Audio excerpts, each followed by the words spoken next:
would like to call to order the September 4th, 2025 meeting of the Pinellas County Board of County Commissioners. And if we could please rise for the invocation led by Commissioner Flowers and remain standing for Commissioner Nowicki to lead us in the Pledge of Allegiance. Thank you. As we gather here today, we are very thankful for just allowing us to be present. We are thankful for having the use of our limbs, but more importantly, we are thankful for a heart and a mind to want to serve the residents of Pinellas County. We ask that you just continue to bless our work. For those who are still suffering under the auspices of the previous storms, we ask that you just continue to give them peace and allow them to have the strength to move forward. For all of the businesses within our community who were also impacted and are still struggling just a little, we ask that you allow them to remember that there is always a ray of sunshine after the storm. We ask that you just bless all of the departments that are here within Pinellas County that serve to provide benefit and quality of life to our residents. We ask for each person that is present here in the room today that you allow them to continue to persevere forward, knowing that sometimes our roles are not easy, but that is why we have taken on the responsibility that we have, because we are able to withstand any scrutiny or any storm that may come as long as we are making decisions that are true and that are right. We ask that you bless this meeting for all that may come before us on today. We understand that while their anger is not with us specifically, their anger and or disappointment is just in the situation. Allow us to respond accordingly so that we take into account all of the feelings, all of the thoughts of each and every person that shall come before us on today. More importantly, we are just thankful for being here in your presence. We could be somewhere else doing something else, or we could not have a presence here on this earth and be called to glory, but you have allowed us to see another day. You've allowed us to be healthy, to be strong, and to be even-minded. We are thankful for all of these things, and all that we ask is that you just continue to bless us in the work that we do so that we can always do it to the glory and unification of your name. And these and all other blessings we ask in the majestic name of the ones that we serve. Let every heart say amen. Amen. I pledge allegiance to the flag of the United States of America and to the republic for which it stands, one nation, under God, indivisible, with liberty and justice for all.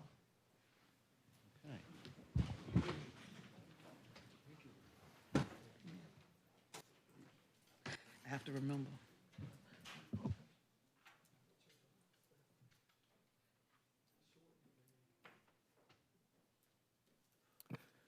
Okay, we have a couple of proclamations today. The first one is IT Professionals Day proclamation. I would like to invite Jeff Roars and Dana Zordon from BTS, Business Technology Service, to the podium to accept the IT Professionals Day proclamation. Come on up.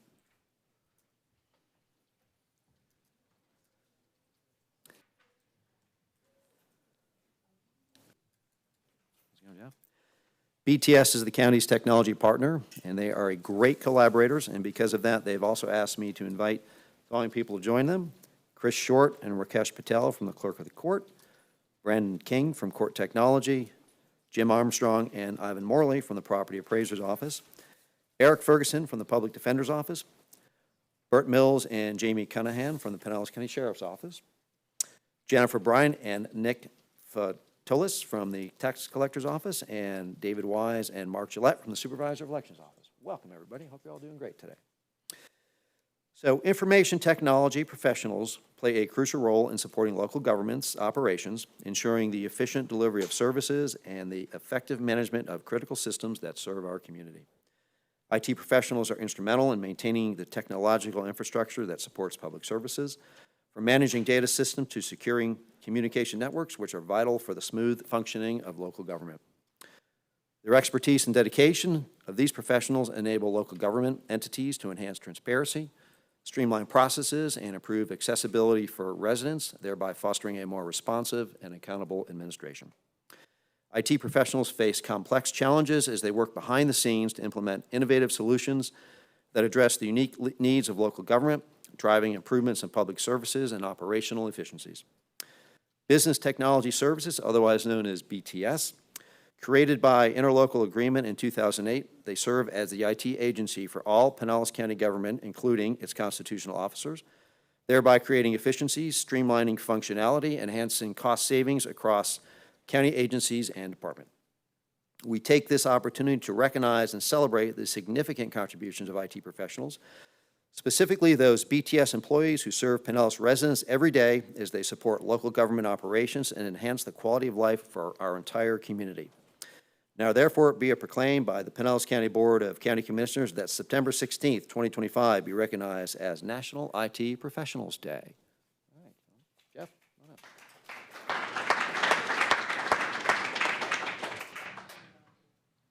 I'd just like to say thank you to the Commission for this proclamation and recognizing IT Professionals Day. As you see, this year we decided to recognize not only BTS, but all of our IT partners across the county. So we have many of the constitutional offices represented today and their IT leaders from across the county. So we're really happy to also recognize our partners. This is a team sport. We can't provide all of the diverse IT needs and meet all the diverse IT needs ourselves in BTS. So many of who you see up here are our partners that we work with every day, and we're happy to share this recognition with them. So thank you.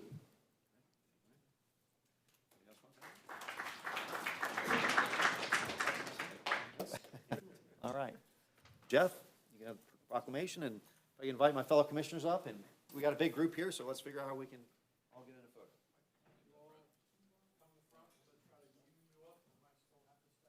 Yeah, do two rows, guys.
Okay, for our next proclamation, we have National Workforce Development Month proclamation. I would like to invite members of the AmSkills team to join me at the podium. Tom Madano, President and CEO, and Tim Martin, Pinellas Program Coordinator, will accept the National Workforce Development Month proclamation. Good to see you. Thank you very much. So AmSkills does great work. If you've never had an opportunity to take a tour of their facilities up in Pasco County, I very much encourage you to do that. National Workforce Development Month was created in 2005 and is recognized annually in September. In 2014, Congress reauthorized the Workforce Innovation and Opportunity Act with overwhelming bipartisan support in recognition of the need to strengthen the focus of the United States on the skills necessary to effectively prepare individuals for employment in local and regional industries. Investment in the education, training, and career advancement of the workforce in Pinellas County, known as workforce development, is crucial to the ability of Pinellas County to compete in the global economy. Collaboration among state and local governments, educational institutions, workforce and human services agencies, local businesses, and community-based organization provides for long-term, sustainable, and successful workforce development across traditional sectors in emerging industries. Workforce development is crucial to sustaining economic security for workers in Pinellas County and economic development overall. Pinellas County recognizes that the workforce system and partner programs have helped build the economy of Pinellas County and provide increased economic opportunities and provide a pathway into the 21st century jobs that support families while ensuring that businesses find the skilled workforce needed to compete in the global economy. Now, therefore, it be proclaimed by the Pinellas County Board of County Commissioners that September 2025 be recognized as National Workforce Development Month.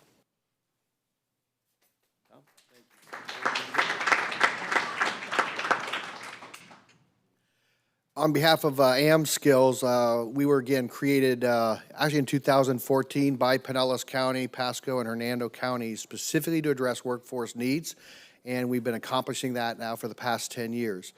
Recently, I had just last week or 2 weeks ago attended the expansion ribbon-cutting ceremonies of Crow Malloy, and Commissioner Eggers was there as well.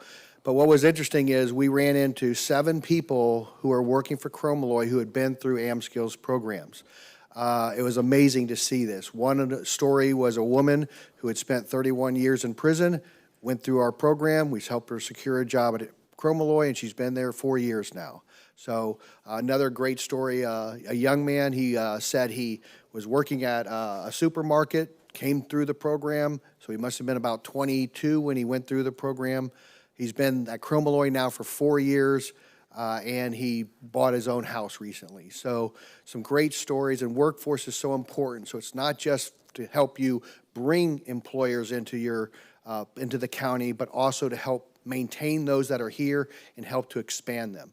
So it's critical that we continue to focus on workforce, helping to recruit and introduce people to these careers, and we're here to help you accomplish that. Thank you.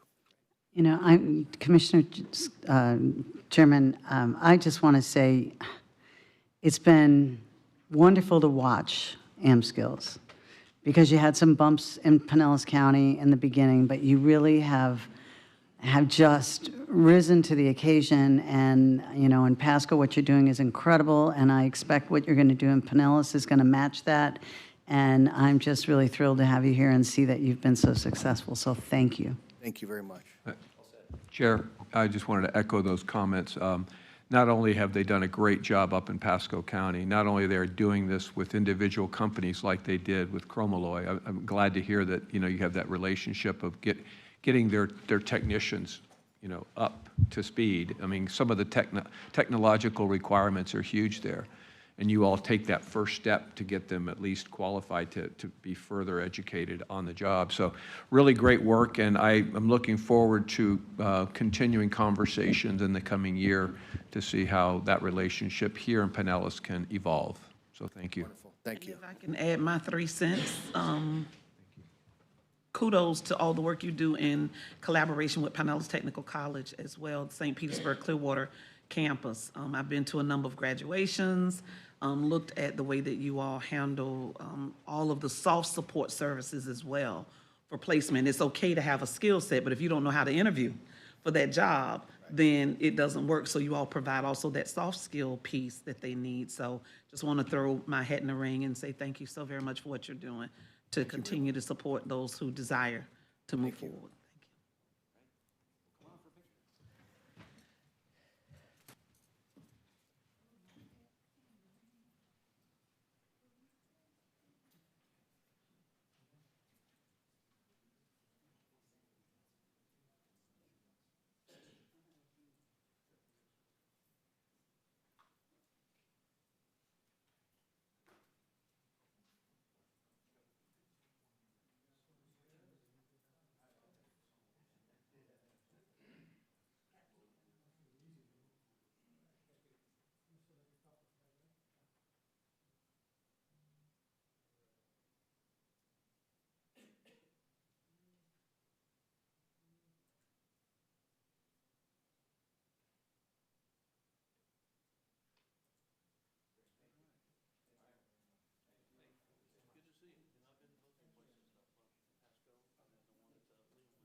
Okay, for our next proclamation, we have our Remembrance Day proclamation. I would like to invite representatives from East Lake Fire Rescue, Fire Chief Jason Gennaro, and Chairman Kevin Keeney to please join me at the podium to receive the Remembrance Day proclamation. Good afternoon, gentlemen. Thanks for coming. Pinellas County and the citizens of our great nation join with our fellow Americans across the nation in honoring and remembering those who lost their lives in the horrific terrorist attacks on September 11th, 2001. We continue to offer support to the families and friends who lost loved ones in the devastating events of this day, and especially our firefighters, police, and first responders who continue to step forward and serve our communities with dedication and vigilance. We commend the firefighters, police, and first responders who courageously risk their lives to rescue those in need, as well as the ordinary citizens and volunteers who selflessly gave their lives to aid their friends and coworkers who were injured or trapped in the Twin Towers and the Pentagon. The events of September 11, 2001 tested the strength and resolve of our country. They also reminded us of the values set out by our forefathers who saw a vision for the United States, that we would live and be free of tyrannical rule. And today we are even more determined than ever. We will not give in to terrorism and threats to the safety and security of the United States of America. The United States is unified in our purpose to prevent further tragedies like those experienced on September 11, 2001. And it is right to honor the men and women of our armed forces who have fought tirelessly to keep us safe from further attacks on U.S. soil. Today we remember the lives that were lost, honor the heroic actions taken by our first responders, and thank the members of our military and their continued service and sacrifice. Now therefore it be proclaimed by the Pinellas County Board of County Commissioners that September 11th, 2025 be recognized as Remembrance Day.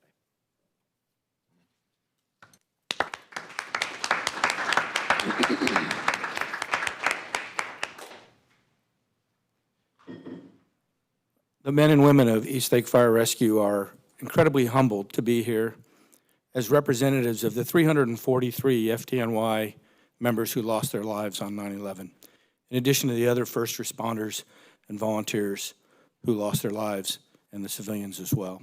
Thank you very much for the invitation, and please just take a moment to pray for everyone who was lost that day. Thank you.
Okay, before we go on to citizens to be heard, I do want to just thank and recognize the deputies that are here to keep us safe today. Deputy Mike Winnick, Deputy Kevin McSweeney, and Deputy Hinson. Also, I recently just learned that Deputy Stopper, who was a frequent deputy that protected us here at meetings, recently passed away from cancer. So if we could please just take a moment of silence to recognize him, please. My Lord.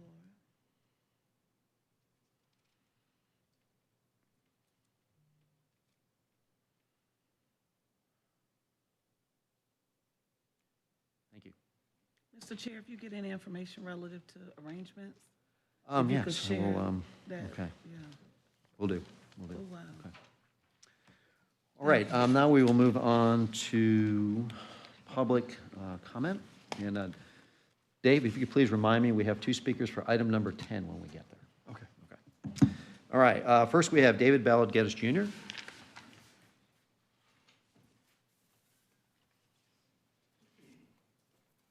Hi, good afternoon, Commissioners. David Ballard Geddes Jr. I live on Georgia Avenue in Palm Harbor. Based on Pinellas County Resolution 95-286, Section 4C-2 stating, absolute bill of sale, full warranties of title, and release of county lien, the county has sold itself to the Water District in a 30-year transfer of title agreement. The county is seen as self-liquidating itself in statute 163.01, transferring county function and power in Home Rule Charter section 2.04Q.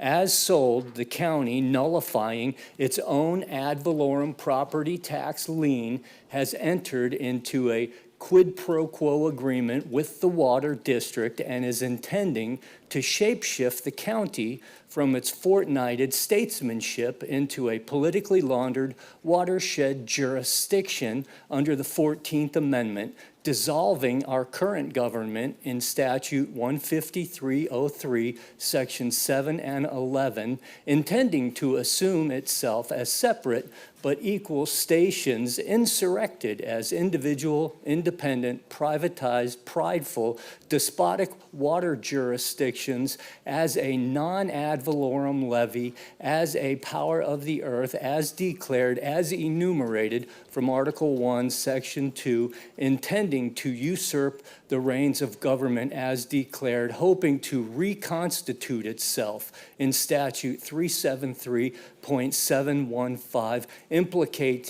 implicating both the county and the Water District and giving rise to unduly elected fiefdoms birthed as a non-ad valorem levy not based on the millage rate in Statute 197.3632 in support of a constitutionally predispositioned water jurisdiction racketeered as a district not to exceed 10 miles square in Article 1, Section 8, Clause 17 of our current Constitution, birthing itself as a ship of war as assailed from Article 1, Section 10, intent on taking the liberty, property, and life of the Christian population as based on the Reclaim Water Variance application as deduced in the 14th Amendment, and racketeering charges will be brought before this board and the district soon. Thank you.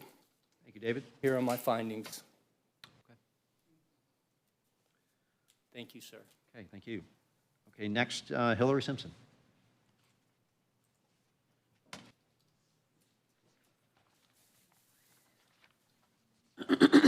Excuse me. And then I just put it, but I put it here so you can see it, or do you want me to just speak to it with it in front of? Okay, that sounds fine. Good afternoon, Hillary. Thank you. First, I wanted to say thank you, Chair Scott, Vice Chair Eggers, Commissioners Flowers, Noricki, Peters, and Latvala for taking the time to schedule meetings with me regarding what I'm about to discuss with you today, and special thank you to your legislative aides who have been so gracious in their responses as well. I'm here today to talk to you guys about noise in Pinellas County. So for the last 2 years, I've been dealing with excessive noise from an adjoining property and have found that the current noise ordinance in Pinellas County has been challenging to enforce. And my understanding of why it's been so challenging is because it relies on a tool that is cumbersome to obtain. So I have compiled a comparison of the different noise ordinances within the various municipalities of Pinellas County. And what I'll highlight here, I'll talk about the 17 municipalities within the table. The 7 on the left all have municipalities ordinances that define excessive noise based on distance from the source of origin. And I think that this is important because it reduces the need for a costly tool that's cumbersome to obtain and more easily enforces noise in a timely manner and hopefully provides more accountability in real time.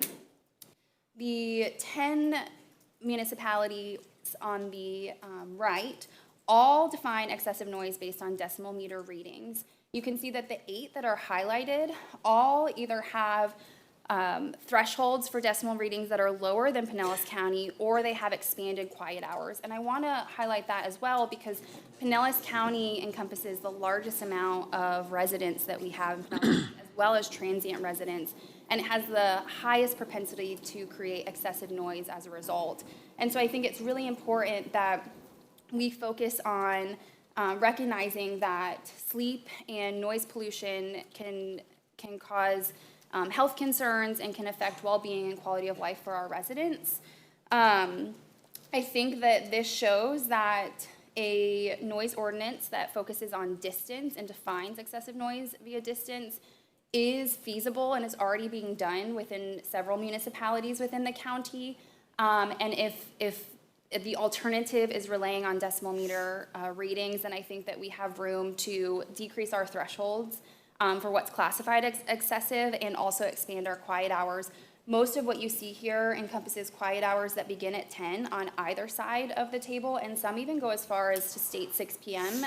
As the beginning of quiet hours.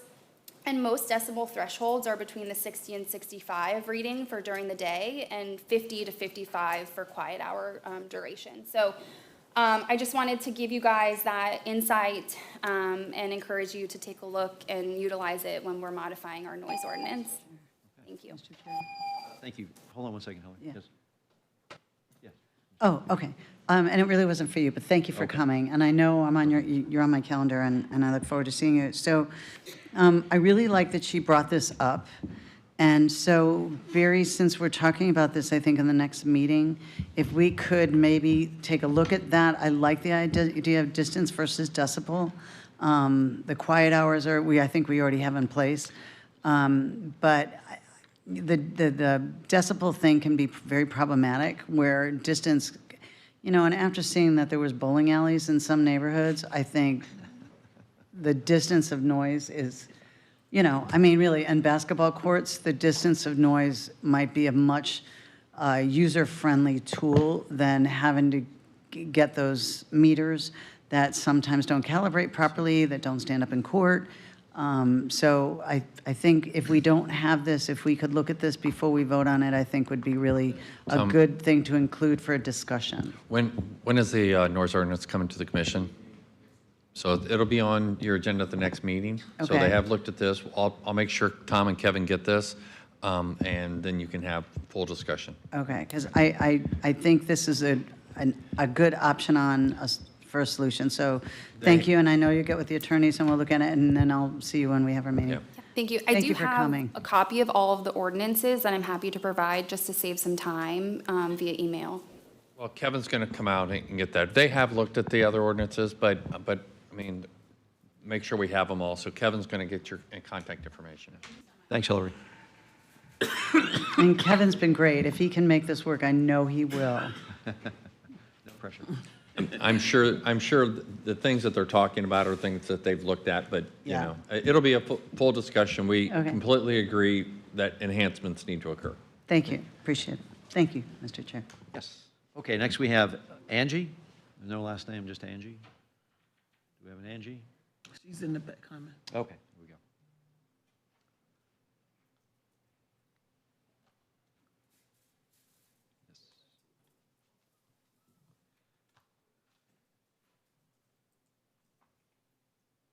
Hi, everyone. Good afternoon. Good morning, good afternoon. I hope everyone's having a good day. I am here because I feel the need to address something that's horrible. I used to live out of this pack for fun. I've hiked all of the national parks. I've had a ball. Long story short, 4 years ago, I fought a battle and I won, but I lost everything. through no fault of my own, and I became homeless. Now this pack is how I survive in the real world. My experience has brought me to see and understand the complexities of homelessness. Not all homeless people are dangerous. However, I worry every day about finding a safe place to camp for the night because as a woman, because of the horrific number of drug addicts, people that need mental health care, and those people need help. They're not all dangerous. They're bad shit. And most importantly, Jesus Christ, most importantly are the registered sex offenders that live in the forests, the swamps, and the places where you enjoy during the day, but at night these people sleep there. They don't care because they're not unchecked. Yes, they're registered sex offenders, but at the end of the night, I have to sleep with bear spray. I had a business before. I'm 45 years old. I've never been homeless in my life. I've worked since I was 14 years old. My parents were cops, God rest their souls. I came from a family of military. This is not fun for me anymore. I will burn this pack. Which brings me to why I'm here. You guys gave. I worry every night about being arrested for trying to find a safe place to sleep. However, you guys gave $427 million to the agency that made me homeless in the first place, and I can't get any relief. That money is used to cover lawsuit settlements. They know that they did me dirty. Gaultieri agreed to make my life right, and for 4 years, I am sleeping where I can. It's not fair. It's not fair I gotta sleep amongst everybody. I come from this state. Why am I suffering? I was paying tax dollars. Shelters are just as bad as jail. Where's my relief? I don't get welfare. I've never asked any government agency for a dime. Why am I still homeless? I shower out of this bag. I do my laundry out of this bag. I eat out of this bag, dehydrated food. I don't get food stamps. I get nothing. I work on horse ranches if I can, farms if I can. Angie? Help me. Okay, if you could wait in the lobby, we'll have somebody come and speak with you.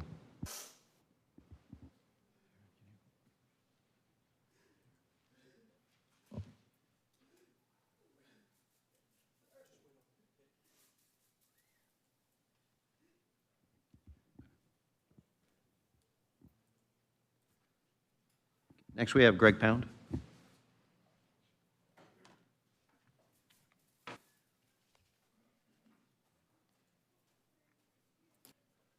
Greg Pound, Largo, Florida. I'd like to read something out of the Bible. This comes out of Mark chapter 16.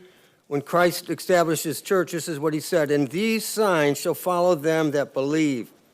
In my name they shall cast out demons." So the first thing that he gave his church the responsibility to do was to go and cast out demons. And when it says, "and these signs shall follow them that believe," there's a difference between believing God, and the difference is obedience. And so as it goes through the list here, I want to read to you some things that are of people in our county that are demon-possessed. And these demons, they begin with hate. It begins with hate, whether it's parents going through a divorce or bad relationships, whatever it is, it begins with hate. Now, these here are classes that parents were put in to teach their little children at 5 years old, touching their sexual organs for pleasure is normal. This is a class through the sheriff's department. That's at 5 years old. At 6 years old, there's a whole list of things. I'm just going to read these that I picked out. That sexual identity includes sexual orientation, lesbian, gay, straights, and bisexuals. Now, these are supposed to be taught to your children in Pinellas County at the age of 6 years old. Okay? Here we have the Largo Police Department, officers arrested for child porn. These are people who have demons in them. The demons they get the people out of control. If you're an adult looking at child porn, you have a demon in you that's controlling you. And if we don't get back as a society, this is a Judeo-Christian country built on Christ and the Bible and the Word of God. Here's Judge Downey on 49th Street hooked to a penis pump with a courtroom full of people. This man has a demon in him. Your rehabilitation, your medication, we have to go back. You go to any church and none of them are casting demons out of people. The demons come in and take up strongholds into people and control them. Look at this guy here, this Richard Simmons, talking about licking chocolate off little children. They dip in chocolate when he comes to Tampa here. This is TBT. So what you have is we have now a society that is filled with demons. We have people out of control, and it begins with hate. When the Bible says the devil comes to steal, kill, and to destroy, that's what he's doing. And I'm telling you, it doesn't matter who you are, what the situation is in your family and what you're dealing with. When you see all these people that are obese, you go to Publix or any store and you see them, these are demons and people controlling them. They got them out of control. You can't be 500 pounds and can't even walk in the store to get more food, and you're in a cart going to get more food. And you don't see that? You don't see the physical. These are demonic spirits that come in and take over people and get them out of control. And if we don't deal with it and we keep giving them medication and think this and that, we need to get back. The church needs to come back, and these signs shall follow them that believe. They shall cast out demons. We need to get back. Thank you, Greg. Okay, moving on to our consent agenda items 5 through 9. Does Move anybody approval. like to pull anything? Just to have a summary real quickly on the two, what I consider large purchases or large contracts. Okay, so 7 and 8. So do I have a motion for? Move approval. Okay. Second. Second. All right, all in favor? Aye. Aye. Okay, all right, let's move to item number 7. Item number 7 is a ranking of firms within Bisuit, Chicago, however you say that, for advertising and promotion. Obviously, this is with CBB. This replaces the BVK and Miles Partnership contract, so longstanding relationships with them. We actually should have put this on the regular agenda, just because it's a change. But yes, so this is a significant contract. If you have questions, Brian is here to answer those. Yeah, well, yeah, just it's a $139 million contract. It's a new. I wanted to slip that in, you know. Yeah. So. Yeah, and we it's should have an- put that on the regular. I apologize. And it's a long-standing relationship with a previous company, which again, I'm sitting on the TDC as an ex officio and totally agree with the decision and everything else. But I just thought it would be helpful for us to all hear it, and maybe residents who might be seeing this 5-year, $140 million contract. Thank you. Certainly. Brian Loack, President CEO of Visit St. Pete Clearwater. And as you stated, this is currently we have 2 agreements with 2 different agencies, one for the traditional advertising, one for the digital advertising. And those agreements are coming up to the end of their term. So as we've been doing with everything the last couple of years at Visit St. Pete Clearwater, when we have the opportunity to make improvement, we go ahead and take advantage of that. And so we went out to RFP for this, and what we did was we combined both traditional and digital media because of the changing landscape in the media market now. We put it into one, all under the same umbrella. However, we split up into 2 separate RFPs, the creative and brand strategy side for one RFP, and the media planning and buying into one RFP. And between the 2, we received 9 applicants for one, 10 applicants for the other. All the big firms put their ring in the hat. We put together a review committee made up of Steve Grimes, our Chief Marketing Officer, myself, marketing directors from around the county, as well as a TDC member, Captain Dylan Hubbard, represented the TDC on that review panel. The Envision applied for both RFPs, and they were the #1 ranked firm for both of those. We put it together in one RFP, and so you will see the slight increase of the increase of the price there over the term of the agreement. That's because it's combining 2 different the traditional and the digital into one, and it also accounts for the additional increase to the advertising budget in Visit St. Pete Clearwater over the next 5 years based on the current base funding. So, Just real quickly, how were the each RFP was ranked by the committee? Correct. How did that break down? How was the breakdown of the voting by the committee? I don't mean by person, but just how did it, was it split? Was it unanimous? It was unanimous. On both? Correct. So each of them considered separately, the same company got both? Correct. And there was quite a gap between first place and second place in both sides. I think it's important to understand this big contract that we have, that it's really important for our county, really important for tourism in our county, really important for property owners, restaurants, hotels, et cetera. This is really helps feed one of our major industries, and that this group is extremely important to us. So having that relationship for so many years with somebody else, making a change will be interesting, but I know that you'll do a good job bringing them on and making them do their thing. Thank you, Brian. Appreciate it. Yes, sir. Commissioner Lavalla? Thank you, Mr. Chairman. Speaking of making a change, last year, we don't have to rehash this, but Pinellas County was devastated by 2 hurricanes. And the tourism industry, hoteliers were concerned with how we were going to rebound after they literally got sand out of their pools and all that kind of stuff. And, you know, there was a lot of worry about how we would get visitors to come back. Soon after, we all saw commercials that said the sun's still shining, and it had pictures of our beaches, all different kinds of destinations. I think there were like 4 or 5 different commercials that y'all blasted all over, like different markets in the Northeast, I think in Canada, other areas that you target. Who came up with that strategy, the Sun Still Shining campaign? Yeah, and the entire team came up with that, and they do that every day. They come up with creative things, and I really want to give them credit for that, because at the time it was, I mean, we're in the EOC, you know, around the clock, and the team, they were the ones who said, you know, I know there's a lot going on out there on the beaches. However, you know, the folks who are planning trips from Canada, from the UK, from South America, and they're looking to come here in 6 months, they're considering that now, and we need to get in front of them. And actually, Commissioner Peters at the time was chair, and we went out 2 weeks after those storms over to Travel Week, London. And when folks came up to us and said, you know, oh, we're sorry to hear about the beaches, we, you know, with a smile, we said, well, don't worry, we're still shining, and we can't wait to have you back, so. But when you said the team, that's not the marketing agency that was a longtime vendor Yeah. of Visit St. Pete Clearwater. Our internal That team. was your team. Our internal team, correct. Yeah, that was my point. Sorry. Yeah.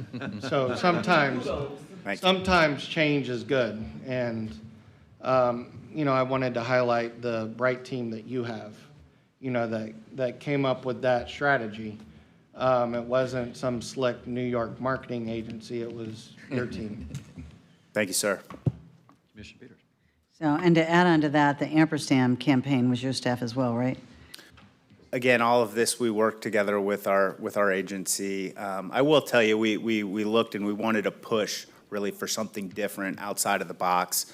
And Steve Grimes and his entire team, Katie Bridges, everybody on the advertising promotion side, they have really impressed me. They impress me every day with the ideas and the creative solutions that they bring to the table each and every day.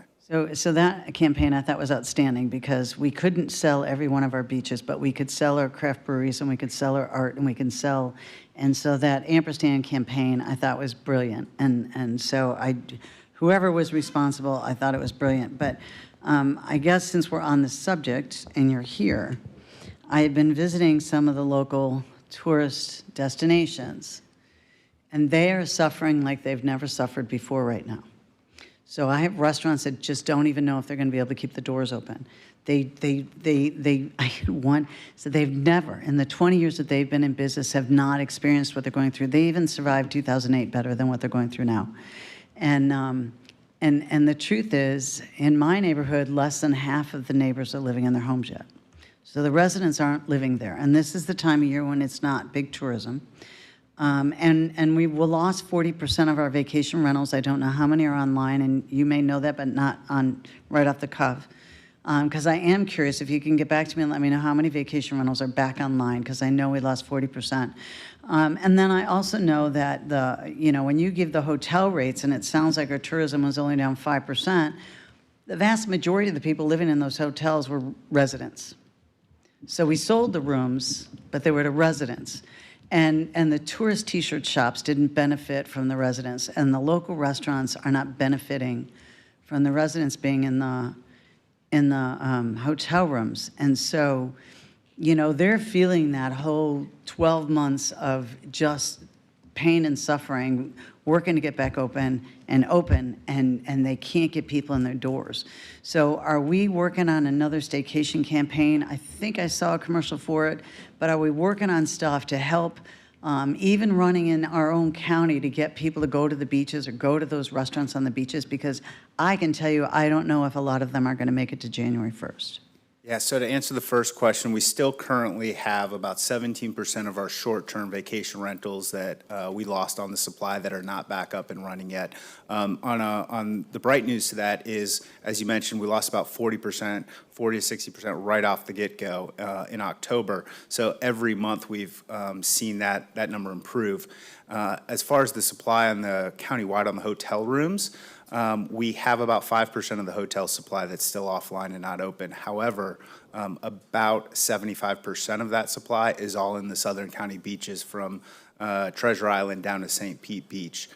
If you look at Clearwater Beach, as well as St. Petersburg, their ADR has held steady, the demand stayed strong, and their supply is all there. So they're having good years on the hotel sides. It's particularly those barrier island communities in the southern portion of the county. Yeah, those are the places I've been going, and they are hurting really, really, really bad. I mean, really bad. One of the things that we did recently, because as everyone knows, last Saturday was National Beach Day, we really put some advertising behind that, and we hit the greater Tampa Bay market hard with that. And we also saw during the summertime with school being out, that's typically where you're not getting the Midwest and Northeast visitors, but with the school being out, we advertised in the greater Tampa Bay area along the I-4 corridor and Florida Drive markets like we never have before. And we did see a bump in visitation from those greater Tampa Bay areas, but we have seen a decline in Florida as a whole driving over. So we're going to continue to hammer home on the greater Tampa Bay area with the growth in Polk County, Pasco, and East Hillsborough County. Okay. And I want to congratulate you on 727 Day. I had a friend come in town, she wanted to stay at the Dunces R, and the prices were so high, and I called, and I said, is there anything for locals? And he's like, yeah, we're doing 727 Day. So that turned out to be a great perk for her, and so I assume, I was out of town, but I assume that was a great success. And so congratulations on that, and I see we have copycats now. So I see Hillsborough County's doing 813 days, and I wouldn't be surprised if you see that all across the nation, so kudos to you guys for coming up with a great idea. We consider ourselves trendsetters. Yes, you are. That's right. Thanks, Brian. Thank you. Dave? Yeah. Again, I really wanted to tip my hat to you all as well. Your team is just first rate, and I like the idea, and I hope that the work and messaging that you have been doing continues, and that you perhaps don't get distracted with other challenges that some think you might need to take on.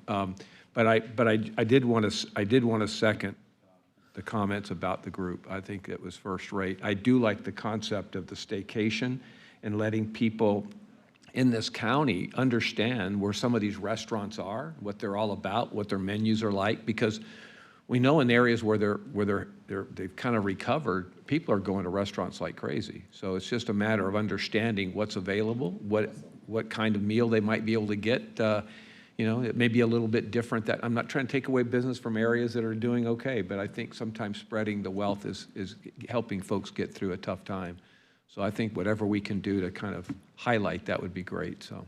The local market, the Drive market, Greater Tampa Bay market, folks inside Pinellas County, just to make a staycation, as you mentioned, that's our bread and butter. And we get about 71% of our visitors and hotel stays, overnight visitors, are from the Greater Tampa Bay area. So they will always be key in who we are targeting. Thank you. Do we have a motion? Move approval. Okay. Motion by Commissioner Egger, second by Commissioner Latvala. All in favor? Any opposed? Okay, motion passed unanimously. On to item number 8. Item 8, the ranking affirms with an agreement with Nomad Global Communications for the CARE Mobile Medical Unit. And we have Karen here to answer any questions. I know we have a couple of units already, and this We do. will be another one, so just trying to understand a little bit what our fleet looks like and what they each fleet unit brings to the table. Sure. So Karen Yatchum, I'm Director of Human Services. So this will be our third vehicle for the Healthcare for the Homeless program. We have one 45-foot vehicle that goes to various locations in the community, and that is a massive vehicle that provides all clinical services. We also have a street medicine van that goes out to areas where people live that are unsheltered to deliver primary health care and link them back to the medical home. This van is going to be specific to behavioral health. So reaching out to those who may need behavioral health services in our community, diagnosing, treating, linking them back to the medical home. We're also exploring the potential of using this van for an extension of the Pinellas Matters program. So individuals that are going into the hospital who have overdosed, that are being prescribed Suboxone, we could use this van as part of opioid settlement to have a team go out and continue those medications for those who are unsheltered and not able to get into clinics. So this unit has a unique service within it. The other two weren't providing that Correct. behavior. This will be specific to behavioral health care. Okay. All right. Thank you. Afternoon, Karen. So will this be staffed with our own professionals? Are we contracting that out? What is that? All the services are contracted out, so no county staff would be on. So we're just providing the vehicle and just owning the vehicle? Correct. Okay. All right. About how many people do we anticipate we might serve a year with this? Any idea? Well, I would say so in total for the Healthcare for the Homeless program, we serve around 2,100 annually. For the street medicine van, I'm just trying to go off right around 500 that we serve that are unsheltered.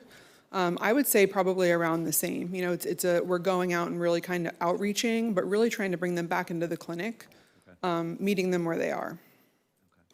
Okay. Is this a 5-day week, 7-day week? 5-day week. 5-day week, okay. Got it. All right. All right. Motion? Motion by Commissioner Flowers. Second by Commissioner Peters. All in favor? All right, any opposed? Okay, passed unanimously. Okay, going on to our regular agenda, item number 10, and I do have two speakers for item number 10. Item number 10 is funding recommendations and agreements with nonprofit entities for the Alcohol and Drug Abuse Trust Funds. So these are our Substance Use Advisory Board that makes these recommendations. They've reviewed this total amount of funding doesn't exceed $35,000. All right, first public speaker we have is Rodolfo Troncaso. Rodolfo? Going once, going twice? Okay.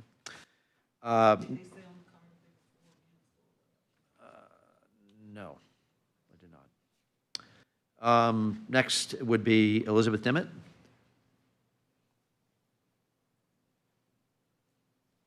She said against. Elizabeth Dimmitt, going once, going twice? All right. Well, that concludes public comment on item number 10. Commissioner Flowers. I'm supporting the recommendations, but I do have a question. I see where Gulf Coast Jewish Family Community Services was funded for $6,000 for computer upgrades, and I believe we funded them quite handsomely through our ARPA dollars for some technology things, and we just funded them through another process. So anyway, I'm just asking, are this two different systems that they're asking, a continuation of what we funded them for in another area? You don't know? Well, I don't know what we funded them for ARPA. That was outside of this department. This is for actual laptops for the staff that are providing substance use services. Yeah, I did read their thing, so. I'd have to check with. Well, so it would be different because, I'm sorry, please forgive me. It would be different because the previous one was for their main server. Okay. So, okay, I answered my own question. Hey, just take a minute for the memory to come back. But yeah, it was for the actual server unit that they have in the cold room. I just answered my question. Thank you. Okay. Anybody else? Move approval.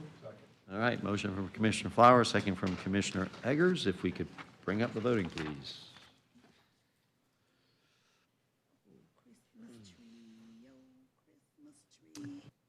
My thing didn't pop up. Mine didn't either. I'm a yes. I'm a yes. Mine did, yeah.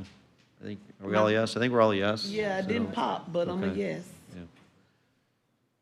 Okay. All right, passed unanimously. Moving on to item number 11. Item 11 is opioid abatement funding advisory board bylaws. And so these are before you. They've been discussed and recommended for your approval. No fiscal impact. Motion by Commissioner Peters, second by Commissioner Nowicki. Do we have any further discussion? Nope. We could open up the voting.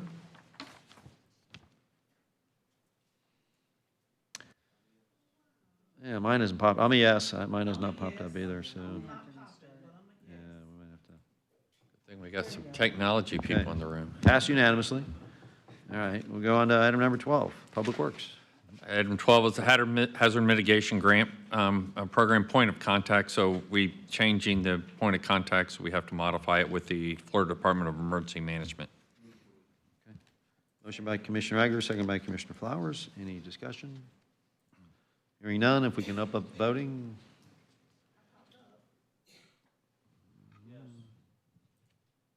I'm a yes as well. Mine has not popped up.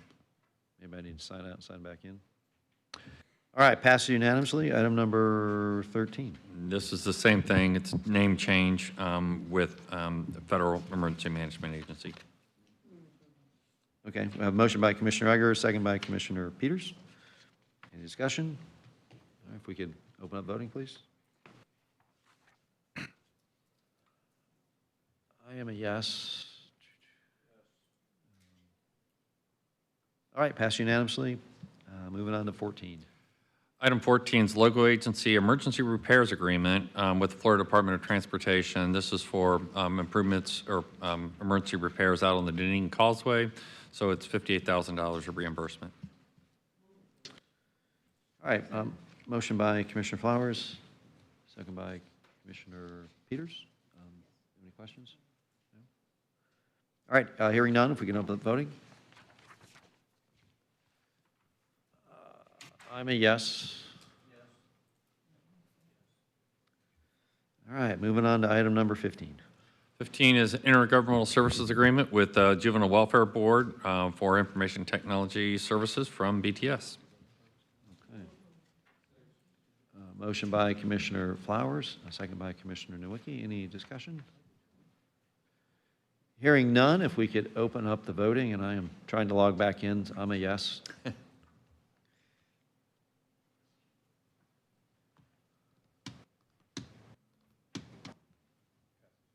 Passed unanimously? Okay, looks like it may have popped up then. All right, item number 16.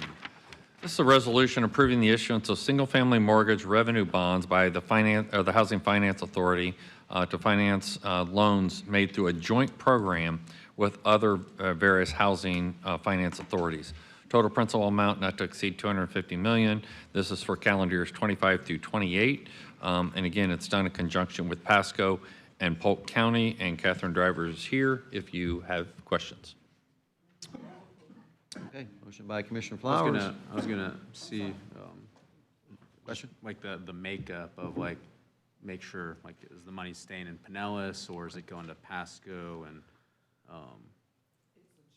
When you're ready, I'll have her come up. You ready? You ready? Come on.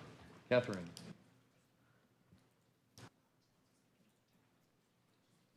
Yeah.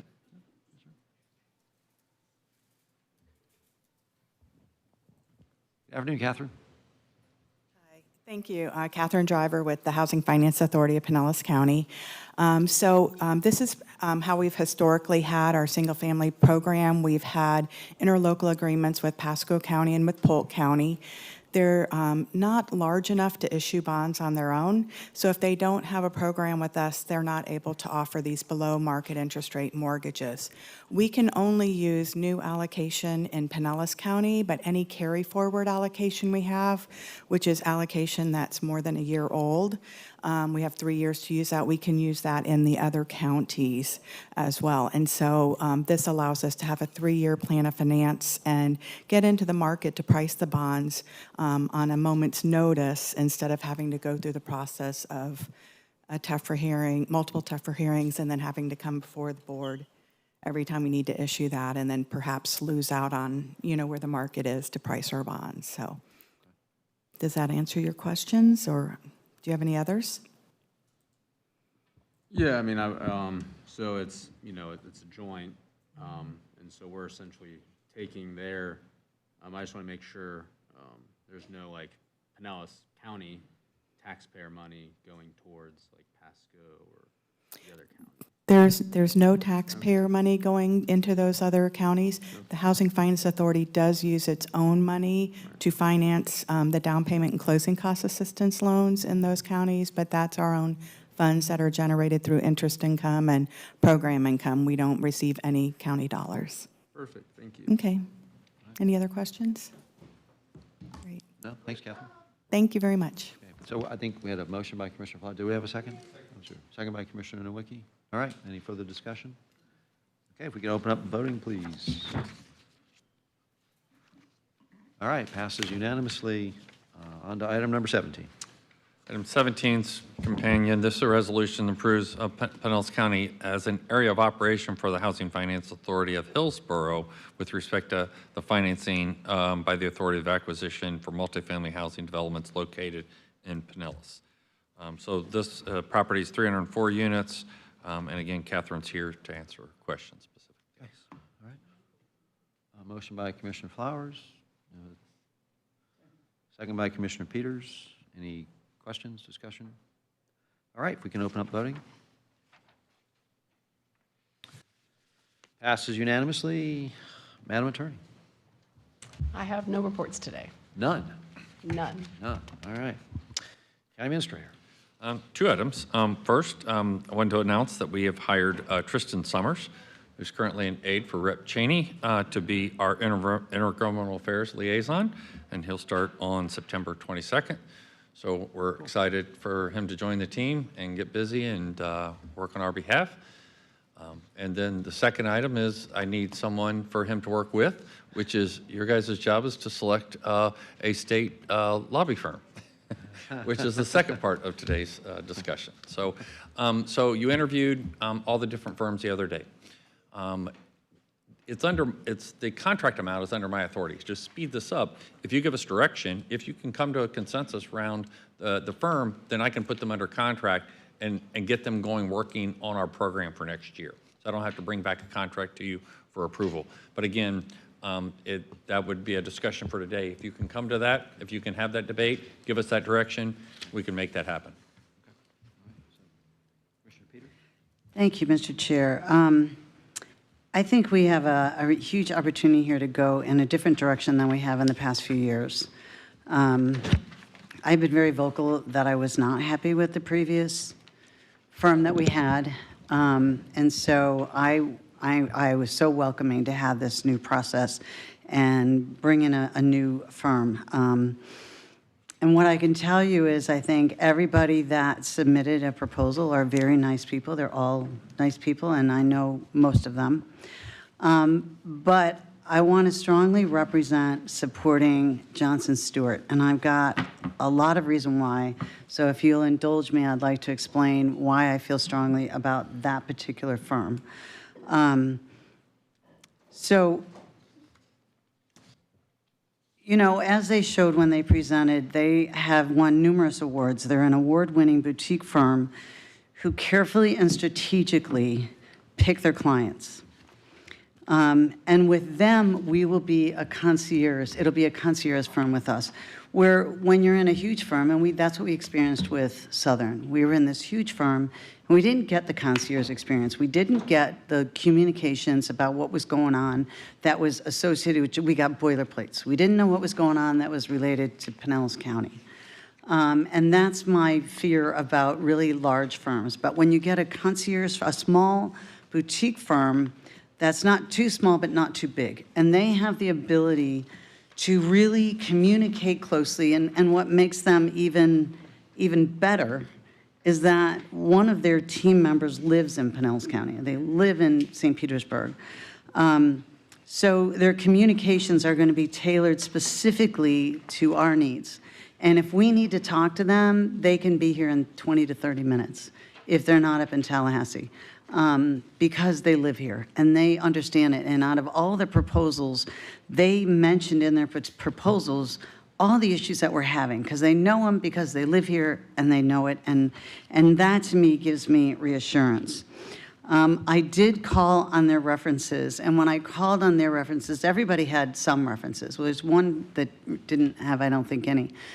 But when I called on their references, I actually called the leadership in both the House and the Senate. And it's interesting because I know the Senate leadership still, but I don't know the House members.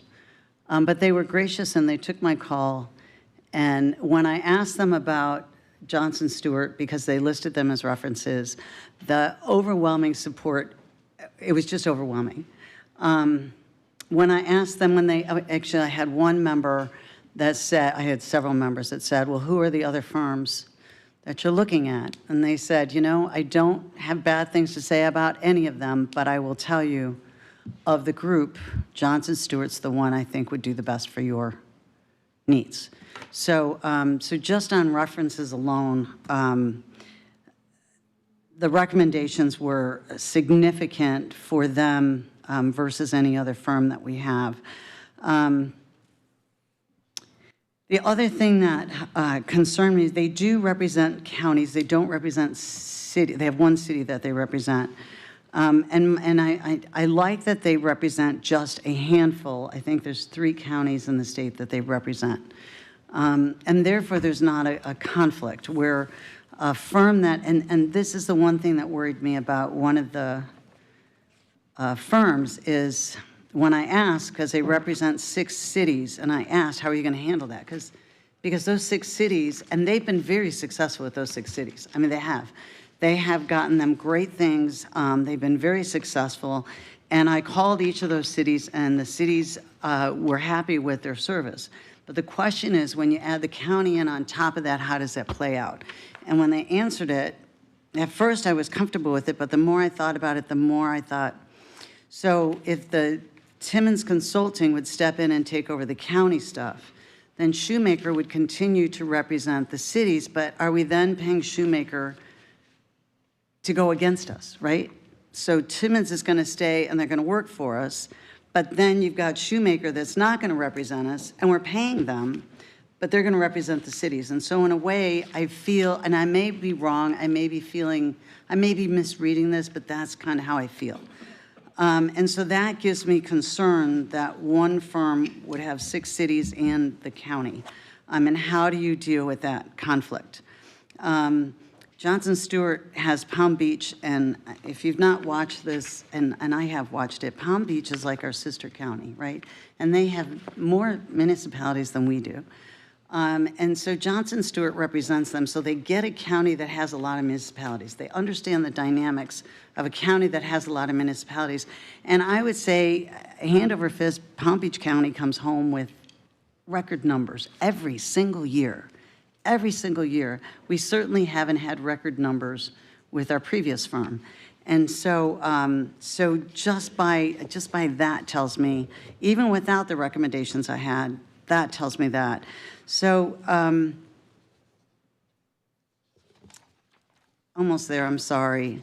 What I like about them is they're a true team. Not just that they live here and in the region, I mean, that's one thing, but they operate as a team. And they aren't just about appropriations. They're committed to the policy part too.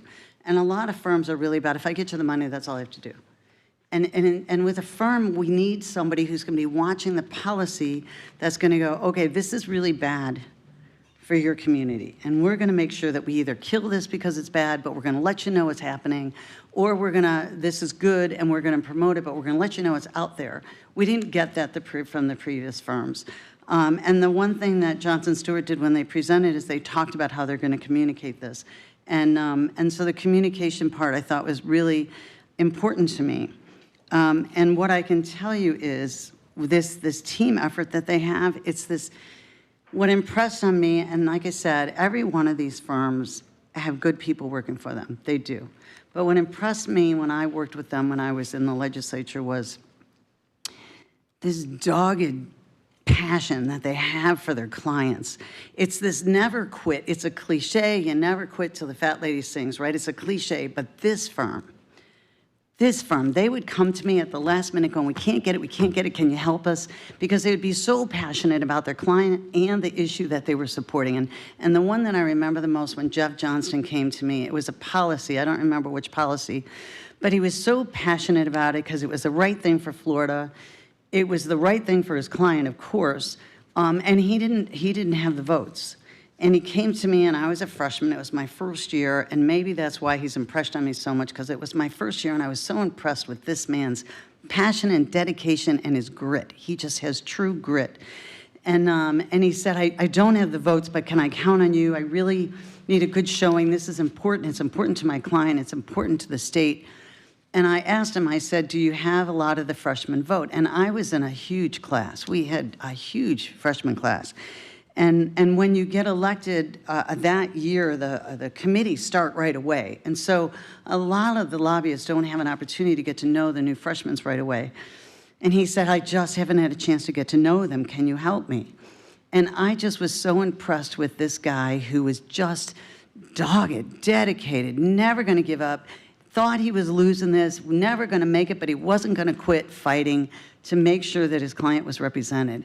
And in the end, I was able to whip some votes, and he persevered. And to his amazement, he was shocked, but it was that passion and dedication to his client and a policy that was good to Florida that maybe made that gentleman, and don't get me wrong, in Tallahassee, you have plenty of things that come before you that, it makes you question some things, but that kind of dogged dedication for his client and policy was just so impressive, and I never forgot it. It was my first year in the legislature in 2013, and I'll never forget it. I am just so impressed with Jeff and Amanda, and Anita came later, and Anita is just wonderful and amazing.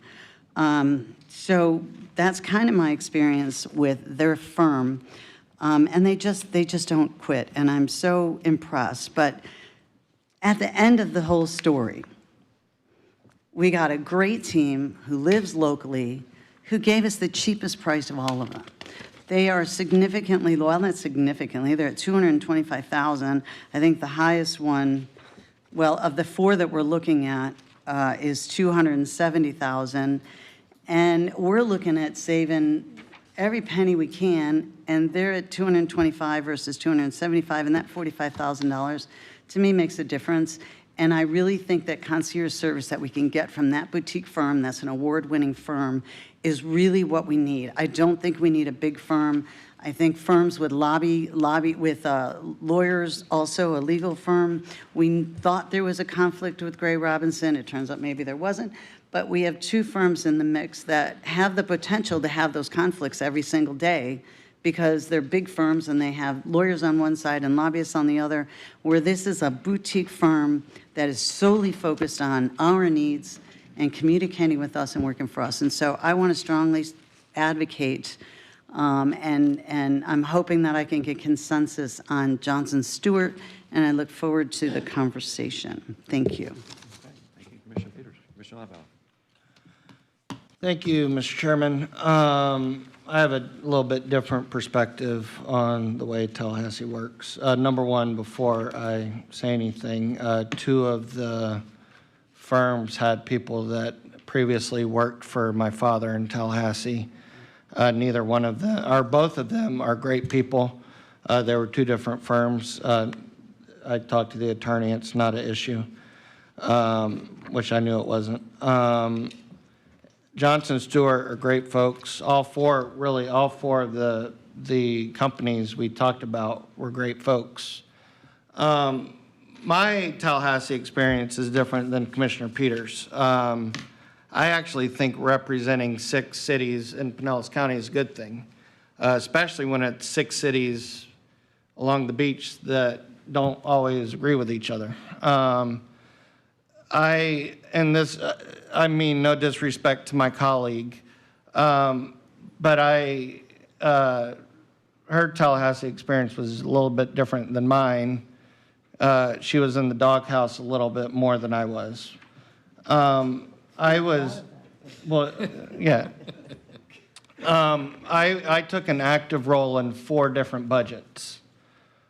2 times as a budget chair in a budget silo, which means I helped write part of the budget. And then 2 times as a full chair in a policy committee, and I sat in the room with the budget chair as part of the speaker's leadership team. At no point during those 4 years did it come up did somebody say, you know, this city has a request, that means the county doesn't get money. There was never a time that said, you know, Pinellas County only gets X amount of dollars, how are we going to spend it? And that, 2 of those times, Pinellas had a presiding officer. There may have been a time, I think these 6 cities predominantly were in Linda Cheney's district. There may have been a time when I said, Rep. Cheney, like, what are your top 5, you know, requests that I can go to bat for with the speaker? Or the speaker may have asked her, what are your top 5 requests? You're not going to get, you know, all 20 of your requests. What is your top 5? That was a common theme. But it was never, you know, pitting one city against another, or it's always, you know, hey, Representative Eggers, what is your, you know, top 3, your top 5? If you're in the doghouse, what is your top request? So that way we can make sure that it doesn't see the light of day. And so the firm that I want to advocate for is Shoemaker. They're local. And that's no disrespect to Johnson Stewart. We're getting 2 firms in one. You know, we just, it's not really public, but my friend and really the board advocated spending 6 figures for a lobbyist to talk to the White House. And so I think that if we pick Shoemaker, we should talk to them about their fee, if that's something that, you know, we want to talk about if we're concerned about their price.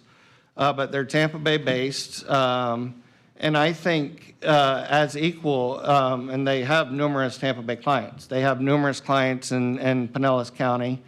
Their principal, Mr. Susky, lived in Pinellas County for many years. I met him in Pinellas County 20 years ago. And they have an office. They're the only one that has an office in Pinellas County. They have an office in St. Petersburg. And I think that it's important that they have people in their firm that can work both sides of the aisle. You know, as we, you know, have issues and, you know, whether it's St. Pete or, you know, regionally, we can call on them and say, hey, can you have, you know, former mayor so-and-so make a call for us, you know, help us with City of Tampa, City of St. Pete, or whatever. I think they bring a wealth of knowledge, and as well as, you know, if, you know, having Timmons Consulting come to the table. And I think the other thing that is valuable is one of her clients is Bay County. And Bay County just went through a hurricane. They have a lot of the same experiences that we're going through. And that's no disrespect to Johnson Stewart, you know, or any of the other firms. I think Gray Robinson is great. They represent, I believe, Orange County. Sean Foster, I wish he would have been here the other day so y'all could have seen, you know, how great of a guy he is, because he does a wonderful job as well. And so, you know, I think all 4 of them are great, but I think the Shoemaker proposal, because of the stuff that they do in Pinellas County and the relationships that they have in Tallahassee, and I frankly believe that the cities that they represent in Pinellas help. They do not hurt them in Tallahassee, because I saw it firsthand and it was never an issue. because those relationships, when it comes to the budget time, are member to member, and it's whatever that member's highest priority, or, when the firms go to the presiding officers or to the budget chairs and so forth. First of all, I appreciate both of your perspectives. Not having worked in Tallahassee, I don't see the other side to it, so it's really important to hear from both of you. One of the firms, I believe, and I was looking at both of those firms, frankly. Just the two of them kind of worked for me. One of them I think is just, and I don't mean this, I shouldn't say just, that's the wrong word. One of them have lawyers and advisors, and the other one just have, I think, advisors, if I'm not mistaken. And so Johnson & Stewart has just advisors, and I think the other firm has. How does that help us or hurt us? Just a comment from, okay, so it doesn't matter then. If we go with the. In Tallahassee purposes, it doesn't matter. How about from us trying to get? It only matters if we have a conflict. Like we understood there was a conflict with Gray Robinson. We currently use Shoemaker for legal services. So it doesn't affect the lobby side at all unless all of a sudden there's a conflict with the legal side and the lobby side. So all of a sudden, if Shoemaker decides to sue us, then we have a conflict. That's the only time it would happen, right? And so it came up with Gray Robinson. I think Gray Robinson demonstrated that it wasn't in fact, I don't know if that's, we never talked to you to see if in fact what they said was correct. But that's when it comes up with, when you have both sides, it can. And we use Shoemaker for legal, so it could if they were to sue us.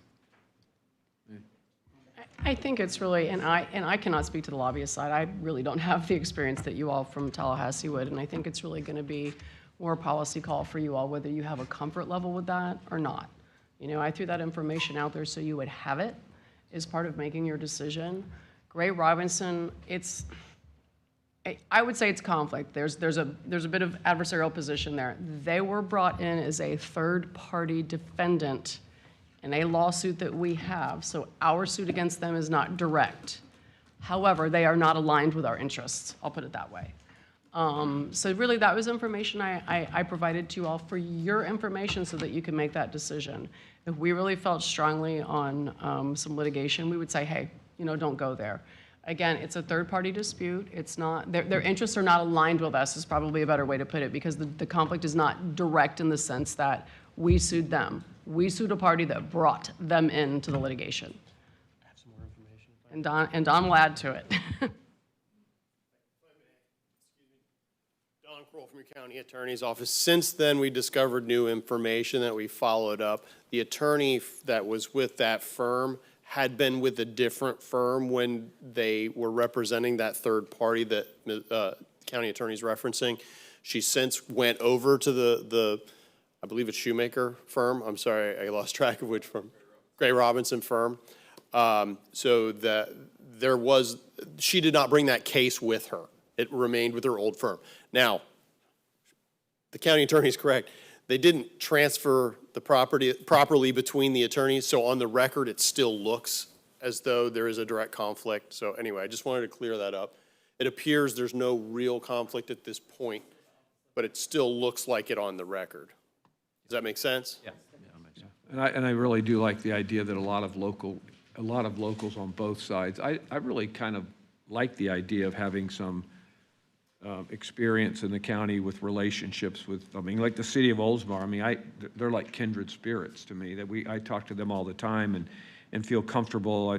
The city attorney there, Tom Trask, is really, really good. And so he brings, I've been able to talk to him about a couple of things relating to the city of Oldsmar and this. And so I'm not uncomfortable having, multiple city representatives. I'm just a general comment. But that's all I have for now. I just wanted to hear your all's perspective primarily. Commissioner Flowers. Why, thank you, Mr. Chair. So I have had the pleasure of working with all of these entities except Sunrise Consulting Group. I've never worked with them, but I've worked with everybody. Of course, I already shared that Gray Robinson does the work for us for Career Source, Hillsborough, Pinellas. So it will be both on the legal representation side as well as the lobbying side to assure that Career Source is receiving financial remuneration or redistribution of dollars for that service. For Shoemaker, I've worked with them over the years. It is a very good firm, and then a lot of former elected officials who are attorneys end up working for lobbying firms. But the work that they're doing is based on policy. It's a help if the person has some legal background at times for them to be able to utilize that should the need arise. I am familiar with Johnson and Stewart. Anita Berry, who came in with that group, she attends a lot of FAC and FLC events and activities, and she tries to stay very close to what's going on within that realm. And I also reached out to Ginger, the executive director with the Florida Association of Counties, just asking her as it relates to relationships when it comes to issues that support counties and where we are right now. For the latest issues over the last 3 years or so, how have the relationships been? So I got a little advice from her.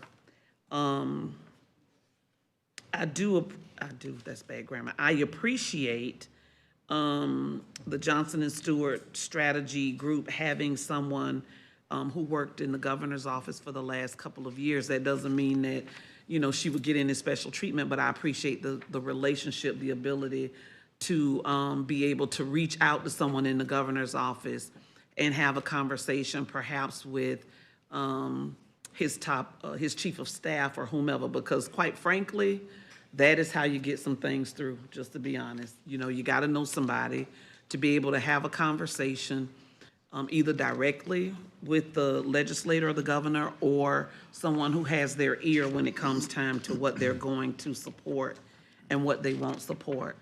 I will say, and I think I've shared this before, this is nothing negative to anyone, but I had a good relationship with Southern Group. Whenever I would call them, they would respond, and oftentimes they just call to give me updates. They did send little updates, if you will, to us through email, and I would read those. Whenever I was going to Tallahassee, I would reach out to them, and they always connected to see if I needed help or support or to get an appointment with someone or whatever the case may be. So I had a good relationship with them. But again, that was just my relationship, not everybody's. But I had a good relationship with them and their staff. And when I went to Tallahassee, I'd also go to their offices right there off of the main strip, to chat and hear what just happened in the last committee meeting or whatever, so I would know then how to best address either a senator or a House member. I'd like the thought process of a more boutique firm, not one that is so large. I'm not saying that we would get lost in the fray with a larger firm, but at some point, somebody has to be your priority. It could be a topic, an issue, but even if it's an issue that is similar for Pinellas and Hillsborough, we still will have some differences because of the makeup of our communities and what our priorities are. So at some point, and I think you all recall when they said you would be our top 5, I think they said top 5. Who's that? I'm sorry. Gray Robinson was the first one to present before us when they talked about, the gentleman talked about layers, and that we would be considered to be in their top 5, but we could have a conflict with the other top 4. So how do you, and I'm saying this because on the city level, on the school board level, and even here, somebody's not going to get as much as the other. But that's just the way that politics goes. That's the way it happens. So I would say I'm leaning more towards Johnston and Stewart. I like Gray Robinson. I've worked with them. I have a good relationship with their team members and stuff, but I am going more towards Johnston and Stewart Government Strategies, only because so many things are coming up when it comes to issues specific to us. Anything related to storm recovery and stuff, that's kind of like a state of Florida issue. But things that are specific to us and what we want to do here in Pinellas County to move the needle, I would, right now, Johnson and Stewart would be my number one, and Gray Robinson would be my number two, if you had to ask me. Just a quick question on do we know the relative sizes of the two the Johnson group and then the Shoemaker group? I mean, in terms of number of attorneys, number of, do we have a? Yeah. I'm just curious. Shoemaker is huge. They're huge. They're in Ohio. Yeah, they're nice. Lobbyist firm is not that big. Yeah, because they're in Ohio, now in DC and in Florida, but they do have an office in St. Petersburg, but the only person in the St. Petersburg office from St. Petersburg is Rick Kreisman. And so they have an office here, but it's mostly the lawyers and Rick Kreisman, and Rick Kreisman isn't on our team, he's not representing us, and so, but they are a very large firm. Yeah, and Bob Buckhorn is a part of their firm for the Hillsborough County area. All right. Anybody else? So, as I reviewed these proposals here, it was Schumacher and Johnson and Stewart that rose to the top for me. And I really like Johnson and Stewart's. They're completely capable, and they were the lowest cost, which I really like. And I've worked with Anita and folks from her firm, and I know a lot of people in the Shoemaker, Alan Susky and JD, and they're, I mean, great people. Really enjoy working with all of them. The only thing that gives me some pause with Shoemaker is that I do, as a business practice, is it good to mix lobbying with the legal? You know, where somebody's lobbying for you today, and on the other, potentially on the other side of a courtroom with you tomorrow. And I understand there's, conflict of interest, things there that, that are in place to protect us from that, but still, just as a business practice, is that a good idea? So I would lean more towards Johnson and Stewart just really for that reason, probably for that reason only, but that's kind of where I'm leaning on it. So, Commissioner Wiki. Thank you, Chair. I had to leave a little bit early, but finished watching the rest of the interviews and presentations and thought they were really good. I don't know a lot of the firms, but my brief experience has been, with Johnson and Stewart and Shoemaker, most recently in the last few months. And it's be really hard to, pick between the two, but, there's hard decisions. So I think, Alan Susky and Anita Berry are both, top notch and really help bring home the bacon. But I think if the, when the rubber meets the road, I think I would have to, go with Shoemaker at the end of the day would be my input.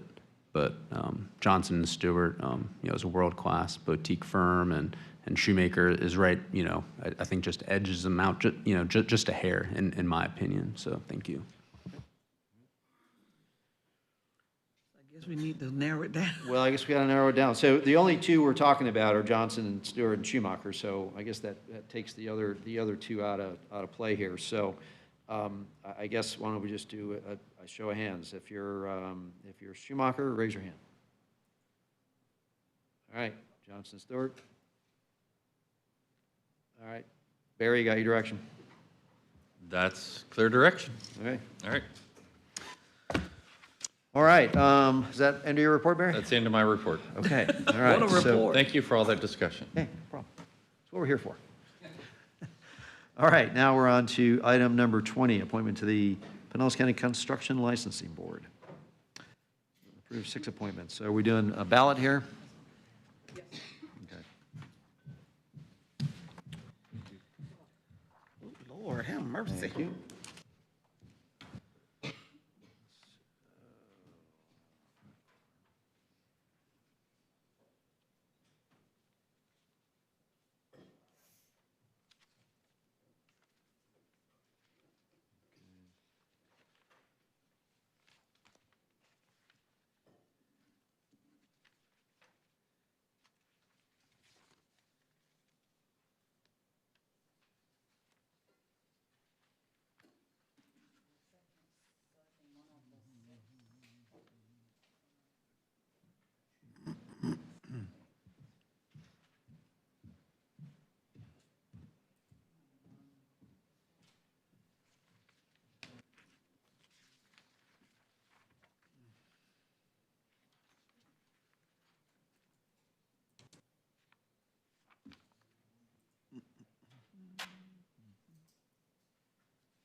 Teacher, I'm done with my assignment.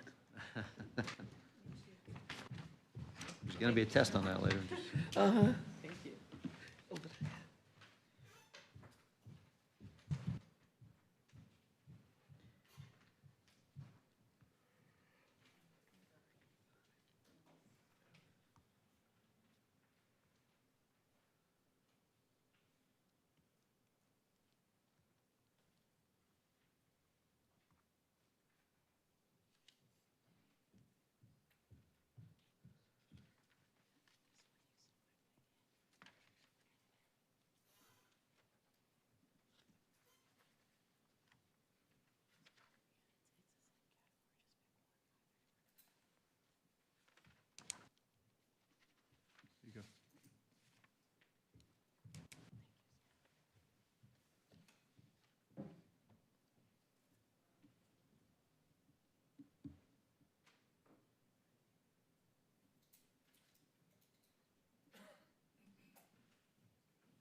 Excuse me.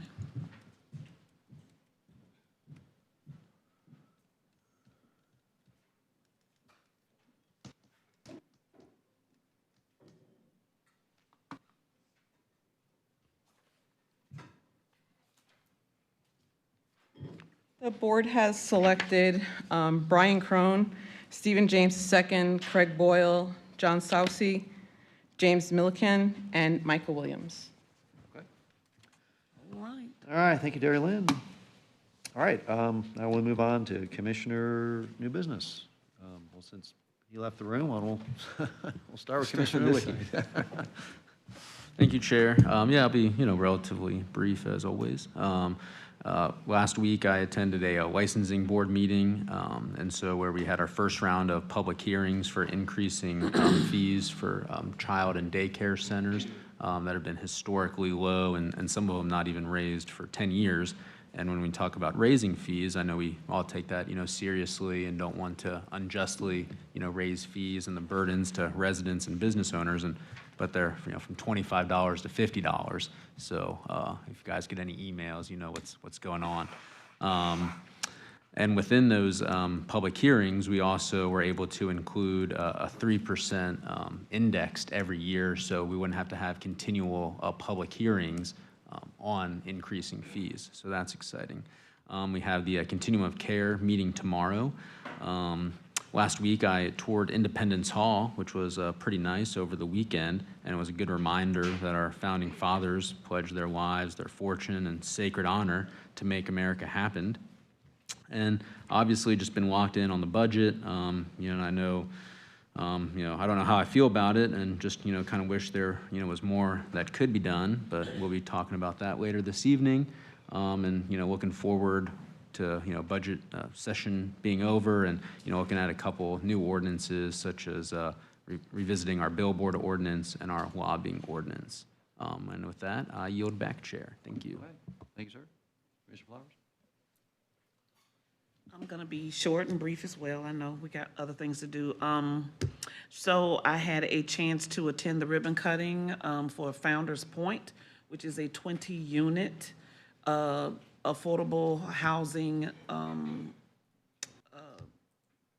program through BOLI for persons who may have been dealing with some drug addiction in their lives. So that was really nice. The city of St. Petersburg put in about $365,000. We put in a little over $600,000 through our ARP program.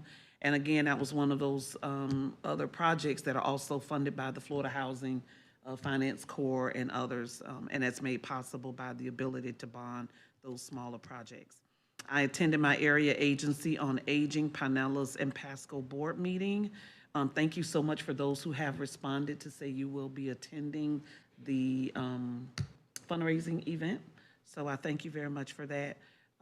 We are just continuing to try to move seniors off of the wait list and get them into programs and services so that they can remain in their home for as long as possible. Ginger Delagal came down to meet with me from Tallahassee, so we had a chance to talk about what I will look for in my presidency on next year. Chris, I already addressed what you requested, so we'll see how that works. You know what I'm talking about, okay. Yep.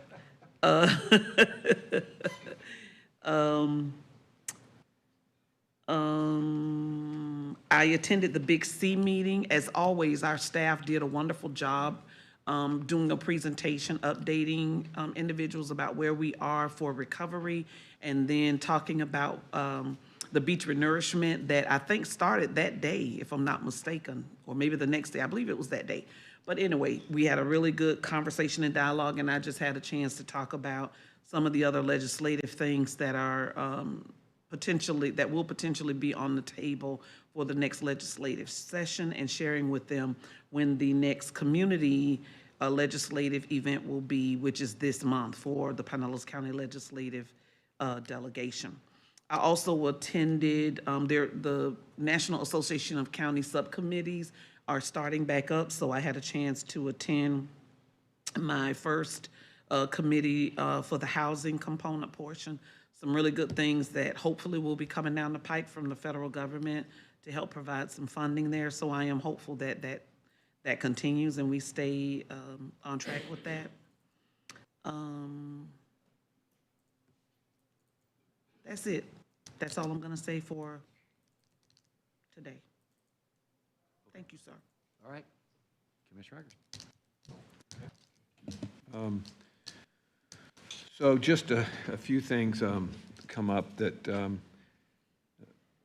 we've had discussion before at the county level about FICSA and the 4 departments there that have currently they internally provide their own benefits, and they've approached me and, quite frankly, a state representative about how they could tap into either the state benefits or the county benefits.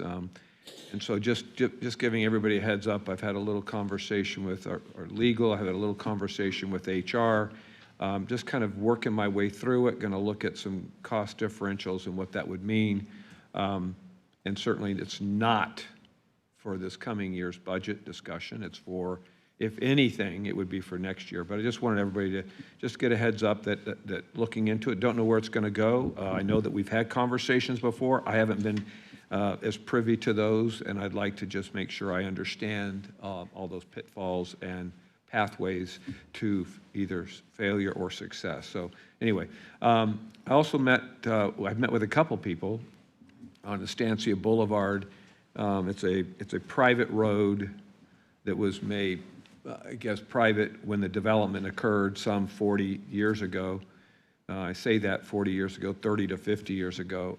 One of those situations where I think that probably we should never have allowed it to be set up the way it was. Over the years, things have transpired. We've had some legal issues that have come up, and I don't even know where all of that is, but right now we have a road that is crumbling and in disrepair. It is a private road. The folks that live in and around there have no ownership. They have no connection to it. There's a couple of areas that do. Couple of developments that do. And, at the end of the day, our responsibility is to bring safety to our residents.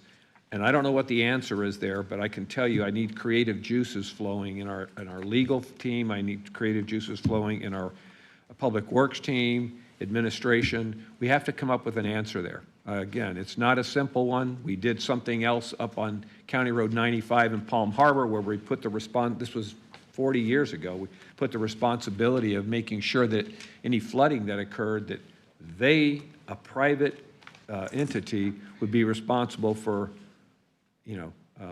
pumping the water out of the area. And then, of course, they've had ownership changes, and nobody's there that claims that responsibility. And our folks stepped up during a storm to make sure that we had relief for the residents in that area. So a situation that probably shouldn't have occurred either. So we've got probably some of those in and around the county, but at the end of the day, we have public safety requirements, I think, that we need to make sure that we're clear on, and we need some really creative thought processes and all of that. So that's all I'm going to say about that for now. I did go to the chrome alloy ribbon cutting in Oldsmar. 140 employees right now. They're going to be growing in the Tampa Bay region to 1,200 employees. State of the art. They work on jet engines. They do all of the small little pieces that put together, and they also assemble. They're a vertically integrated company that does all of that. Mayor Gannon from Oldsmar, our economic development group, was there. AmSkills was there, as we talked earlier. It was just a really good day and a really exciting, good company. I just really wanted to, again give them kudos, the company and the team that kind of helped put it together. As I was coming in, just as a side note, the box art on, I guess it was Martin Luther King and Drew, has been redone as dogs and beach on the, you couldn't beat the combination. A local artist, Anna Hamilton, put that together, went to that quote unquote ribbon cutting. I'm just going to briefly touch on three names. Carol Billmiller, who we mentioned last week, had passed away, a real activist in our community, just such a wonderful lady. Her funeral was last week. It was beautiful, heartfelt, very personal, and just, again, our thoughts and prayers are with the family. Carol, you made a difference, and she's one of those folks that you definitely will miss. Just always had a smile, always made you feel comfortable, whether you're there every day or whether it was your first time there. Just a really great person. I mentioned that another person, a good friend of mine, Mike Bowman, passed away. He owned Dunedin Refrigeration. He and his wife, Amanda, both attend the church that I go to. Just a really great guy, also giving back to the community in ways that we'll never know all of it. But he also was on a couple of boards and committees for the city of Dunedin. Mike is such a special guy, and his funeral is this week. And again, thoughts and prayers to Amanda and the entire family. And in that same vein, a really good friend of mine, Ed Armstrong, passed away this past week or two. Great attorney in his own right, land use and zoning, very active in politics. Bless his heart, he actually even worked on my very first campaign back in +03, and I don't know how he kept his head together as he talked to me about the whole process, but just a really good man, and more importantly, just a really good friend. He's an incredible wife and daughter, and we're just going to miss Ed. I just spoke to him recently, and we're going to get together and talk and meet, and he had unfortunate things happen to him on a golf course. I guess that's probably, if he had to pass, he had to do it there. But God bless him. He was a good person. Let's see, real quickly, Forward Pinellas, we have a work session next week and a meeting and a board meeting next week, so we'll be active on that front. Looking forward to our joint TDC, BOCC meeting. I know we have another special meeting. Next year, I got a promise that we're going to try to work real hard not to schedule a lot of stuff on 9/11. I think we've got to get back to what that day is all about and try not to get filled with distractions. But, I know we do the best we can, but it's just a hard thing to start to lose the focus of that day. So anyway, just a comment. Honor Flight is next week, September 16th, 7 to 9 at the airport, our own airport.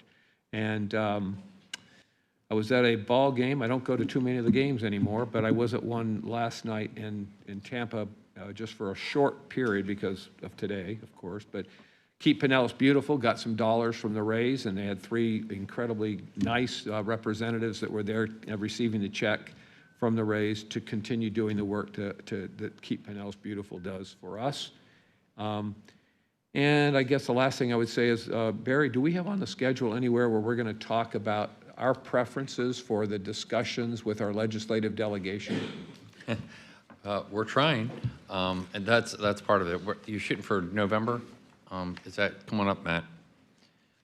They're trying to get dates. They've been working with Rep. Anderson's, as he's the head of the delegation this year, on dates on that. So Matt Spohr, Assistant County Administrator. So Tristan begins September 22nd. We will contract with Johnston and Stewart here probably today or tomorrow, get that done.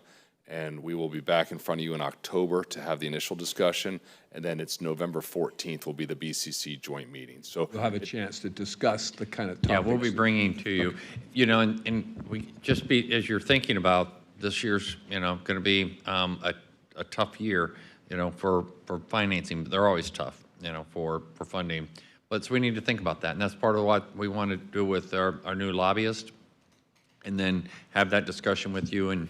But we've got a really, really tight time frame in order to get before the delegation.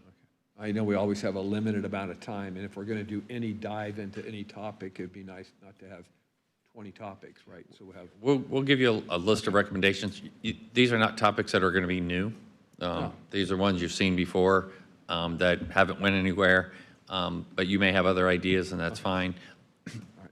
When I'll meet with you next week, we can begin to get any other topics that you want to bring up, so where we can kind of staff those ahead of that discussion here in October. One final thing, not on that front, but Curlew Hills is having a 9/11 ceremony 10 to 11:30.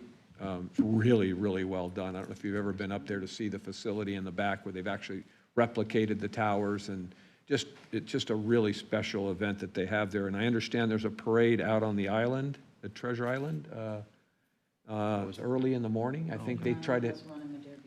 Madeira Beach, Treasure Island area. They're separate. Oh, they're separate. Oh, they each have one? Oh, okay, thank you. Anyway, they're going to do it early enough, I guess, so it remembers the first, well, one of them is anyway.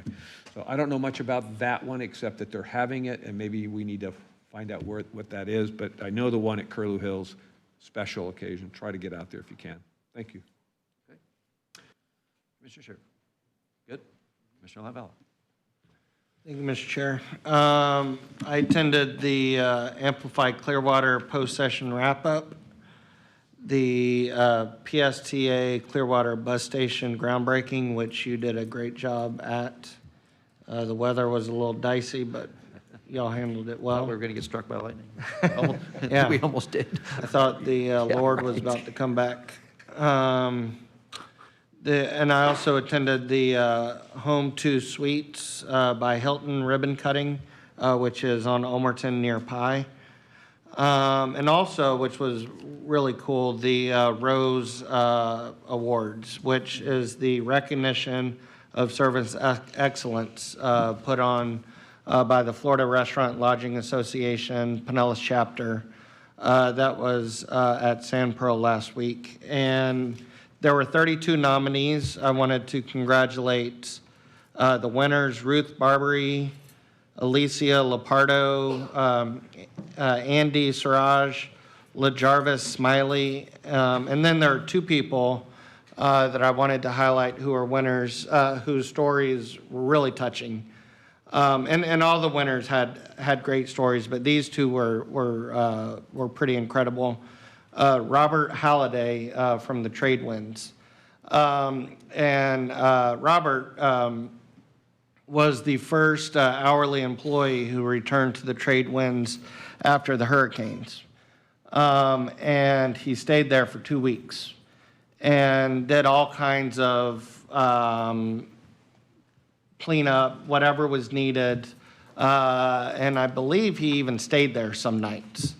And he, my understanding, was very integral to helping the folks at Duke use their facility.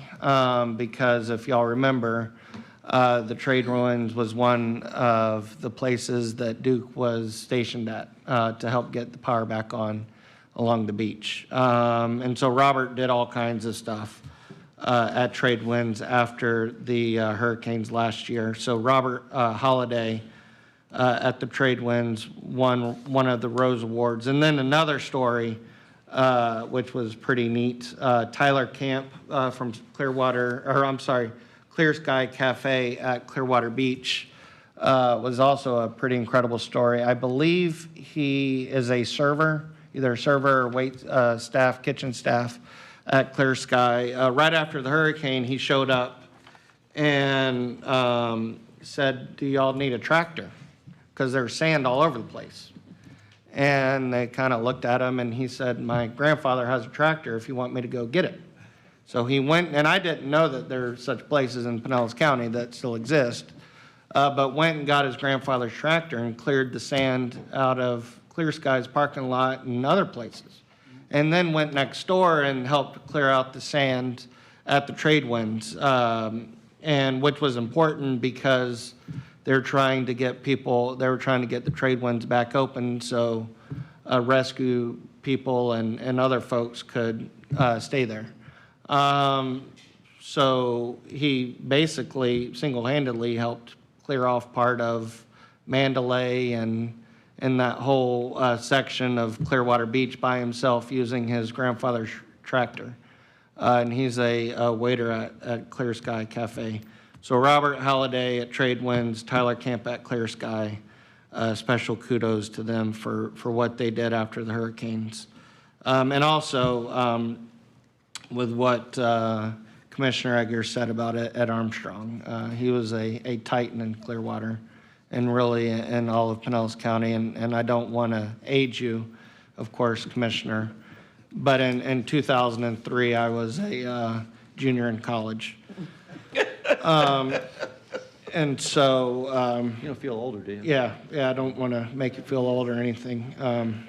But I think I was 21 or 22. I too remember my last conversation with Ed Armstrong, and it was a special one. It happened a couple months ago, and he called me, and it was so special and so meaningful. I said, "Mr. Armstrong, can I put you on speakerphone, and can you tell me what you just told me?" And he goes, "Okay." And so I put him on speakerphone, and I said, "Can you tell me what you just said to me?" And so he did. And the person next to me started laughing, and he goes, "Oh, hey, Jack." And I said, "I just wanted my dad to hear what you just told me." And so Ed is it was a wonderful man and a real titan in Clearwater and will be missed. So. I echo that. Ed Armstrong was a wonderful man. And I bet that was funny. Nice going. All I have is, yes, Treasure Island has a 9/11 event, and it's a parade. It's a walkathon kind of thing, and parade. And yes, Madeira Beach has at their 9/11 memorial, so they'll have one as well. But they're both coinciding when the plane hit the tower, so it would be difficult to make both. So, I did get the privilege, again, for my second time to pose for the K-9 and Commissioner photo. Oh, there it is. Awesome. Just right on cue. Nice going. Right. You got a great team back there. And what a great dog Marv is. What a great dog, and really, really, really well behaved. He's 3 years old. I hope he gets adopted quickly. He's really well trained, still pulls on leash a little bit, but he's just really outstanding. And the art at the airport, I hadn't been to the airport in a while, and the art that's displayed at the airport is really, really something, not just the sand sculpture, but they're really becoming their own little art museum there to give a flavor for the visitors coming in of what kind of art is here in Pinellas County, and I was really quite impressed with it. I hadn't been in a while, so that just means I have to travel more often than I have been. But yes, Marv is great. I hope he gets adopted really quickly. Also, we worked on the OFAB applications. We interviewed the top applications. We ended up going with the most expensive one, and it will be coming before you. It was a countywide collaboration. Staff is going to kind of negotiate the details, but it was pretty all-inclusive of almost everybody in the county to create an urgent care walk-in kind of place. Not really a central receiving facility. It's not for crisis. We have a crisis system. It's a urgent care. It's replicating what Baycare is doing in Pasco County, but it's a partnership with every provider almost in the county. So it's a very collaborative effort to do something that could truly be transformative. And that's what we were going for, is something that wasn't just extending what we're already doing, doing more of the same. It was coming up with something that was transformational. And so our hope is that this will be successful and we'll negotiate a good contract, and that this truly will be transformative change. And you know, people will get easy access to care, comprehensive care, both in healthcare and mental health and substance use disorder. So I'm looking forward to seeing that come to fruition. The staff are going to have a challenge negotiating the details because it's very big, very comprehensive, and because of all the partners, it'll, you know, it's going to be a big deal. So hopefully you'll support it when it comes to you. Again, it was a big ticket. It was just under $30 million over a 3-year period. But I do believe it was the only proposal that gave us transformational change. So we're very hopeful that it'll be successful. But with that, that's what I have. Okay. All right. Let's see, what do I got here? We had a TDC meeting, I guess 2 weeks ago. Also joined Barry and Kelly and Matt and Jill and a delegation from Congressman Luna's office on a Zoom call with the Army Corps on relative to beach nourishment. I would say it was a positive meeting. The Corps seems to want to find a way to get to yes. So we have a follow-up with them. Well, it was set for 2 weeks. I don't know if we have a firm date on it yet at this point, but it should be coming up here pretty quick. Okay. So more to come on that. Also, I think later that day, had a meeting with the Phillies and that crew to talk about their stadium request. Delivered a proclamation celebrating Habitat for Humanity's 40th anniversary in the Tampa Bay area, and their 1,000th home dedication. So congratulations to the couple and family. That was a very nice event. Mr. Latval and I attended the PSTA ribbon cutting, or groundbreaking rather, of the new Clearwater Transit Station, and I think we pretty close, almost got struck by lightning. So, but anyways, it was a nice event. Spoke at the Rotary Club of the Gulf Beaches last week, and tomorrow at 7 a.m. I will be speaking at the Seminole Rotary Club. So I may have to sleep fast tonight, depending on how late this goes this evening. So we will see about that. So that's all I have on for my activity report. I did want to, since we've got a little bit of time to kill before our public hearing, I did want to take this opportunity to touch on Creative Pinellas, since we've had an email or two. 244. Yeah, regarding that. I want to commend you how active you've gotten our citizens involved in our decision-making. Yeah. I think you've done an outstanding job at really invigorating their participation. That's right. I'm just glad that if we have folks that show up tonight, it's not because of myself or Commissioner Nowicki, it's because of you. Well, I suspect we are going to have some folks show up tonight. So, you know, at our work session, just to kind of recap, what I had proposed was that we take the $861,000 that we have historically provided to Creative Pinellas and move that back over to TDC, take $500,000 of that and move that into a grant program to be administered by Visit St. Pete Clearwater for arts and cultural tourism. And remove the general fund and the transportation trust fund and move that back into our side of the table, which we could use for further rollback. And I am still firm on that commitment there. I have done a little further research and a little further digging and had an opportunity to meet with Margaret Murray this morning, and I've met with her a few times in the past. But when I had made that initial proposal, I was really under the impression that of the $861,000, that about half of that was going towards their payroll, which is a non-compliant use of TDC funds anyways, and the other half was going to grants. And I was incorrect in that. Actually 53% of that money is going towards payroll, and only $104,000 is actually going to grants. So it's only 12% of the money. 9% of the money goes for arts and cultural programming, and then $308,000 of the money goes to arts and tourism marketing, which is what St. Pete Clearwater does, which we just approved a $139 million contract for a new marketing firm to handle those things for us.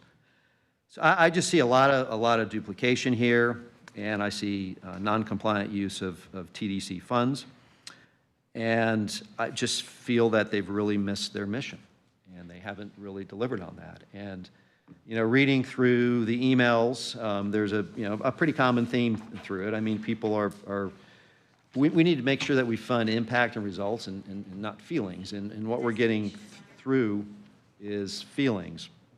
And while I appreciate all of that, but it's not the intended use of TDC funds. It's just not. I mean, TDC funds are all about heads and beds. And, if you talk about ways that we support the arts, Visit St. Pete Clearwater prominently promotes the arts in advertising, marketing, and PR campaigns regionally, domestically, and internationally. We administer the TDT Capital Funds project since 2017 that has approved $41,760,000 in funding for museums and cultural institutions. For elite events funding program for fiscal year 26, invested almost $2.7 million into 49 events, projected to attract 1,655,234 attendees, produce 181,636 room nights, for an economic impact of over $152 million, which is a 57-to-1 return on investment. And of those events, 11 of them are arts events that will receive an investment of $615,000, projected to attract 305,000 attendees, 43,100 room nights, with an economic impact of almost $36 million, which is a 58-to-1 return on investment. And we can never get these kind of metrics out of Creative Pinellas because they just don't have them. And they point to national studies of what a dollar invested in arts creates in economic impact. And I appreciate all of that, and I appreciate their mission and what they're doing, but it just hasn't been an effective program. And since it was intended to be, they were spun off in 2011 for $300,000 one-time payment, and it was going to be, they're going to be on their own. And they never have been. I mean, basically, since then, we funded them close to $17 million between TDC and general fund. And basically, that's been a no-bid contract. I mean, it's just really kind of flown under the radar. Nobody really looked at it a whole lot. Nobody really questioned it a lot. But it's never been competitively bid out. And I think we would be better off taking, really kind of quintupling the money that is being dedicated to grants this year and giving that to Visit St. Pete Clearwater as an initial startup, and let's talk about it in a year, and let's see how that works out. Let's see what kind of results we can get from that. And looking through the emails, defunding Creative Pinellas accounts to sabotaging an entire industry in our county and will further the struggle that our artists have affording the ever-increasing cost of living in our beautiful county and state. And I think we can all appreciate that, but it's not the intended purpose of TDT dollars. And, you see just a lot of these types of things. And, please continue funding Creative Pinellas. My friends and I enjoy driving over from North Tampa regularly to their exhibitions and openings. Well, I'm hoping they're staying in a hotel room when they're over here, but I'm guessing that's probably not the case. And, Creative Pinellas funded me thousands this year. I'd not be paying my bills without them. They deserve all the funding in the universe. They have shown myself and tons of other real artists a true dollar they can use to live and eat.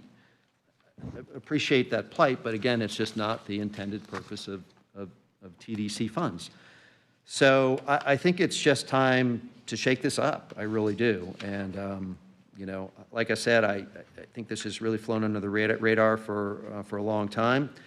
And I really admire Margaret Murray's passion and her heart's in the right place, and she's trying to do a lot of great things, and ultimately I think she'll be successful. But I think it's time for a little disruption. I mean, we've all had a lot of disruption in the last year. We probably got a lot more coming. I mean, we had back-to-back hurricanes last year, which forced us to really kind of look at how we're doing things and really assess some things. And we probably have a lot more coming up next year with a referendum for property tax that's going to be on the ballot. So, you know, I think sometimes you just have to shake things up and let the chips fall where they may, and foster some innovation and some competition. And I just think that's my position on that. I haven't really changed on that, and I just think that's where we need to move forward. So, yeah. Well, I think Commissioner Latvala has first. Thank you, Mr. Chair, and thank you for bringing this forward. You know, one thing I learned a long time ago is any time you bring forward any kind of issue, it's going to be the most important to somebody. That's just the way that government works. A couple years ago, I wanted to cut the budget in libraries, and you know, people showed up and you know, didn't want us to do that. If we tried to cut the budget to parks, people would show up and you know, oppose that, which, you know, is fine, and that's certainly their right. You know, I think one of the important things to note is that we're not defunding the arts. Right. Where we may be defunding an agency that supports the arts, we're not defunding the arts. So I have a question for you, because you've kind of done a deep dive in this, and I want to be sensitive, you know, and I'm not, you know, I don't want to celebrate this, but when push comes to shove, it seems like the worst thing that may be happening is there might be a handful of people that lose their jobs. Is that an accurate assessment of what you see will be happening? Like 10 or so people? I don't really know, honestly. They have other grant funding that they get. Some of their payroll is covered through other grants. I mean, the vast majority of their funding is grants one way or the other. They do get a little bit of private funding, but I really kind of think, honestly, that's sort of where they've fallen down through the years. Yeah. Because it was, you know, they're supposed to be a 501c3 and you know, get and raise funds. And they really haven't done that. I think, quite honestly, they've just sort of gotten comfortable expecting that the county's just going to continue to fund them because we have. Right. You know, but. And I think that funding has gone up over the past 15 years, and in recent years, it just keeps going up and up. Well, the last, I don't have, well, it's actually going back to 2000, I think, I don't know if I have it here, but 11 and 12, it was like $1.2 million a year. It's kind of stayed, you know, and I don't have every single year of what it's been, but for next year, it was proposed at about 1.1-ish, something like that. So, I mean, they are you know, starting to do better at individual fundraising. I mean, honestly, sometimes you need to shake things up and sort of force the issue. And you know, this conversation probably should have happened 5 or 6 years ago, and it didn't. And I don't know if their board served them really well in this, and I don't really know that many of them personally, but there just didn't really seem to be a lot of oversight of what was happening, what was going on. And like I said, I think, you know, Margaret's very passionate, and she's trying to do a lot of good things, but I just, you know, think it's time to shake it up, go in a different direction, and allow us to provide a little bit of tax relief to our residents as well, who are all screaming from the rafters that they want some relief. So, yep. Did Mr. Peters, you have something? Yeah. So my question is, so we have a sports commission and we have a film commission, and if we kind of got rid of the gallery and all that kind of stuff, which it sounds like that's what you want to do, that would you, instead of just being in TDT, we have a sports commission, we have a film commission. If we had an arts commission, and that's different, they do the grants, they manage it, it would be different. And so to me, that kind of makes sense to kind of do it that way, but you'd still have one person that oversees that commission, that program, that, you know, kind of knows what's the new up and coming that would work for those grants and how to best use those grants for a better ROI. So is that what you have in mind? I had talked to some people and I thought, I think what he has in mind is like an arts commission versus what we're doing. There was a shakeup with them. We moved them around several years ago. But to me, I think if it fits like in that if you had a film, a sports, and film and arts kind of go together anyways. So it could fit under arts. I don't know if it's a good, or under film, I don't know, because they go together anyways. But it sounds to me like instead of just letting it go, because there is a return on investment on arts, there's no question. And if we're still going to do the grants, which it sounds like we're still going to give the grants to the artists, so we're not taking the art money away.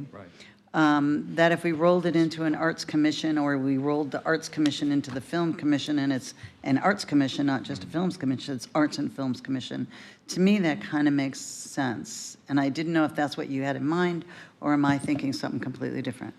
Well, the initial conversation I had with Brian Loack was to create a arts and cultural, like elite events tourism-based program where we can track ROI on those types of things. Arts Commission, maybe. I mean, I haven't had that specific discussion with them, but that's an idea, that's a thought. Okay, and it kind of fits, okay. That's my, thank you.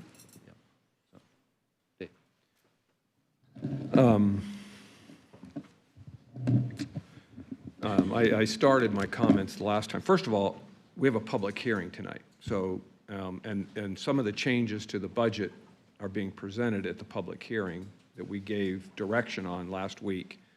So all this conversation that we're having, to me, seems like out of place, and it should be happening tonight. Not today, when, you know, the folks that are expecting that kind of conversation will be here tonight. You know, I'm not saying that the model that's in place is the best or the worst or anything in between. What I'm saying is that we made a commitment some years ago to a program that has evolved over time under the watchful eye of the county commission. And the county commission has changed over that time. And the conversation that we're having today, right now, is the kind of conversation that we should be having in a workshop that deep dives and understands the alternatives that are available to us and to our residents, frankly. I mean, this is, you know, we've got, you know, we can cavalierly say there's 9.5 employees that will lose their jobs at the end of the month. It's huge. And again, it's a commitment that we made. It's a commitment that we've made, and we gave watchful eye from our finance department where the money was being spent. So if it wasn't being spent right, that kind of communication, that kind of information should have been shared. All I'm saying is that we complain about the state dumping things on us, all or nothing. We never get phased in on anything, like we're going to do this over time. And right now we're talking about chopping an organization that's been doing really good work. Now, again, I'm not the judge of the kind of work, but they're doing good work and not phasing them over time. And, you know, if you want to talk about taking 20% of their budget and then having workshop on it and understanding what they do, and maybe they do meet what we want done, maybe they don't. Maybe it's a model that's past its time, maybe it isn't. And I think those kind of conversations are valid. I like the ideas that we bring forward. We've had some really good ideas around this table about scrutinizing our budget. And that's really what we've been doing for the last 4 or 5 years, which I'm really happy about. And tonight's going to be no different. Scrutinizing is important. But it's also important to honor commitments. It's also important to phase things in and out. It's also important to have a deep dive conversation in a workshop. That's what we do. We've always done it that way, where we have a good conversation. And we talk about the alternative, you know, putting it back in the TDC. Let them do that. We talk about the current model that's in place. And again, whether it's perceptions or misperceptions that are out there, they're out there because of all of this happening on the fly, so to speak, because a lot of people have been totally taken off guard, had no idea that this was coming. In past times, and people have been led along the budget process, that we may have a problem in month one of the budget process. February comes, March comes, we have our workshops in June. You start to get flags, you start to get ideas that things might happen, and this has happened rather suddenly. And I think it speaks volumes to people that are committed to the arts. And I go back to that study that we just did, that survey that we just did, and we talk about one of those three findings was the importance of arts and culture in our community. And the signal that we're sending may not be the reality of what we're trying to say. It may be a much better signal, but it doesn't come across that way. And I just think we need to slow it down and have the discussion that we're starting to have now. You're reading a bunch of numbers right now that I think are really interesting and informative, and maybe they're valid. I don't know. So again, I feel really a little uncomfortable having this discussion now, but it's been brought up, so I'm adding to it. This is a public hearing tonight to talk about items that we've added or taken away, and the folks that are here, they'll be here tonight to talk about that. So maybe we'll just have to do this all over again tonight for them. So those are my thoughts. Again, I think people wrote in. I've never seen so many individual letters that were written, very unique. There may have been common threads, but it wasn't like a rubber stamp letter. Everybody had the same letter that wrote in. They had very heartfelt comments about art and what it means and what this group actually does that's different than what other groups do. So I think we need to learn a little bit more about what they're doing. Talk a little bit about the comment that you made, TDC funds not being used the right way. Well, that's the first time I've heard that one. So I think that's something that would be good to understand more. And I'll leave it at that. Thank you. Anything else? Okay, all right, sounds good. Anything else? No? And I'll just not add about that, but I mean, I still do support, cutting funding for the libraries, Commissioner Wadvala. So if you want to bring that up tonight, I do support that. All right. All right, well, there's nothing else. Wait, Commissioner, we do have the joint resolution for the, do we have that? Tri-County meeting. And we've replaced that, so we've confirmed with both Pasco and Hillsborough County that the date of the joint meeting will be October 17th. And your resolution has been updated. Okay. And confirmed with your staffs, so. All right, I have a motion from Commissioner Peters, second from Commissioner Eggers. All in favor? Any opposed? Okay, motion carries. Okay. All right, we are adjourned until 6 o'clock. And we will have food coming in.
Good evening, everybody. I hope everybody is having a nice Thursday evening.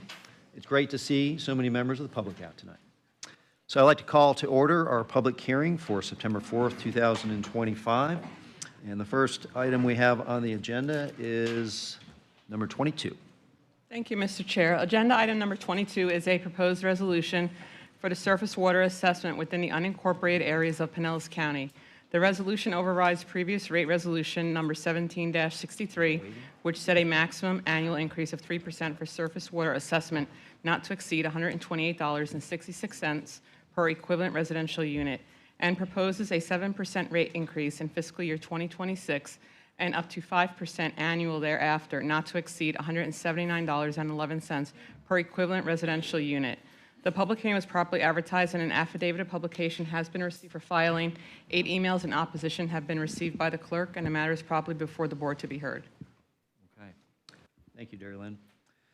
We will not be taking a vote on this tonight. Instead, after taking any public comment on this specific item from anyone wishing to comment, I'll entertain a motion to continue this public hearing item to the new special meeting of the Board of County Commissioners scheduled at 1 p.m. on Thursday, September 11th, immediately following the joint BCC-CVB meeting at the Sheraton Sand Key Resort located at 1160 Gulf Boulevard, Clearwater Beach, Florida. At that meeting, for timing purposes, we will take up this item, and we will also take up the certification of the corrected Lellman Solid Waste Collection MSTU assessment roll. Mr. Rose can explain why we are doing so, proceeding in this manner. Good evening, Commissioners. Chris Rose, Office of Management and Budget.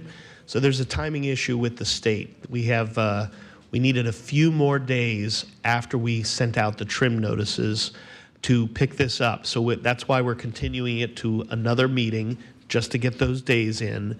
And we cannot go past the 15th, so we cannot pick it up at the second meeting either. So thank you for your indulgence, but we just need a few more days. Okay, do we have any public comment on this item, item number 22? I do not have any speakers cards filled out, so. Do we have one? Have you filled out a card, sir? I did, yes, sir. 22. Okay, please come on up. I have a stack of cards here, so I'm not sure I can find it, but come on up, David.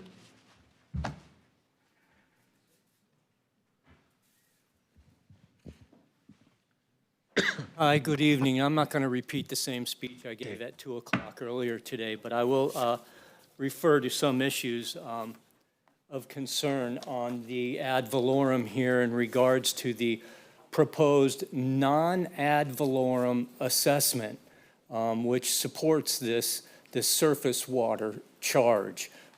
Based on statute law, that assessment is a levy. This ad valorem trim notice is a property tax lien. So now we've gone from a property tax lien into a watershed levy with this surface water assessment. Now, let's say, for instance, that the county, based on resolution, has already been sold to the water district. And in a quid pro quo agreement over the next 30 years, this county is intending on shape-shifting itself into little watershed jurisdictions, which is reflective of a non-ad valorem assessment. So, in effect, everything line-itemed underneath this apparent ad valorem charge will slowly become part of the non-ad valorem assessment. This part will be dissolved, and they will assume powers as a non-ad valorem watershed government.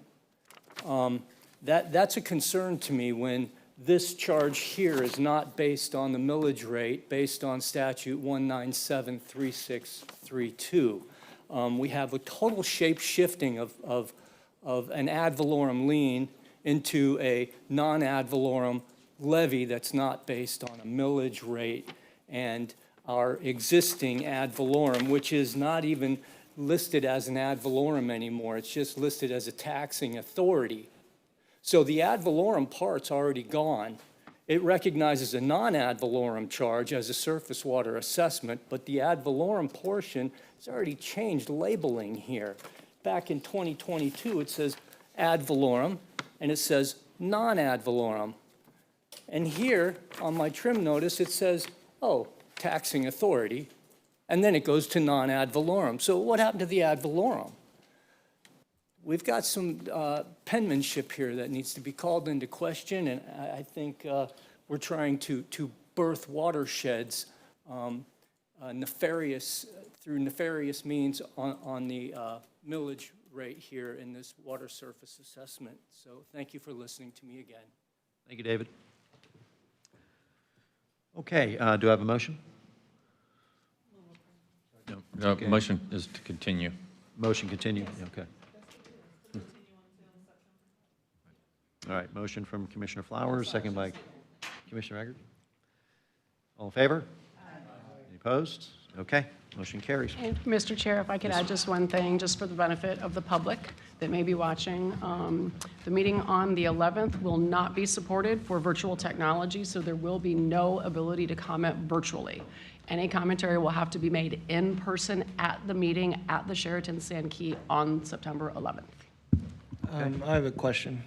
The meetings will still be televised though, right? The joint BCC TDC meeting is not. It would require massive amounts of setup and staff, so we've never televised those. We had to add this piece to it because of the timing, as Chris went over. But we won't have the ability to televise the meeting at that time. But it'll be audio recorded? Or? Yes, the clerk will have, there'll still be the clerks there, and we'll have an audio and a record of the meeting and everything, and there'll be minutes and everything like that. Okay. All right. Okay, now we are going to move on to the FY26 tentative millages and tentative budget. Have any correspondence that has been received regarding the tentative millages and tentative budget? One email of concern, 156 emails and 108 voicemails in opposition have been received by the clerk regarding the tentative budget. The Office of Management and Budget also received 50 phone calls. Okay. Good evening. Tonight's public hearing is the first of two public hearings for the consideration and adoption of the FY26 millages and budgets. Before we get started, I'll walk through the sequence of events for tonight. The county administrator will present changes to the proposed budget since it was originally presented to the board on July 22nd. The county administrator will provide a budget overview presentation that incorporates these changes. We will accept public comment on the following property tax levies and budgets by the following taxing authority classification: the BCC countywide levy for the Pinellas County General Fund and the county levy supporting the Health Department Fund. The levies for dependent special districts and unincorporated area municipal services taxing units that going forward will be referred to as MSTUs. Dependent special districts include the Emergency Medical Services Authority and Pinellas Planning Council, and MSTUs include the unincorporated area municipal services taxing unit, Public Library Services District, Palm Harbor Community Services District, Feather Sound Community Services District, East Lake Library Services District, East Lake Recreation Services District, Greater Seminole Recreation District, and the Special Fire Protection Districts. If you wish to speak regarding the tentative millages and tentative budgets, you should have filled out a blue card. If you have not yet filled out a card and wish to speak, please see the staff seated at the entry door, and they will assist you.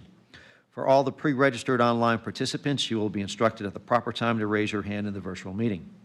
After hearing all public comment, I will ask the board if they recommend any further changes to the tentative millage or tentative budgets.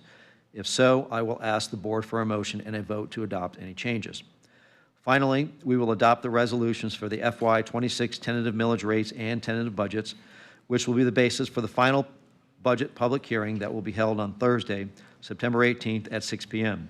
In accordance with Florida statutes, the tentative millage rates will be adopted first, and then the tentative budget will be adopted for each taxing authority. Before we begin this public hearing, if anyone has specific questions or concerns regarding the assessed value of their property, exemptions or classifications related to your property, or information on the trim notices, tonight we have Kevin McKeon and Jackie Warr here with us from the Pinellas County Property Appraiser's Office. If anyone would like to speak with them, please follow them at this time, and they will answer your questions. For those attending virtually, please contact Pinellas County Property Appraiser's Office at 727-464-3207, Monday through Friday, 8 a.m. to 5 p.m., or email Mike, M-I-K-E, at pcpao.org. Florida statutes also provide that a taxing authority may adopt the tax levies and budgets of all its dependent special districts and MSTUs by a single unanimous vote.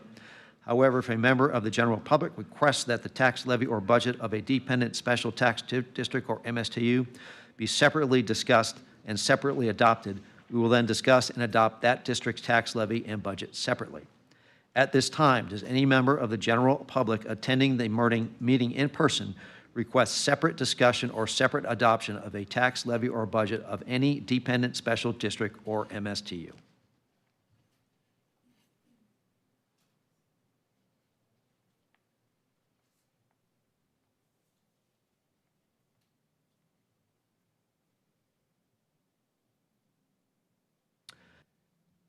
Hearing none. Since we have not heard from anyone requesting separate discussion at separate adoption of any dependent special districts or MSTUs, we will proceed with adoption of the tentative millages and tentative budgets for the BCC countywide levy for the Pinellas County General Fund and the county levy supporting the Health Department Fund, and then for the dependent special districts and MSTUs by single unanimous vote. We will now open the first official public hearing on the FY26 tentative millage rates and budgets. Madam Clerk. This public hearing is being held in accordance with Chapters 129 and 200 of the Florida statutes. The meeting has been duly noticed by the property appraiser's mailing of the trim notice. Thank you. We, the Board of County Commissioners, as taxing authority for the BCC countywide dependent special districts and MSTUs, as previously referenced, will now proceed with the public hearings. In accordance with Florida statutes, I want to publicly note that the percentage increase in the millage rates for all budgets over the rollback rate based upon the maximum millage or maximum rates on the trim notice and subsequent decreases to the rates to fund the FY26 tentative budget is a 2.5% increase over the aggregate rollback rate of 6.0265. The primary purpose of the increases in millage over the rollback rate are due to the following. In the general fund, the unincorporated area MSTU, and in the Emergency Medical Services Authority, revenue increases over the rollback rate are required to support personnel and operating expenditure levels that are driven by inflationary factors and board priorities. In the Pinellas Planning Council, sufficient revenues exist with a decreased millage to support personnel and operating expenditure levels as per the request of Board Pinellas. In the Public Library Services District, the MSTU, the Palm Harbor Community Services MSTU, the Feather Sound Community Services MSTU, the East Lake Library Services MSTU, East Lake Recreation Service MSTU, Greater Seminole Recreation Area, and 7 special fire protection districts: Bel Air Bluffs Fire District, Dunedin Fire District, High Point Fire District, Pinellas Park Fire District, Seminole Fire District, Tarpon Springs Fire District, Terra Verde Fire District. Revenue increases are needed to support increased expenditures by the agencies providing services for those districts. And the other 5 special fire protection districts: Clearwater Fire Protection District, Gandy Fire District, Largo Fire District, Safety Harbor Fire District, and South Pasadena Fire District. Sufficient revenues will exist with a decreased millage to support personnel and operating expenditure levels. Chairman, before we begin the FY26 budget presentation, I want to note that a schedule of changes to the proposed budget was distributed to the board on August 22nd and attached to the agenda packet available online. For the purposes, or for the proposed changes, including the adjusted budget amount for the general fund, airport fund, Star Center fund, sewer fund, fleet management fund, risk financing fund, and the employee health benefits fund. The general fund went from $1,116,490,850,000 to $1,111,584,480. The airport fund from, I'll just read them, $217,011,930 to $151,725,980. The Star Center Fund from $11,136,990 to $13,084,410. The sewer fund from $311,416,210 to $307,871,210.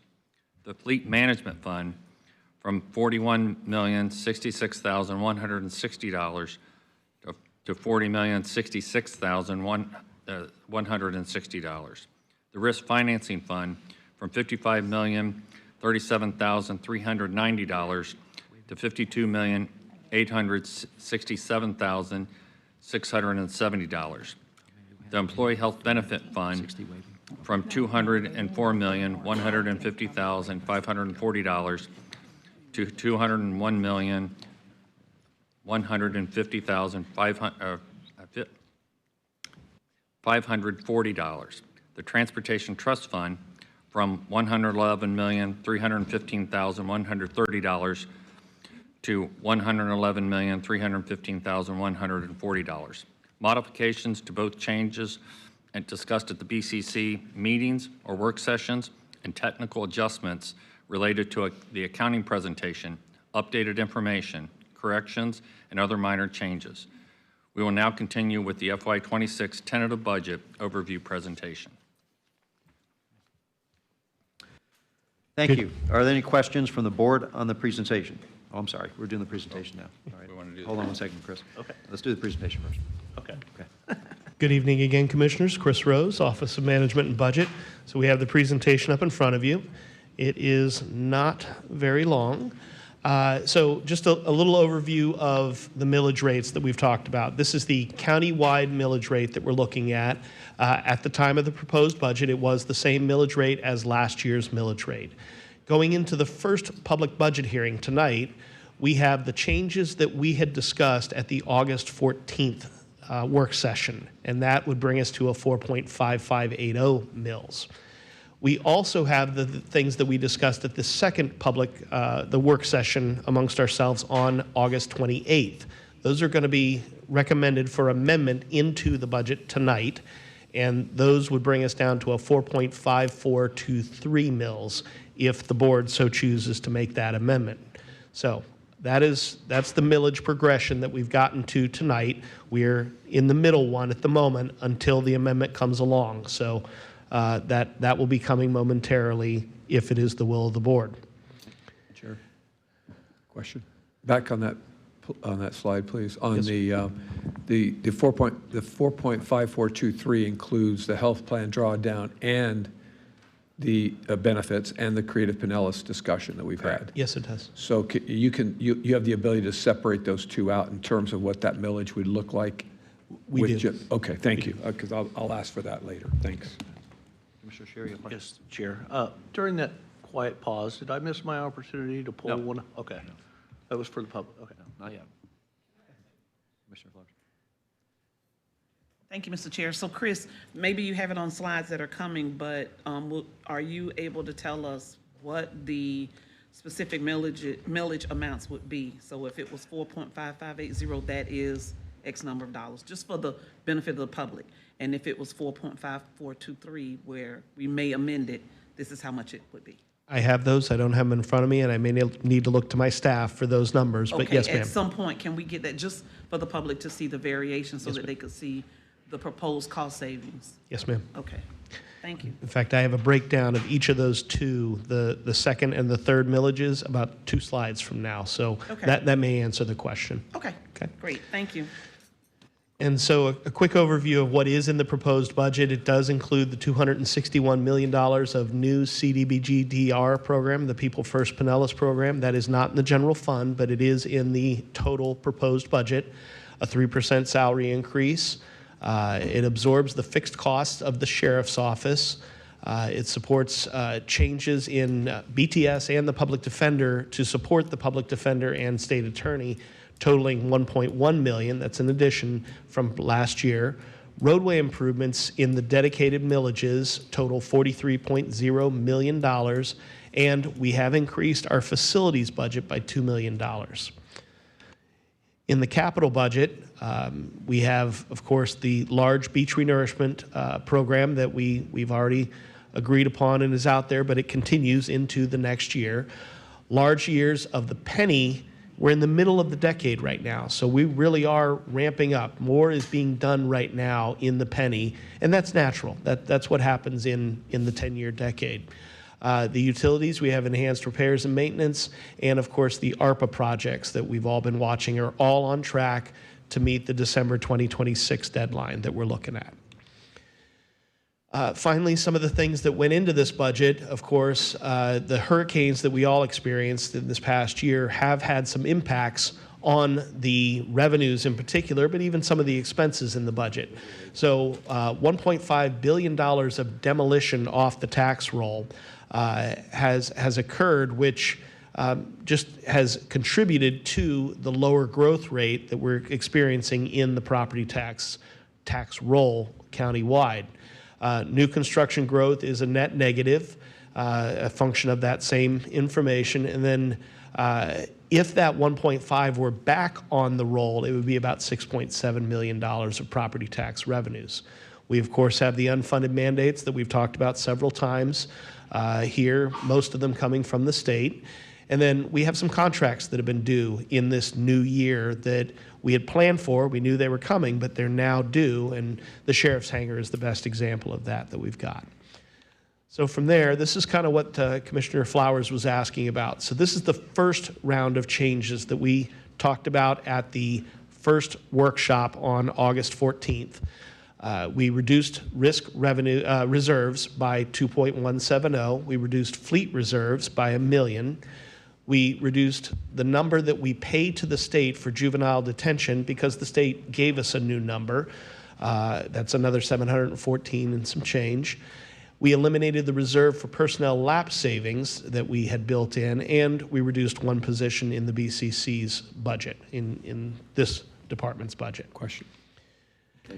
On the reduced risk reserves, both of those, the fleet and the risk, those are normally ongoing additions to the reserves, and that's why we're comfortable using that as part of our cost reduction?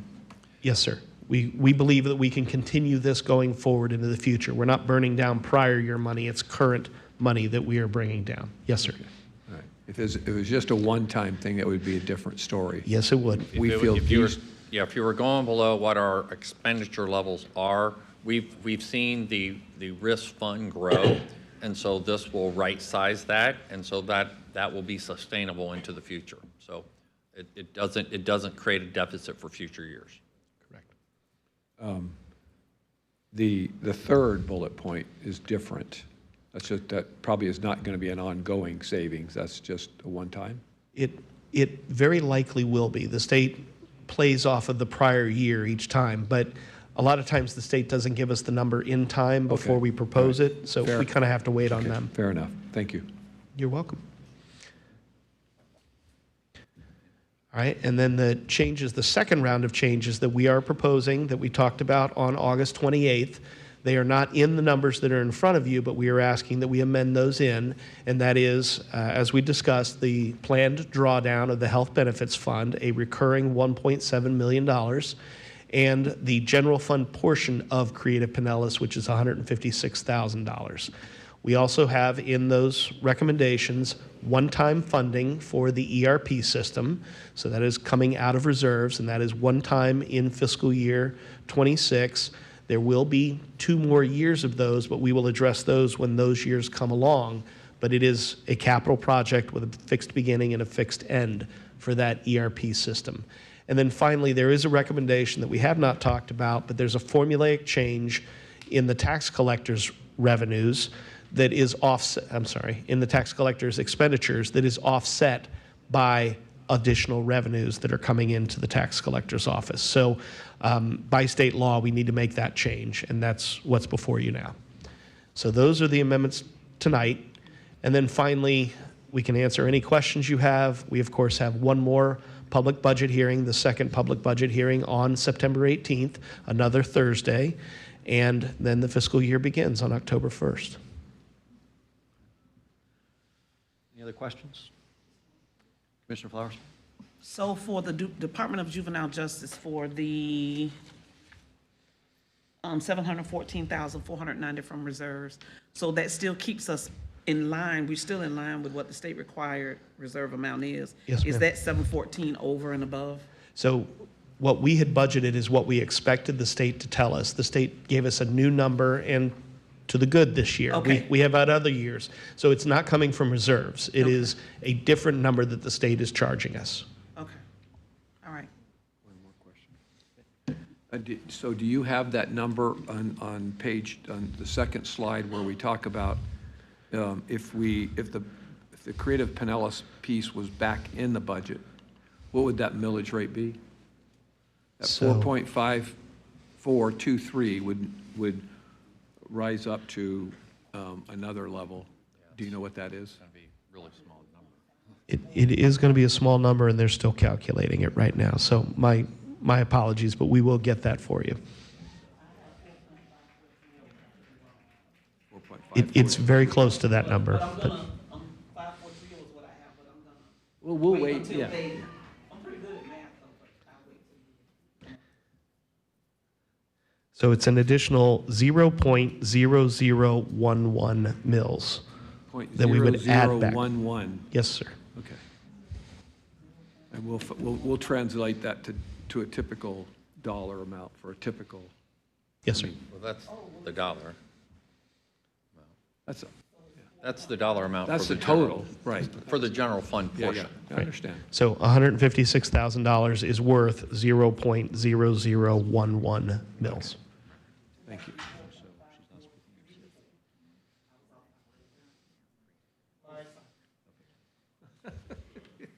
I was saying that would be 3.4 instead of 3.0, so I'm off by. But anyway, we'll wait. It would be 4.5434 mils. Yes, ma'am. You were close. I was close.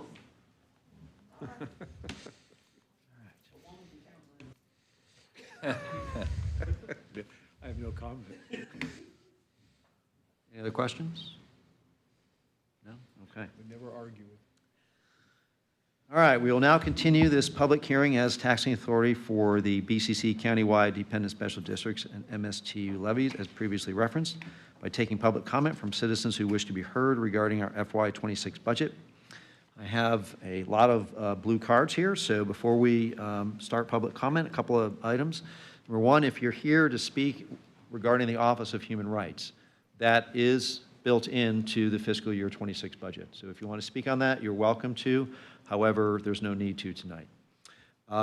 We are going to start public comment here, and with the volume of cards that we have, we're going to limit individual speakers to 2 minutes and group speakers to 5 minutes. We would appreciate brevity because we have a lot to get through tonight. If you're speaking and somebody has already made the point you want to make, we would appreciate you being extra brief on that. So with that, we will get started. And we've got, let's see, some group speakers, and we'll get to them first. So we'll do, Dave, want to get ready with 5 minutes? I am. One comment, I'm just asking the chair for an indulgence on, I think one of the group speakers is going to be the executive director for Creative Pinellas, and it's your discretion, of course, but I would love to be able to let her have her full 10 minutes. And again, it's not setting a precedent. She represents the group that's being discussed. So it was just a request. Thank you. Okay. Well, if you would like to set it for 10 minutes, I'll allow that. All right, Margaret Murray?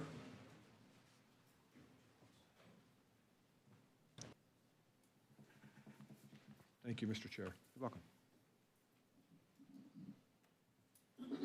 Good evening. Good evening, everyone. Thank you for having me here tonight. And thank you as well for allowing me to continue this conversation about the future of Creative Pinellas. I would like to begin by acknowledging my gratitude for the investment in the arts that the county has provided over the years, and specifically your investment in Creative Pinellas. In listening to recent budget conversations, please know that I'm on your side on this. I too relish fiscal restraint and accountability. And I am here tonight to assure you that we're doing everything we can as the county's designated local arts agency to retain your trust in our stewardship of county funds. In fact, we have done more and more every year to support county initiatives despite the flat funding for the past 4 years. We are increasingly focused on diversifying our revenue stream and brought in an additional $300,000 this year in non-county grants and contracted services providing arts management to private entities, hospitality businesses, and municipalities across the county. We remain committed to diversifying our revenue stream, and one other way that we are diversifying is that we are going to begin fundraising, private fundraising. Historically, Creative Pinellas has not sought private funding because we don't want to compete against the very arts organizations and artists that we support.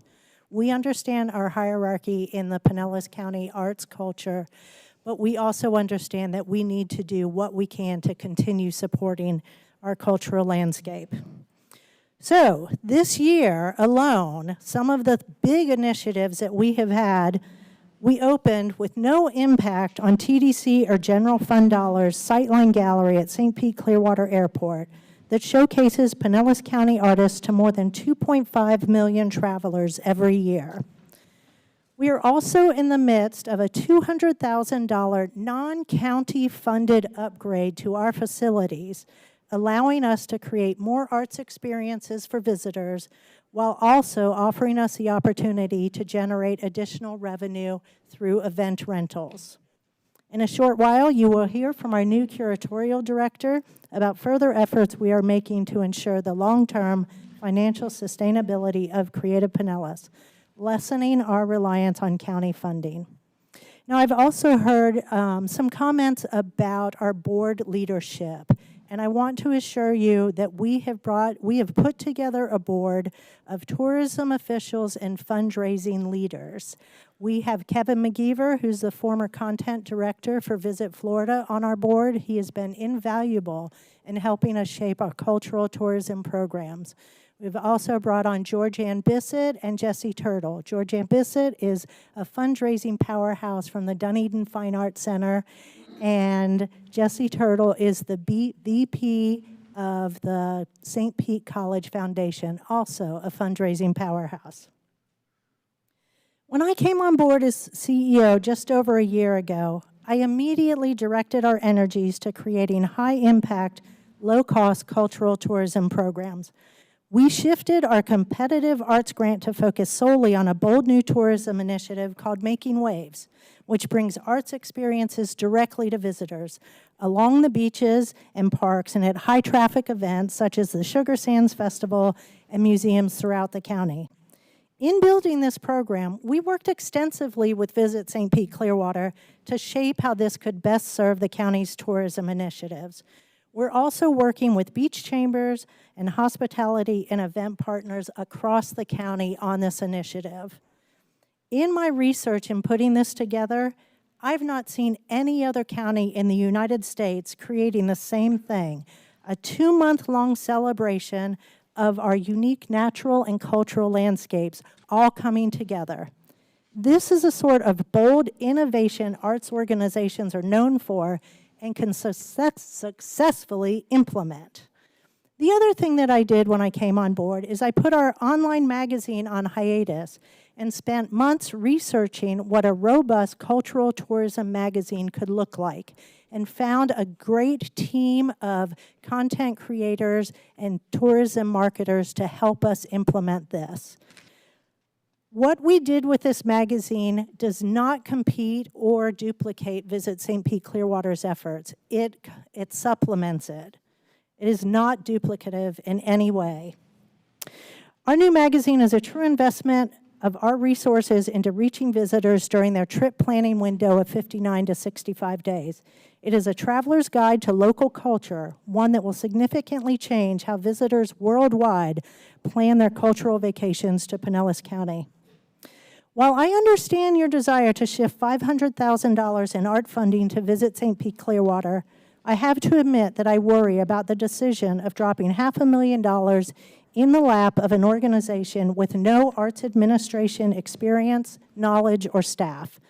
Our staff has exactly the experience and knowledge required, and have administered this program successfully for over 6 years now. A more cost-effective and impactful solution would be to allow Visit St. Pete Clearwater and Creative Pinellas to play to our respective strengths and work together to both create cultural tourism projects and market them. In fact, we have been working with VSPC on exactly this model, utilizing their marketing reach as well as visitor analysis to determine our success metrics. We take our competitive arts grant and its role in boosting tourism seriously. And in fact, Kylie Diaz from VSPC will be part of the panel making funding decisions with us. Another example of how we are working collaboratively with VSPC to fund cultural tourism. Todd Wellman, our grants administrator, is a former federal grant compliance director and will be overseeing this program. I have also offered to create a county-wide arts funding advisory committee to make sure that we are spending the money in the manner that the county wishes us to. We do more than cultural tourism at Creative Pinellas. I don't know if anyone is aware of this, but after Hurricanes Helene and Milton, we worked with county officials and FEMA officials to create a survey determining how much impact the storm had on cultural organizations and artists. Our website became the go-to site for people and organizations looking for resources. We also created a supply fund drive that went throughout the entire county. We also work with the Pinellas County school system. Every year we host Youth Art Month with K-8 children exhibiting their artwork in our gallery. We are also host to the 13th Congressional District High School Exhibition and Competition for Budding Young Artists. We distributed over $225,000 grants last year. Those go to artists who are small business owners who are enhancing our community and our way of life. So in short, please consider continuing your support of Creative Pinellas and allow us to address your concerns in a productive, timely way. Being blindsided like this gave us little opportunity to respond effectively. And in fact, and this is important, if we are not funded in this budget, our county lease requires that we vacate our offices and galleries by the end of the fiscal year in 3 weeks. As a solid partner to the county for many years, I believe that we deserve the chance to work together to thoughtfully answer any questions you might have and work toward a solution for all. Right now, I am asking for at least 1 more year of funding and further conversations to allow us to implement the changes we have underway. Thank you so much. Mr. Chair, I have a quick question. Thank you, Margaret. Mr. Lebo? Yeah, I have a quick question. I would dispute that Visit St. Pete Clearwater has the arts experience or staff, because they do a pretty good job advising us of which museums to give millions of dollars of bed taxes to every year. They do a good job with that. But earlier, in our meeting earlier, you were talking about some of the funds. And I'm glad, Ms. Murray, that you brought up funds. And you brought up a 53% amount. Mm-hmm. Is that the TDC funds that, so Ms. Murray, is it true that in the TDC funds that you get from Visit St. Pete Clearwater and the TDC, that 53% go to salaries? That is not correct. Yes. So of the $94 million that the tourism tax brought in last year, we received less than 1% of that. $150,000 of our staff salaries are paid by state grants. We spend about $300,000 on salaries, and those are salaries that go directly to marketing Pinellas County as a tourism destination. There's our marketing staff dollars, and that's an allowable expense. And you think that Creative Pinellas brings heads and beds? I do. And I know that with Making Waves, we'll bring more. This cultural tourism program is going to change the way people look at Pinellas County as a cultural destination. Do you think that you can do it better than the Visit St. Pete Clearwater folks do? We have two different roles. I'm not a tourism marketing agency, and I think that we can work together. We can create the arts experiences because we are embedded in the county. We have the knowledge, we have the relationships, and we can work with Visit St. Pete Clearwater to market those events. Even though you just said they don't have the experience to do that? They have the marketing experience. We can play to our respective strengths. We create arts events, they can market them. Okay. Yeah, David. Yeah, just real quickly, on the visitations to your gallery, can you give us a sense how that's grown over the last, or maybe not, in the last 3 to 5 years? People coming to the gallery, participating in what Creative Pinellas has to offer. Yes, and everyone should have a folder with some information there. And our visitation has increased by about 10 to 20% every year. This year, visitation is down a little bit, and I have heard from many cultural organizations that it is down across the county. We have visitors from all over the world coming through our gallery. And in fact, if you look at the most recent Visit St. Pete Clearwater report, it shows that Florida Botanical Gardens, which is how they lump all of visitation to Heritage Village and Creative Pinellas, has more visitation than even the James Museum, which we market extensively. So there have been times that Pinewood Park is the 4th most visited cultural attraction in Pinellas County. I follow these statistics very carefully. I take my job as a cultural tourism professional very seriously. Thank you. Okay. Thank you. Thank you. Yeah. 2 more. 2, 5. Okay. You got it. All right. Okay, next we have David Ramsey.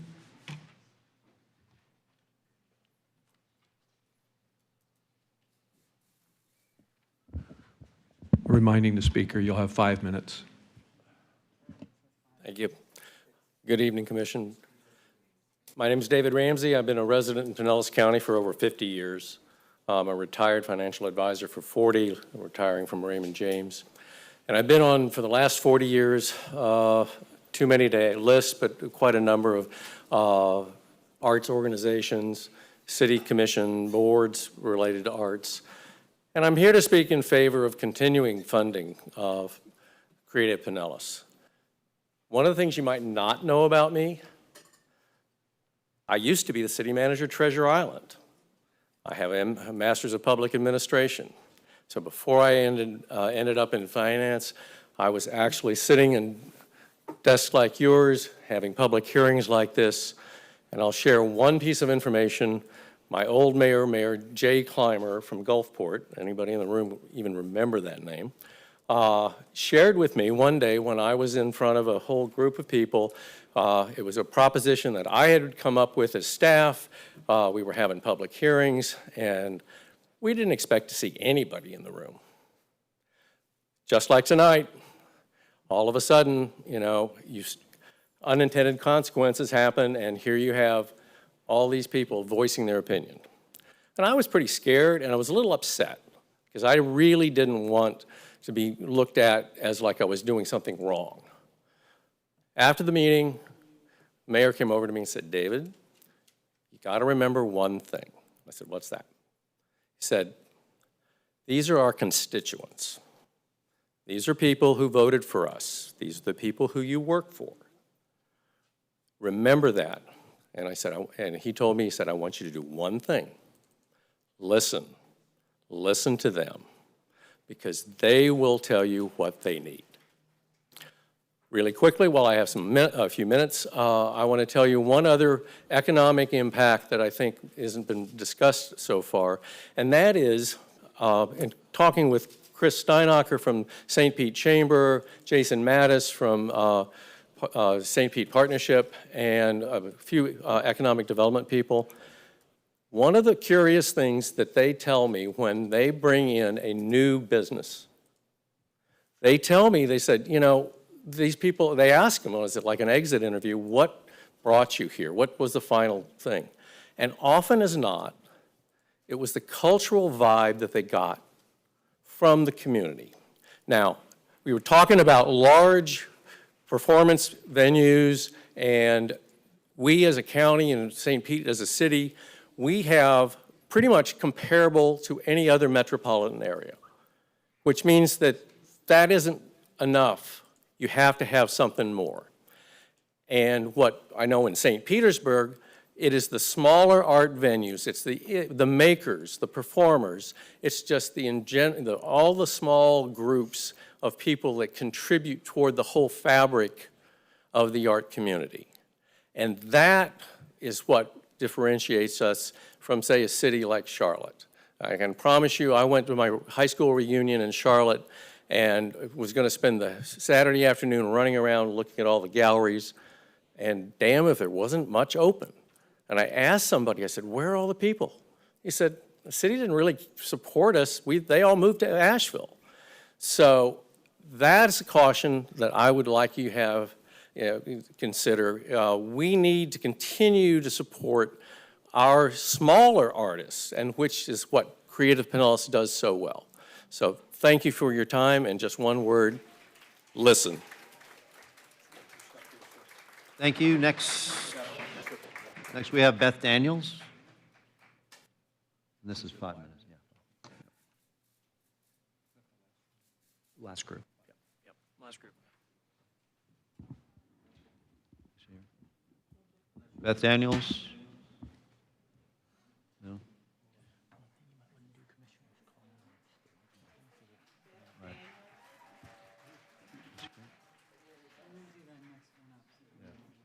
Well, now we're going to individuals. After Beth Daniels, we're going to go to Kenesha Barajos. I'm going to murder this last name, I'm sorry. Chagnow? We ready? Yes. Thank you for your time and your attention. My name is Beth Daniels, and I'm the president of the Clearwater Arts Alliance, the official arts alliance for the city of Clearwater. We strongly urge you to continue the funding for Creative Pinellas. We know firsthand what happens when Creative Pinellas is funded because we see the results in our own city and across our county. I speak for our group. I also speak with way too many years of experience myself. I'm a lifelong Pinellas County resident. I've been involved in especially the music community my entire life, and I still am involved in that. So I've performed in all our halls, and I've been in all the small places, and I've also been on the Clearwater Arts Alliance. Our organization is now 25 years old. We were here the last time that, in fact, I was on the Pinellas County Arts Council, and this commission many years ago during the financial downturn defunded that organization. It took years and years and years of work, especially from some of the smaller organizations, to help bring that back into a reality for the county. And we urgently ask you not to let that happen again. That you can't imagine the momentum that is lost and the numbers of people and their dedication and the discouragement that comes with that. The numbers are really striking. Creative Pinellas receives less than 1% of the county's tourism tax and just 0.001% of the overall county budget. That is pennies compared to the return that they in fact deliver. And they don't stop there. Every dollar from the county is matched and multiplied with outside funding, as Margaret very eloquently explained. There are a variety of other groups that support them, and they support us. We work together to make a vibrant art community for our entire county. The broader economic impacts of the arts is undeniable. The Arts and Economic Prosperity study that was published in 2023, and we had one done specifically for the city of Clearwater. The Clearwater Arts Alliance was a very big part of getting all those surveys done. It showed that that that sector of nonprofit art and culture in Clearwater alone is $125.6 million industry in the city of Clearwater. It supports more than 1,800 jobs and generates $24.6 million in local, state, and government revenue. More than 1.8 million people, both local and non-local, visited our arts and culture events and activities and venues in Clearwater. This proves what we know to be true, that investing in the arts really pays off. The return on investment is undeniable.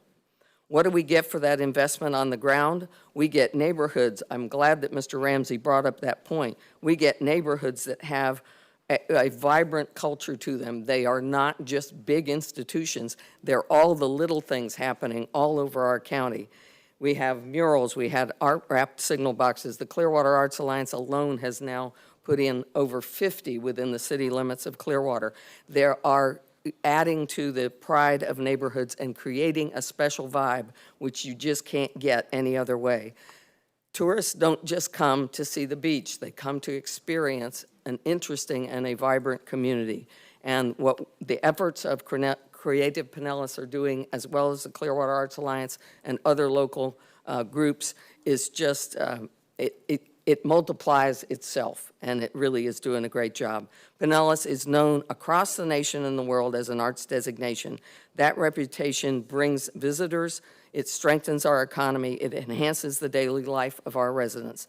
Defunding them would undercut, not preserve, the county's unique charm and the very tourism economy we all strive to see be successful. I would like to bring up a couple other points that have not been raised, which I'll take off my arts supporter and artist and put on my lawyer hat for a second. Basic due process. There was very little notice of this. People in the arts community only learned about it last week. They need an opportunity to react and to cure. If there are complaints about things, you get in with your staff and you work with them. You don't just blindside them and cut it out. There are too many people, and it's really a shame because that room is packed, okay? It is packed with people from Gulfport to Tarpon Springs that have come here tonight. And it's really a shame that you can't be looking them then in the eye. In conclusion, we strongly support this proposition that you keep them fully funded. Thank you for your time. All right, please, no clapping. Yeah, now we're down to 2. Okay, so Ganesha, I'm sorry, I'm not getting this name correct. Ganesha Barajas Chandanga. And then Reed Jenkins. Well, those were big shoes Good evening. to follow. Well, Excuse me, we're reminding everybody that comes in 2 minutes instead of 3, just a reminder. Thank you. Thank you. Good afternoon, Commissioners. My name is Ganesha Barojas Cheñao, and I've been a resident and homeowner of St. Petersburg for the past 11 years. I stand before you not only as a community member, but as a wife of an artist whose career was profoundly changed through the support of Creative Pinellas. When my husband received his first grant in 2018, it was not just financial assistance, it was validation. It gave him a sense of self-worth as an artist, and with this support, he was able to build a professional portfolio that has since attracted opportunities on a global scale. Projects that before felt absolutely out of reach. Right now, actually, he is a full-time artist, painting a mural in Maryland. That's why I'm here. And that is thanks in no small part to that first grant, the few that came after, and the many other aspects of the programs, including education and networking, that Creative Pinellas provides directly or indirectly to our community's local arts ecosystem. My husband is the poster child of how these programs empower artists not only to pursue their passion, but also to build financial, sustainable careers. This has, of course, also impacted our family. The ripple effect extends beyond the recipient. It uplifts households, strengthens families, and shows the next generation that creative careers are not only possible, but also valued. We came to St. Pete for a job relocation, but we stayed for dance career and the community, arts community that welcomed us like a family. And the results are reflected in real numbers as well. He's the artist, I'm the numbers in the house, and this is my perspective. Home values in central neighborhoods in St. Pete surged from 97K in 2014 to about 475K in 2024. That is 389% increase, compared to, for example, Jacksonville, where the real estate grew about 138% over the same period. Our growth reflects. Thank you. Time's up. Okay. Reed Jenkins, followed by Maggie Duffy.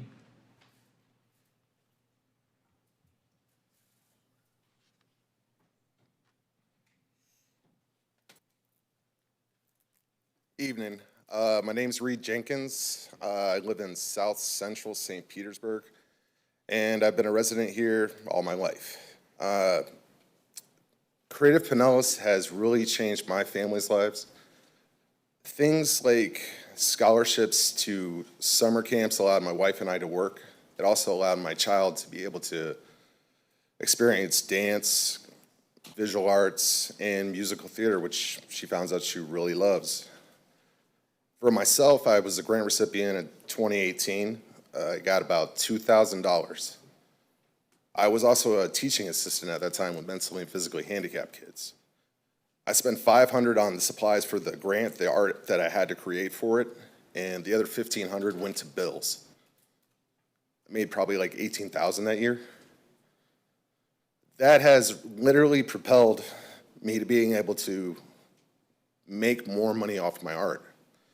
Eventually, I was able to get a grant from Creative Pinellas again for the Lealman project for a mural. It's the largest mural I've ever done. That has allowed me to become a full-time artist. It has allowed me to not only become a full-time artist, but buy a tattoo shop I was apprenticing at, and also pay other artists last year $60,000. You can see how the impact of something so small can spiral and help you grow. My wife and I lost our house as soon as my youngest daughter was born at 2012. Now we're at the point where we're able to start to be able to think about buying a house. And because I'm an artist, I don't have stable income. My wife's a teacher. She doesn't make much. But because of these grants, I've been able to save at least what would be a third to a fourth down payment on a house. This is the investment that these kind of grants give. They literally give the opportunity for us to grow, the opportunity to give back. This is the one opportunity I had to actually get back to Creative Pinellas and talked about them. So all I'm really asking is give them the same opportunity to continue and grow so that other people can have that same kind of impact in their lives and come out of poverty. Thank you for your time. Maggie Duffy, followed by Allison McCarthy.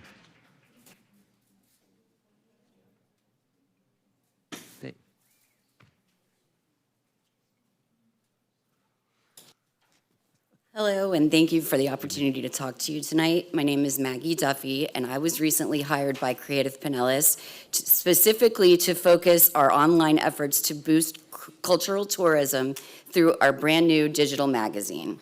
I was previously the arts writer for the Tampa Bay Times, and for the past 5 years, I provided arts and culture content to Visit St. Pete Clearwater's magazine, Gulf to Bay. On October 4th, we are launching Current Culture, the brand new digital magazine. It is an exciting new traveler's guide to local culture. It is geared for visitors to showcase the unique experiences that make our community a must-visit destination. Exactly what data shows cultural visitors, younger audiences, and families are seeking. The magazine is built around high, low, and shoulder seasons and will reach visitors in the 59 to 65-day period when they're planning their visits. Each issue also has a Spotlight City feature to more easily help visitors plan their vacation. In the first issue, the Spotlight City is Clearwater, so it's great that we're here. In response to data we have gathered, we have also developed an arts events calendar that visitors will use to plan their vacations and visits around cultural events here in Pinellas County. This is a highly focused publication with one purpose in mind: drive visitation to cultural events throughout the county, and will have an incredible impact on how we are seen worldwide as a county of the arts. I hope you can see the efforts we're making to promote cultural tourism. Thank you so much. Thank you. Allison McCarthy, followed by Shane O'Hara.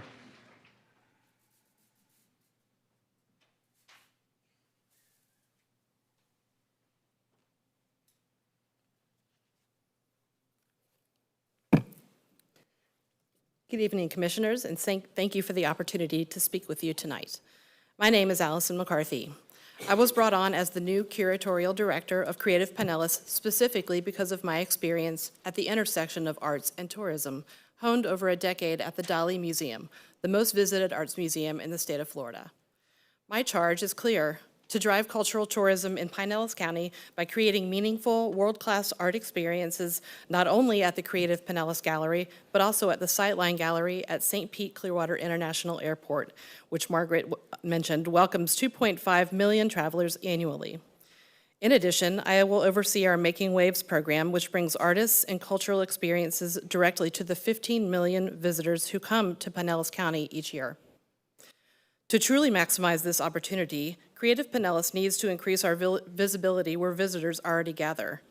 Strategic distribution of promotional materials at high-traffic destinations, such as the St. Pete Pier, the Sugar Sand Festival, and John's Pass, as well as partnerships with beach chambers, would significantly amplify awareness of our exhibitions and programs. The impact of reaching visitors at these touchpoints would be immediate and lasting. At the gallery, I am also committed to strengthening and diversifying our revenue streams. This includes introducing paid events, establishing naming rights for each of our 7 gallery spaces, securing corporate sponsorships for exhibitions, and developing a dynamic merchandise line that showcases Pinellas County artists along with the Creative Pinellas brand. I have also been tasked with revitalizing the Pinellas County Visitor Center at the gallery, an effort that can both better serve tourists and generate new revenue. Looking ahead, we will host a spring fundraiser featuring an art auction, and I believe it's time to consider a modest admission fee for exhibitions and related programming to ensure long-term sustainability. Pinellas County has an extraordinary opportunity to harness the power of arts as an engine for cultural tourism and economic growth. With your continued funding, Creative Pinellas can build a more vibrant, visible cultural presence that strengthens both our economy and our identity as a world-class destination. Thank you so much. Thank you.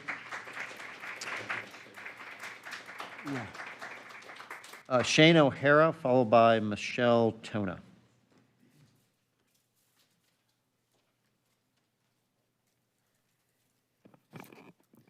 Good evening, County Commissioners.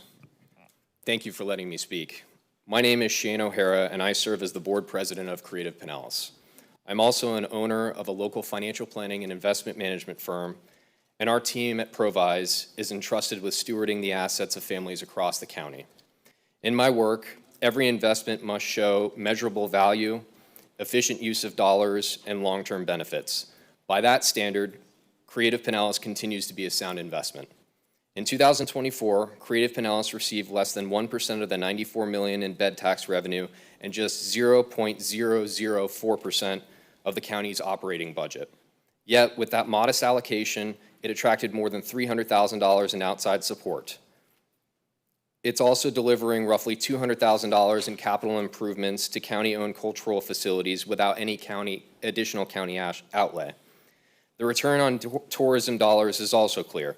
Making Waves will place $120,000 in arts programming directly in tourism hubs, while our new online magazine, Current Culture, launching October 4th, will help visitors plan and extend their trips around our culture. This works because Creative Pinellas has staff whose expertise is 100% focused on the arts. Their daily work is with artists, cultural organizations, and community partners. Visit St. Pete Clearwater does excellent work in tourism marketing, but shifting arts funding decisions to staff without arts expertise would be a mistake. The two organizations are most effective when they complement one another, VSPC bringing visitors here, and Creative Pinellas ensuring their cultural experiences that keep them coming back. I respectfully urge you to maintain this investment. Defunding Creative Pinellas would weaken not just one non-for-profit, but the cultural ecosystem that draws visitors, supports small businesses, and makes Pinellas thrive. Thank you.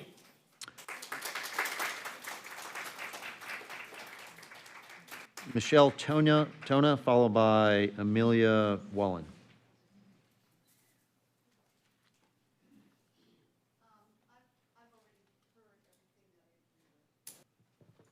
Okay. Okay, thank you. What was your name? Amelia. Okay, thank you, Amelia. Appreciate that. Okay. Hi, thank you for your time to speak with you today. My name is Michelle Tanu. I've been a resident of Pinellas County for 35 years. I started a marketing company here in 2006. I've been an active member of the arts community for almost 2 decades, including founding the Shine Mural Festival in St. Petersburg. I even married an artist. Most recently, I joined the board of Creative Pinellas. Over the years, I've seen the organization progress as a true leader in shaping and promoting Pinellas County as Florida's arts coast. By specifically championing over 50 new public art projects across the Pinellas Trail, Lealman, Safety Harbor, South Pasadena, and more, creating more jobs for artists and uplifting its residents. They've stewarded partnerships with artists and other organizations to build a stronger ecosystem of trust and collaboration that leads to both growth and new efficiency in terms of resource sharing, cross-promotion, and new idea generation. They're driving exciting initiatives that directly relate to art tourism and local spending, like making waves, current culture, hosting new art events and exhibits at the gallery, and launching a dedicated gallery space at St. Pete Clearwater Airport to keep art top of mind upon arrival in the area. I believe Creative Pinellas is the best agency in the area to elevate the arts in a way that brings more resident cultural impact and more lasting economic impact for the county. Further, such a sudden defunding, absent a larger mitigation plan, threatens to unravel valuable work already in place. And finally, we understand the need to show the county's return on investment and business results. We are committed to doing that more clearly going forward. But I do want to acknowledge that our stakeholders require a different approach. To inspire the arts community, we speak their language. Our materials or website may sound different, but our focus and accountability are unwavering. Thank you for your time. Jonathan Ogle, followed by Debbie Garrett.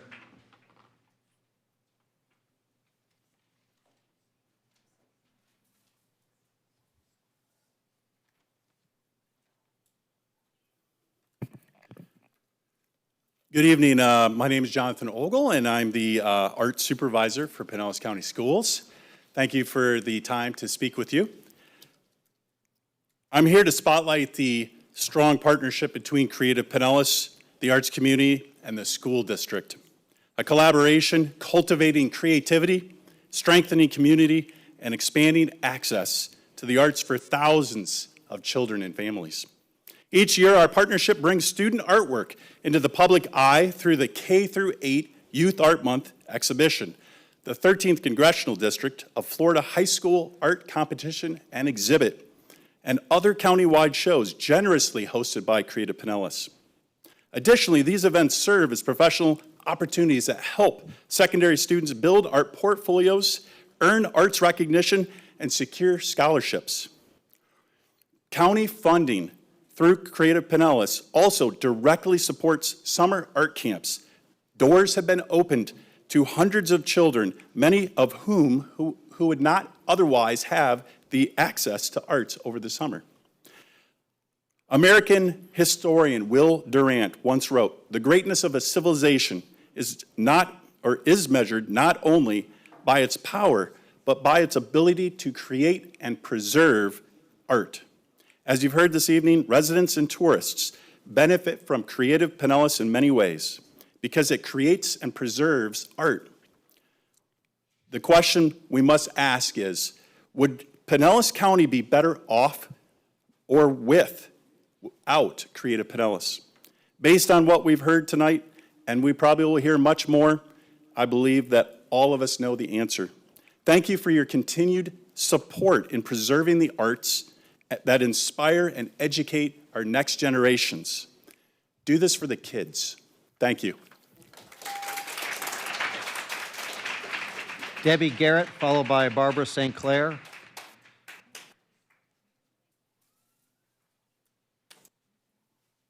Greetings Greetings, everyone. My name is Debbie Garrett. I stand here before you as someone who's been an art teacher in the community for about 30 years. When I first moved to Pinellas County, Central Avenue was destitute. And I shared a spot and sold my art on Central Avenue. I'm also an Eckerd College graduate. I am also the co-founder of Pinellas Diaspora Arts Project. I am also a 13-year teacher, art teacher at Job Corps. I also founded an organization called Youth Art Corps, where quilting was one of our entities. But most importantly, I am a 2-time grant awardee from Pinellas, Creative Pinellas. The first grant that I got was done for a movie. That movie, I am an award-winning independent filmmaker, and from that movie, I was able to help found the Sunshine City Film Festival and also the Black Art and Film Festival. Also, from that film, from that award, I was able to hire artists in the community, filmmakers, also actors, and from that also, I was able to train students to become stagehands. Some work currently now at the Straz Museum and also have artists that also work in the community. I know a lot of the muralists because I saw them grow up and I helped to assist them. Most importantly, my daughter is also a recipient of because of what I got from Creative Pinellas, I was able to work and able to help my daughter. One of the questions is, what does Creative Pinellas do for the community? No, they just don't buy cameras. They help to cultivate lives, and they help to create and cultivate artists. We want to talk about Atlanta. Atlanta didn't thrive in their art community because they lost their artists early on. I am so concerned that we're going to lose the ability to create an art community. I met the Princess of Spain when the Dolly was built, and she said to me, you have a responsibility to make sure that your community know about what is happening here in St. Petersburg. We are in a state where we are elevating. We have went through our Renaissance period, and now I'm concerned that we're gonna just stop it. Let's keep it going. Let's keep Creative Pinellas going. It's not easy to get a grant, but I got it.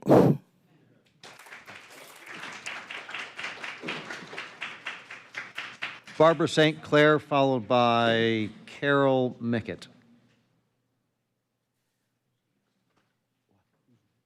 Barbara St. Clair. Good evening. My name is Barbara St. Clair. I am the former director of Creative Pinellas from 2016 to 2023. Thank you for letting me be here.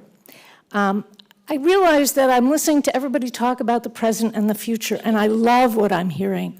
I want to function as a historian just for a few minutes, or actually probably a minute and a half at this point. Yes, Creative Pinellas began in 2011. It was a response by the community after the Pinellas County Arts Council closed. And its job, and I found their original presentation to the Board of County Commissioners, its job was to create an online buzz with social media to remind people that arts is in Tampa Bay and they should put themselves on a calendar, and to function as a router for the arts in Pinellas County. That lasted about till 2015 when the Board of County Commissioners asked the Board of Directors of Creative, I have to say their budget was $55,000 a year and they had no employees. 2015, the Board of County Commissioners asked the Board of Creative Pinellas to go around the county and find out what the county wanted. And the county said, we want a functioning and good arts agency. We want a good website. We want grants. We want education. We want a place to show our work. We want a place to practice. The Board of County Commissioners decided to give Creative Pinellas $150,000. Creative Pinellas had $150,000 in the bank. They hired me. And they said, you have to do all this. I stood before the Board of County Commissioners and I was told, Creative Pinellas is on probation. You have 1 year to prove yourself as an organization. So we did that. We launched grants. Oops. Mr. Chairman, can we give her another minute, since she's the former director, to give a historical perspective? We launched grants, we launched a website, we started at workshops in education. And then we went to the county commission and said, we need more budget. And they told me you need to fill out a package. And I said, well, what is that? And they said, every time you get additional funds, you need to fill out a package and make your case. This Board of County Commissioners approved quite a number of packages over the years, one at a time. And to get those packages approved, we had to take it to Visit St. Pete Clearwater, we had to take it to the TDC, then we took it to the Board of County Commissioners, and the Board of County Commissioners voted on it. We served you. We brought you decision packages. You chose some of them to support. You chose others to say, no, we don't want to do that. And the programming that we developed was at your service. And I remember walking out of the last meeting when I was, it was my last year before I retired. We were unanimously supported by this council, by this commission, and I thank you for that. Thank you. I hope you do it again.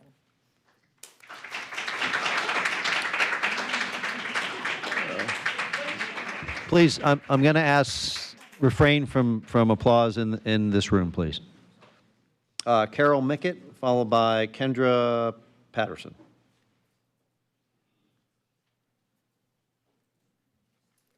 Good evening. Good evening. I'm Carol Mickett. And I'm Robert Stackhouse.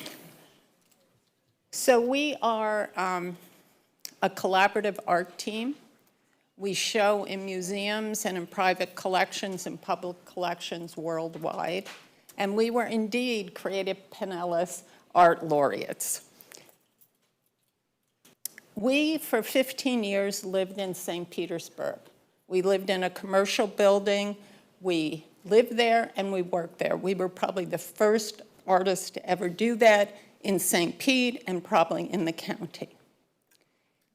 In 2017, we moved to Tarpon Springs, where we live and we work as artists. Now, in St. Petersburg, which is an incredible art community, it has a center, and people together make decisions, and it's bloomed like crazy since we were there. In Tarpon Springs, in North County, as you all know, North County are these small independent municipalities. We don't have a central place.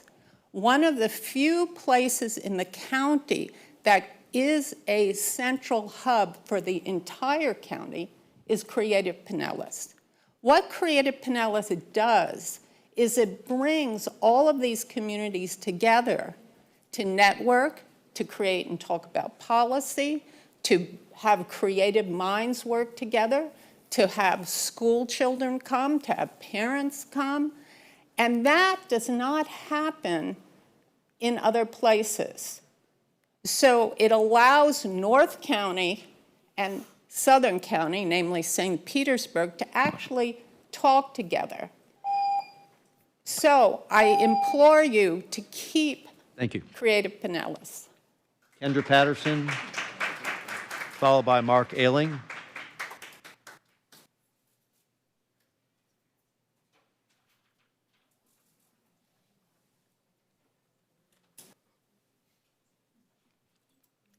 Hello, my name is Kendra Patterson. I am here to strongly urge you to continue the funding of Creative Pinellas, an invaluable organization that supports K-12 students in Pinellas County. By cutting its funding, you would deprive my students of a vital opportunity. Each March, Creative Pinellas hosts an elementary student art show. At that show, I witness my students' excitement as they see their artwork beautifully framed and displayed alongside local artists. This event provides an award ceremony that draws hundreds of supporters, showcasing the community's appreciation of our young artists. Families express their joy not only in seeing their children's creations, but also in the inspiring environment that Creative Pinellas fosters. Defunding this organization would silence the recognition that my students deserve. I urge you to continue supporting Creative Pinellas, and when you do, I will personally send you an invitation to the Student Art Show in March so you can experience the firsthand joy and excitement that this organization brings to my students and their families. Thank you for your time, and I will see you in March. Thank you. Mark Ailing, followed by Jenny Ruby.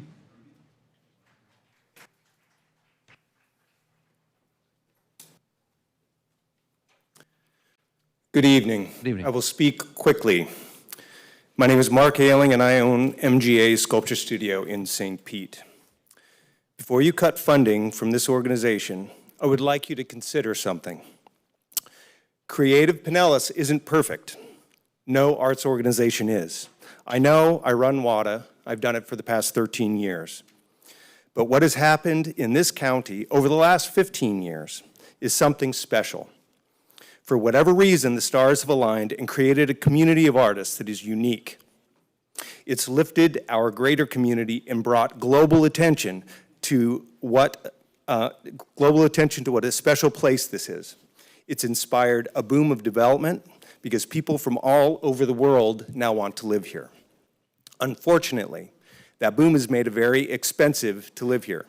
So expensive that many very talented artists have been forced to leave. On top of that, we find ourselves in a political climate that has all but erased funding for the arts on a national level. We have a governor who has made it very clear that the arts are too woke. No funding there. Now the county is looking to cut funding. Please consider what you are looking to do. I understand that you want to be responsible stewards of the county's resources, but some investments give rewards that are hard to monetize directly. However, if you step back and look at where we are now compared to 15 years ago, I can make a pretty compelling case that the creative community has had a lot to do with this area's success. And funds from organizations like Creative Pinellas, the Arts Alliance, the Warehouse Arts District, have played a major part in the success that we all now enjoy. We need Pinellas County to invest in our creative community, now more than ever. Margaret Murray is a good leader. Give her the opportunity to lead. Thank you. Thank you very Jenny much. Ruby, followed by Laura Spencer.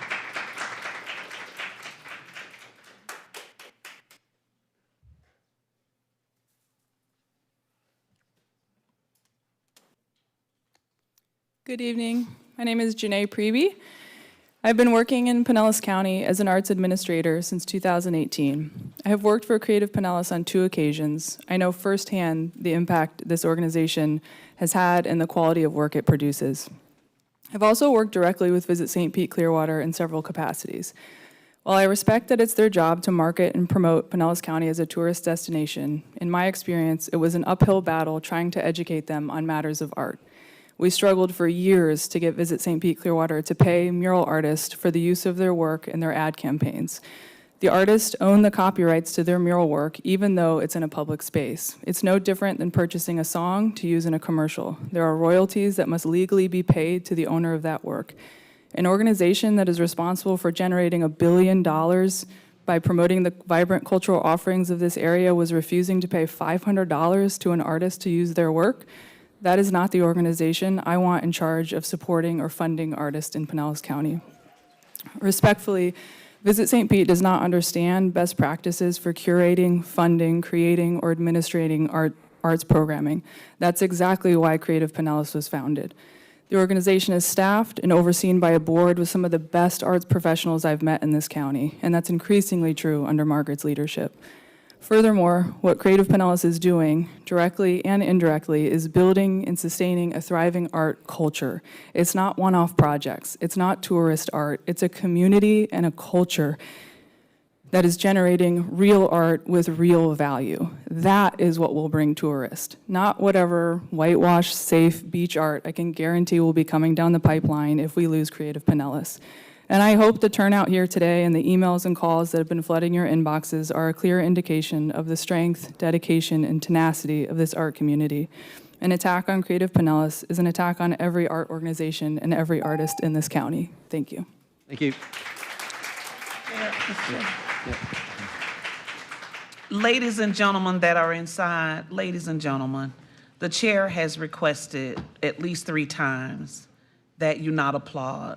The reason being is because, number one, it allows persons to hear their names called when they come up to speak.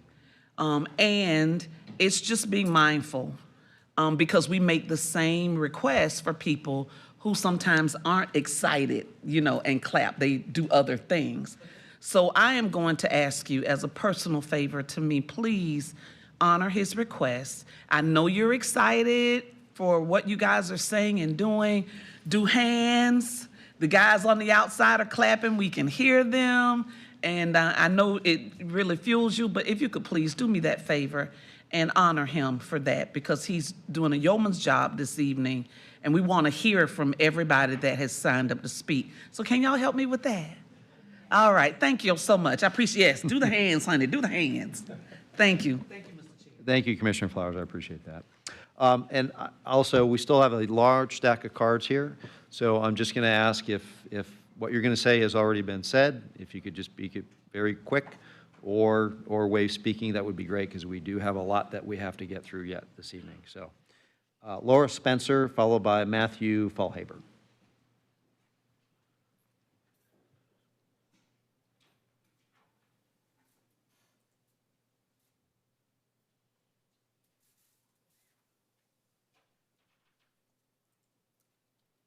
Good evening, everyone, and thank you for the opportunity to speak in front of you tonight in advocacy for Creative Pinellas. My name is Laura Spencer. My professional artist name is Miss Crit. I was born and raised here in Pinellas County, and I am living proof of not only the success of Creative Pinellas, but Pinellas County Center for the Arts at Gibbs High School. So I am that living, breathing artist that has chosen to stay in Pinellas County, live my life, and raise my family here. So this evening, I want to take this as an opportunity to, like Barbara St. Clair, talk about the history of Creative Pinellas and the tourism programs that they have already put in place. In fact, I have participated in 2 of the 4 programs that I would like to highlight. First and foremost, in 2020, 2021, and 2022, Creative Pinellas ran a program called Arts Annual Beyond the Walls, in which they paired an artist with a hotel and hospitality venue in Pinellas County. I was able to showcase my work in the lobby of the hotels and the foyers at the Alden Suites and the Bellevue Inn in Clearwater twice. Right there, that tells you that people are coming on their vacation and directly impacted by the arts.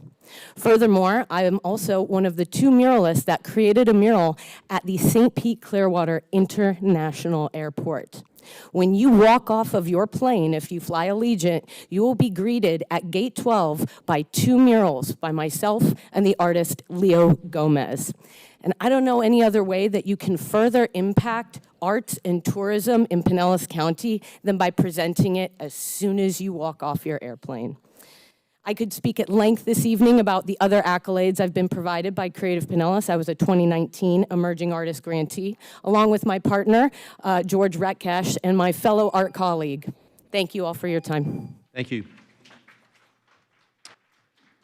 Matthew Fallhaber, followed by George Ann Bissett.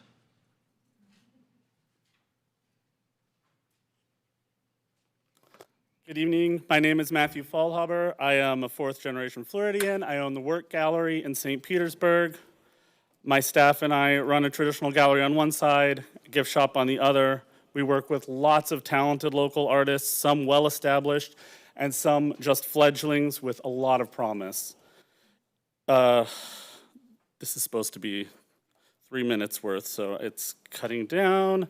Over the years, I have attended many events by Creative Pinellas and was lucky to bear witness to the lives they're able to change.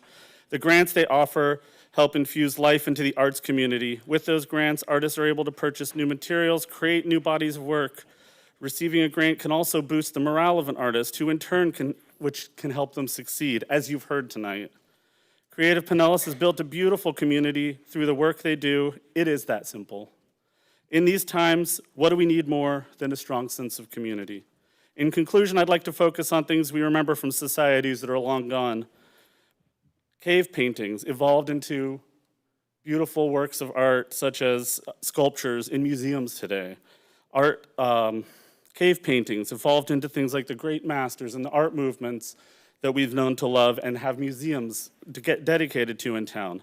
Art has always been an integral part of life, and societies that prioritized artists are some of the most recognizable in our history books. I strongly urge the Board of County Commissioners to consider continuing to fund Creative Pinellas and thereby share your support for our local arts community and the residents whom you serve. Thank you for your time today. It is greatly appreciated. Thank you. Am I allowed to hand these to or someone to? You just give it to the clerk. George Ann Bissett, followed by Gerald Strain.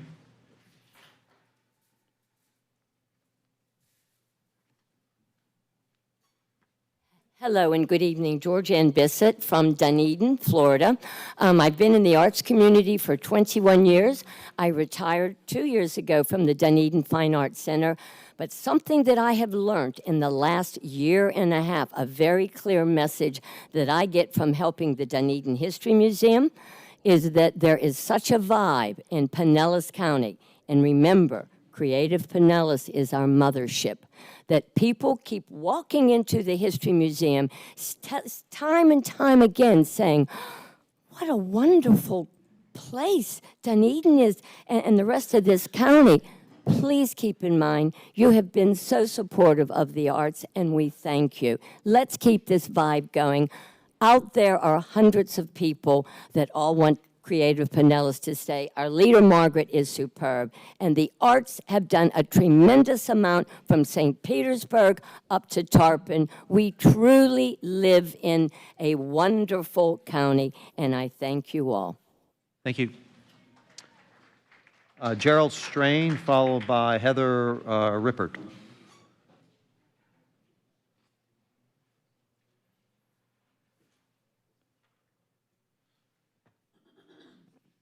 Hello. Good evening. Hello. Can you hear me? Yes. I'm Gerald Strain. 2 weeks ago, a friend of mine came from Atlanta, and I took her to the gallery at Creative Pinellas. And she was welcomed warmly and sincerely. And we talked a lot about the art that we saw. We were both very excited. And she said, the art community in Atlanta is very weak. And we had a good time. And when she got home, she said that she wants to move. She wants to move to Pinellas County and be a volunteer at Creative Pinellas. Thank you. Thank you. Heather Rippert, followed by Chris Dwar. Dwar?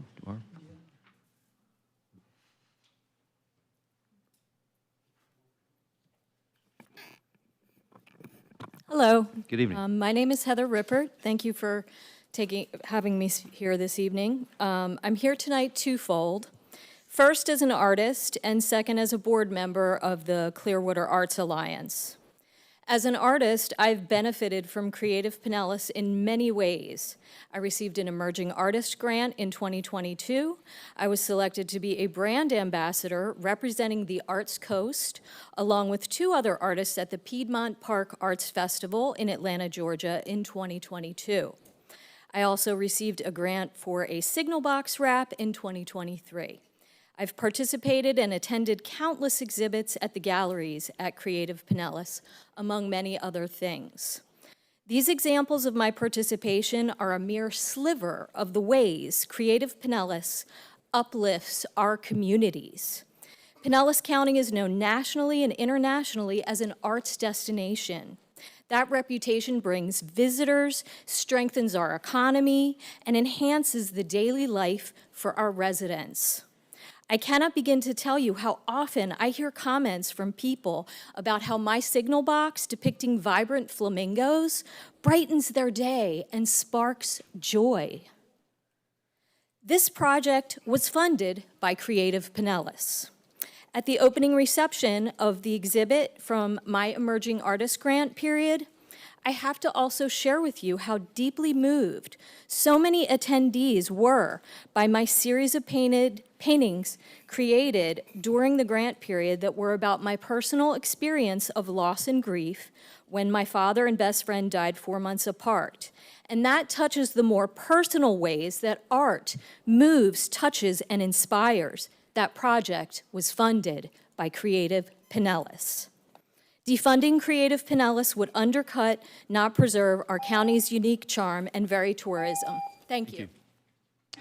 Chris Dwyer, followed by Elizabeth Baker.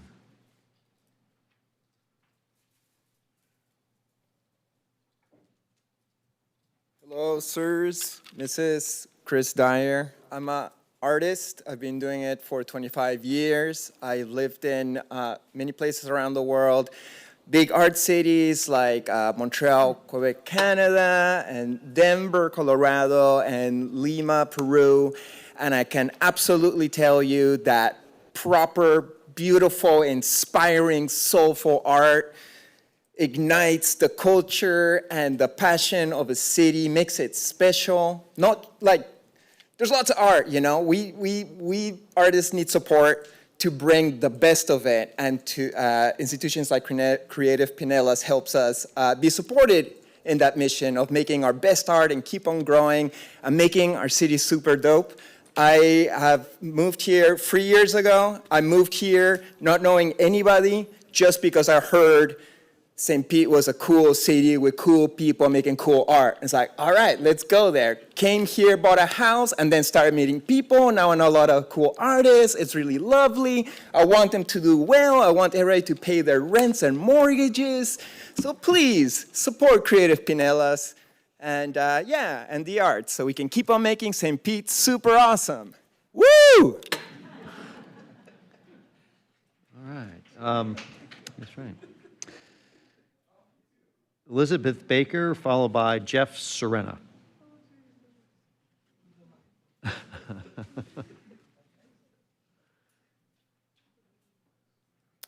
Hello.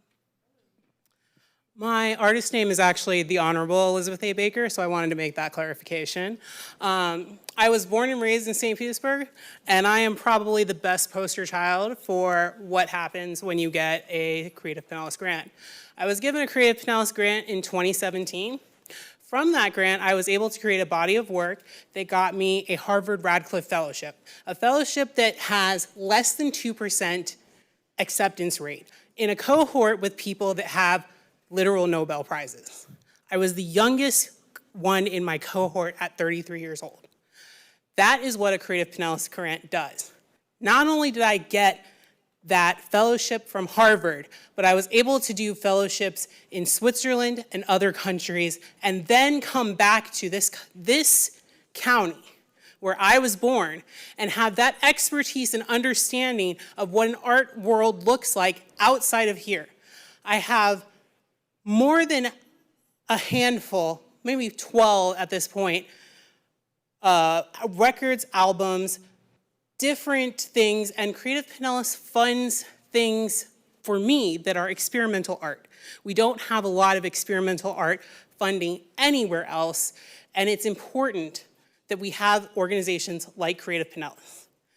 I think it's also important to have a person like me that can come back into the community, give back to kids, and show them that you don't just have to be making murals, no offense, mural artists, but you can be doing weird stuff and still have a sustainable career. So I believe that it's very important for you to consider the funding going to Creative Pinellas to bring in not only the artists that are here, but enrich the artist community with internationally acclaimed artists. That's it. Thank you. Jeff Serena, followed by Alex Kaufman.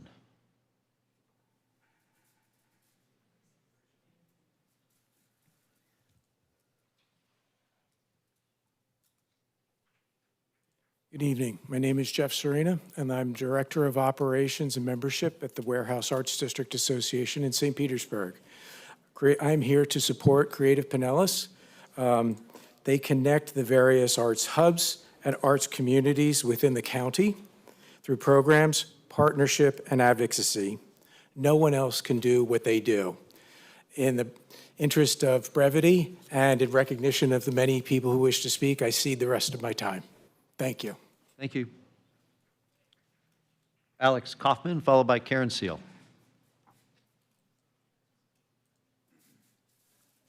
Yes, I did. Did say Karen Seal. My name is Alex Kaufman. I'm an artist in St. Pete, and I am here to speak against defunding Creative Pinellas with a quick personal story. I moved to St. Pete 15 years ago, not as an artist, but a burnout college grad dreaming of finally escaping Florida with one last final stop at the beach. Creative Pinellas was my first introduction to the arts here in St. Pete. It got me interested in what this place had to offer, and for the first time in my life, I lived somewhere that felt like it had potential and some place that I could build a foundation on. Without Creative Pinellas, I would have never started down this path, and I would have left a long time ago. For the last 10 years, I've been involved in several major art projects around the county. Let me ask the committee, have you ever heard of any of these things? The First Flight Monument at the St. Petersburg Pier, the Gladiolus Blossom Sculpture in front of the St. Pete Police Station, and now the longest mosaic in the state of Florida, right here in the 727. Do these things contribute to the tourism and the appeal of the county? If you truly believe there is no ROI on an organization like this, please go ahead and vote to defund Creative Pinellas. But note, you're not just defunding a single organization. You're defunding the arts of the county, you're defunding the culture of the county, and you're defunding the future of the county, pushing away young artists like myself who might finally decide it's time to leave Florida. Thank you. Thank you. Karen Seal, followed by Peter Biafor. Good evening, Karen. Good evening. It's nice to be back with you all. This is the first time I've come back to appear in front of you since I retired in 2022, and it's for a good reason.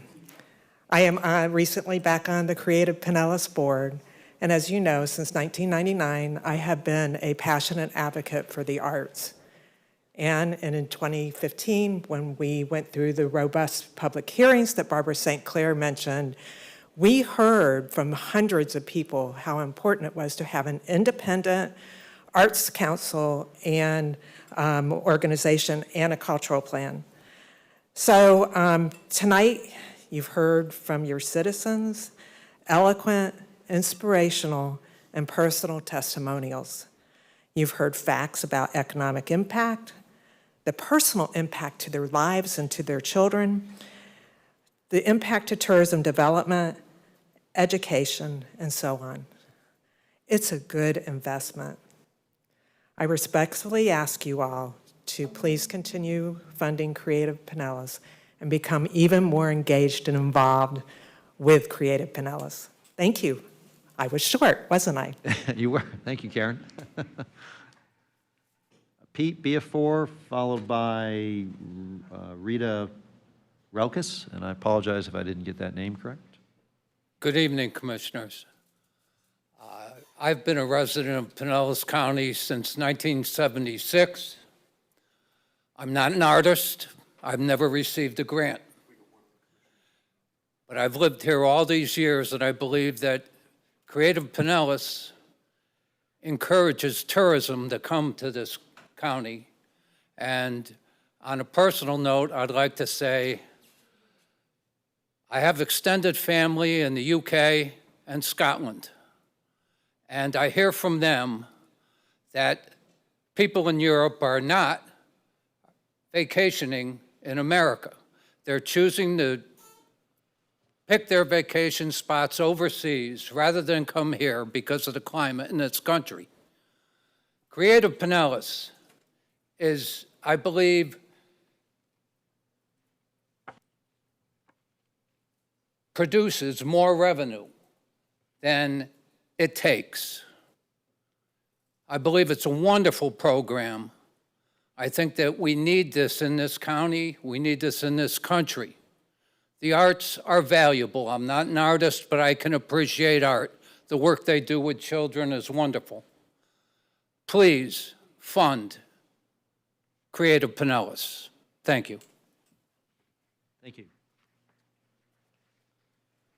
Rita Relks, followed by Mitzi Gordon.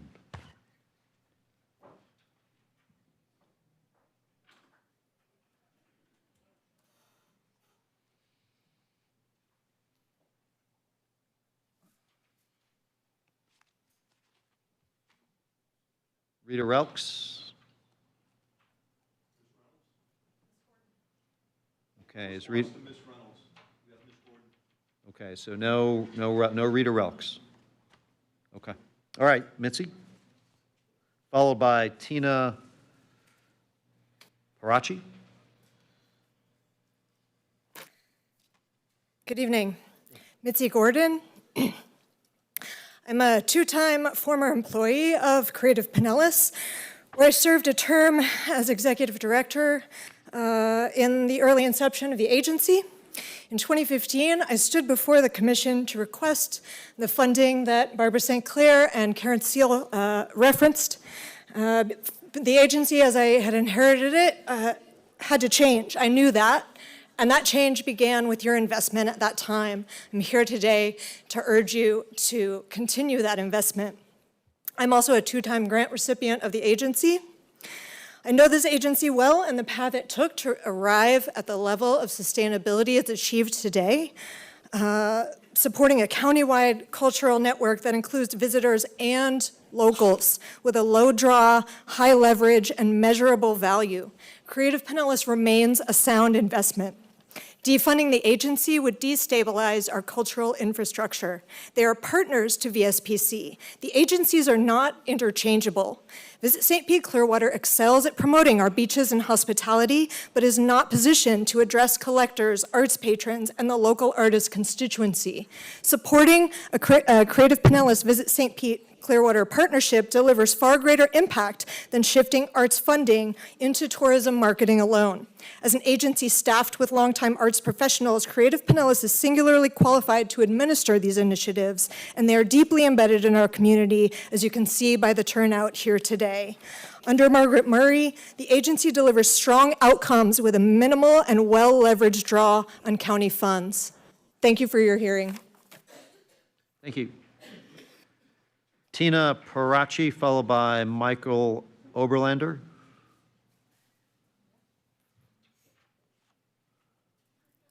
Good evening. Hello, everyone. Thank you for your time. My name is Tina Parachi, and I'm coming to share my perspective as not only an artist, but an educator in Pinellas. I teach at USF St. Pete and Tampa with classes such as curatorial practice and public art, where we can look at how impactful public art and groups like Creative Pinellas is for our community. And so looking to see shifting that to a different organization that doesn't specialize in this and doesn't quite do it how we do it in the terms of the culture, the relationships, just seeing the people out there in that room, everyone recognizing each other because they've built a community. And that's something that has gotten bigger and bigger every year. And so why would we take away that momentum?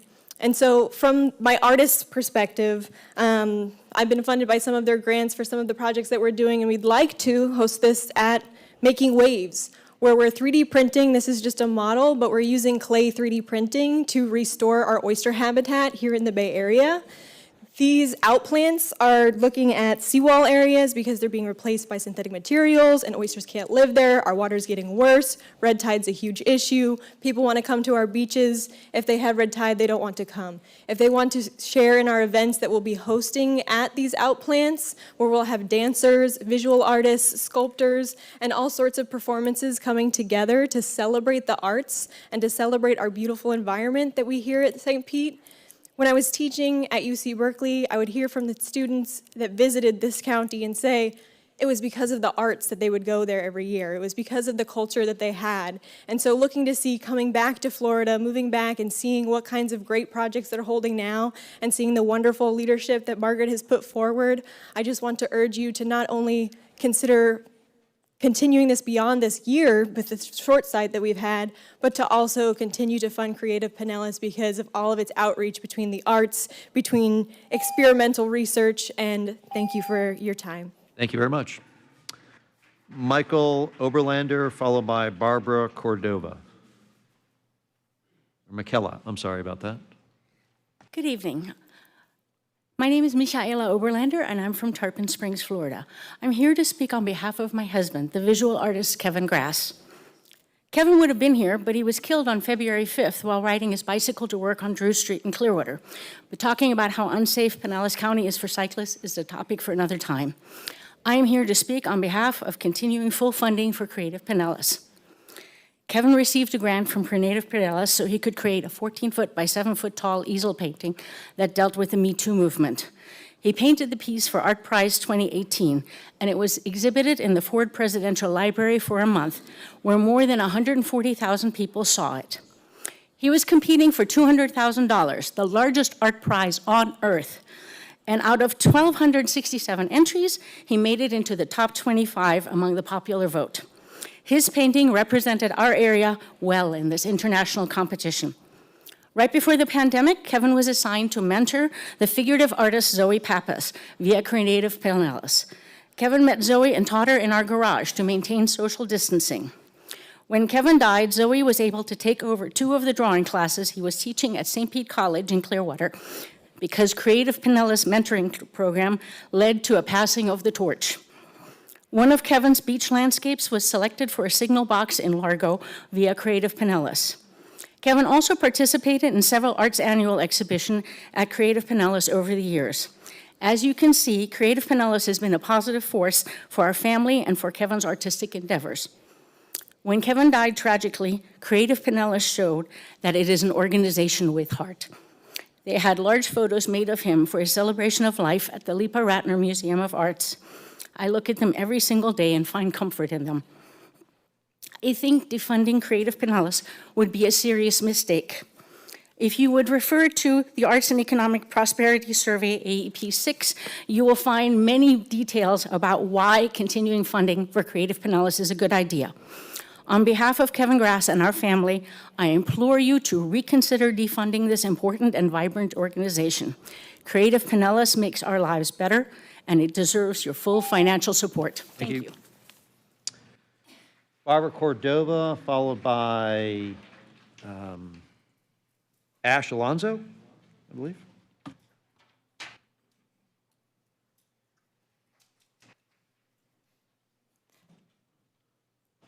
Is there a Barbara Cordova? Yeah, I'm right here. I'm just waiting for the signal to start. So, hello, I am Barbara Cordova. I'm the founder of Artists for a Better World International. I'm LA-based, where we started, and then I moved here in 2022. And we're an arts organization that has been uniting artists of all kinds for about 28 years. We went nonprofit 2019. When I moved here, I said, where are all the artists? I want to meet new artists. We have some members here. We have a great little group. And I said, no, we're going to go bigger. So I live in Seminole, and the first organization I found out about was Creative Pinellas, 8 minutes from where I live. So I said, okay, I don't know what it is, I'm going to go there. And I connected, and it was like magic, because that's what we do. We connect with other artists, and as a team, we create big aesthetic effects. So by going there, I met first Barbara St. Clair, who came and spoke at one of our events over at Postcard Mania. I met other artists who were in our events, and I was about to take my members, a couple of them here, who will also speak, back to Creative Pinellas in the next week or so to show them what it was all about. I had no idea I'd be introducing them to it by coming to something like this. But what this meeting has done for me is show me the power of all of us together, even though in the face of, the possibility of losing this wonderful space, we're uniting, and that's what happens, and that's what our group does. We do art and human rights. We're doing an event at the Imagine Museum. It's all about freedom of creation, inspiration, one of our basic human rights. And one of the groups, a big dance troupe who I just reconnected with, because of Creative Pinellas and our connection, we're going to have kids dancing in our event because I met the leader of that group. absolutely vital to keep the arts going in our culture. I'm from LA. I was there during the riots and chaos came out here. This is a much saner atmosphere, and let's keep it that way and not turn it into a degraded Hollywood situation. Thank you. Thank you. Ash Alonso, followed by Michelle Duff. Ash Alonso, St. Pete 33713. Creative Pinellas doesn't just award grants to hardworking local artists. It hosts professional development workshops to help them improve their businesses. It provides exhibition opportunities and connects them with projects to build their portfolios. Last year, Creative Pinellas revamped its annual exhibition into a hurricane relief fundraiser. Creative Pinellas' impact cannot be replaced with a competitive grant managed by an organization whose #1 priority is tourists. My first career was nonprofits. I left the field this year because of how low the salaries are. The hypocrisy of the chair commissioner saying it's wasteful to allocate $1 million towards a necessary resource like Creative Pinellas after the county signed off on $312 million for the private Rays Stadium is laughable. Defunding the arts in the name of reducing government waste is such a transparent and shameful attempt by Brian Scott to generate interest in his re-election campaign. He claims to be focused on keeping Pinellas County affordable and preserving our county's unique charm, but defunding public goods only displaces Floridians and decimates our county's cultural value. As someone who grew up here and has lived in Tampa Bay for a quarter of a century, I remember the murals came first. Before the co-working spaces and the Michelin restaurants and the sky-high condos, it was the artists who put us on the map and jump-started our county's development. All world-class destinations have official arts agencies. Vote no on defunding Creative Pinellas. Thank you, Ash. Michelle Duff, followed by Leslie Curran.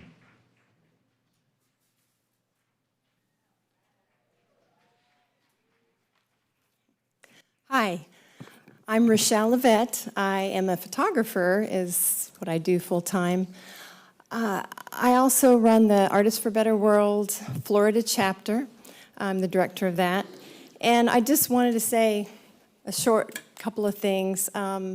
Art is just so important in the culture, in our cities, our towns, our small towns, everywhere.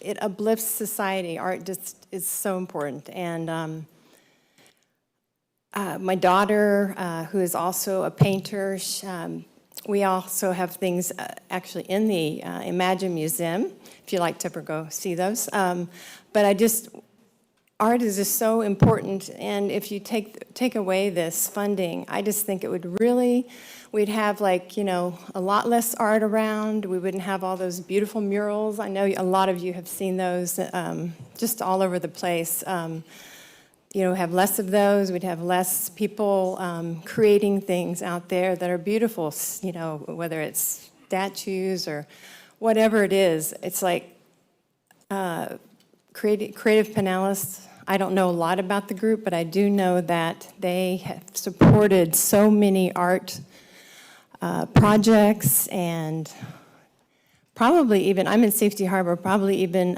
help on getting the sidewalk, the chalk art there. I mean, there's so many different things that they've probably done. I don't even know what all, but I just want to say, please, please, please, let's have more art, not less. It's so important in our society, in Pinellas, and beyond. Thank you. Thank you. Leslie Curran, followed by Sam O.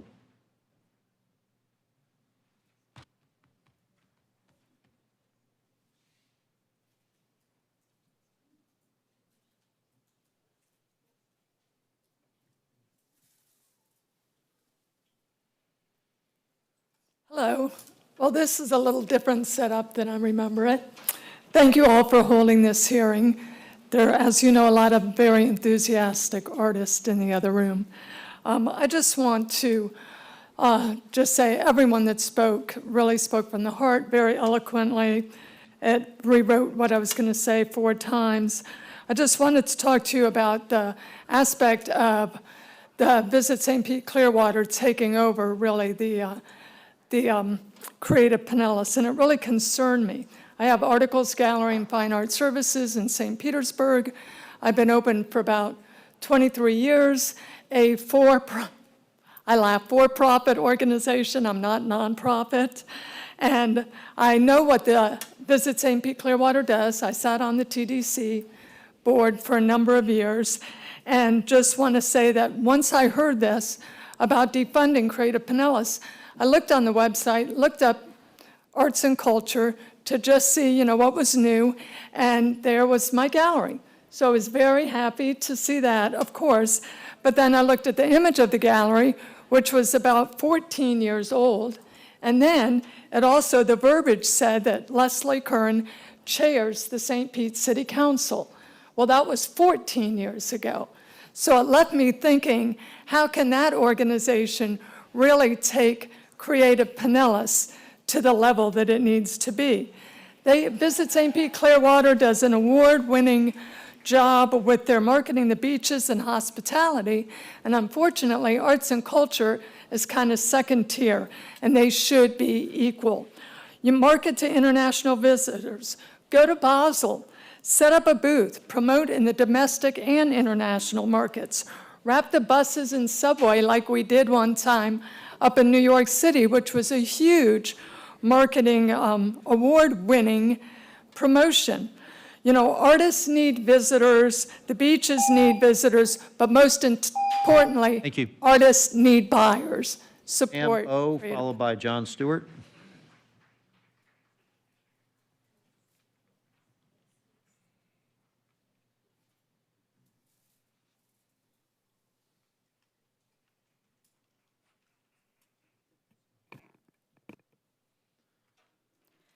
Good evening, everybody.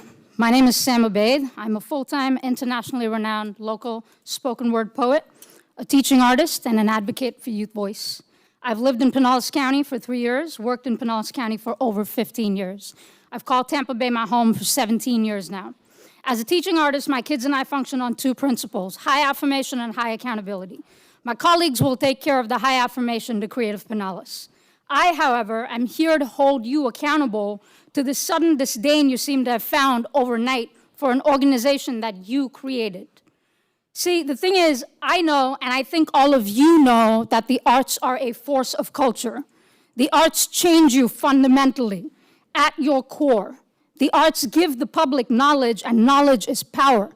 But most importantly, the arts are the highest tribute to the First Amendment, and that scares you.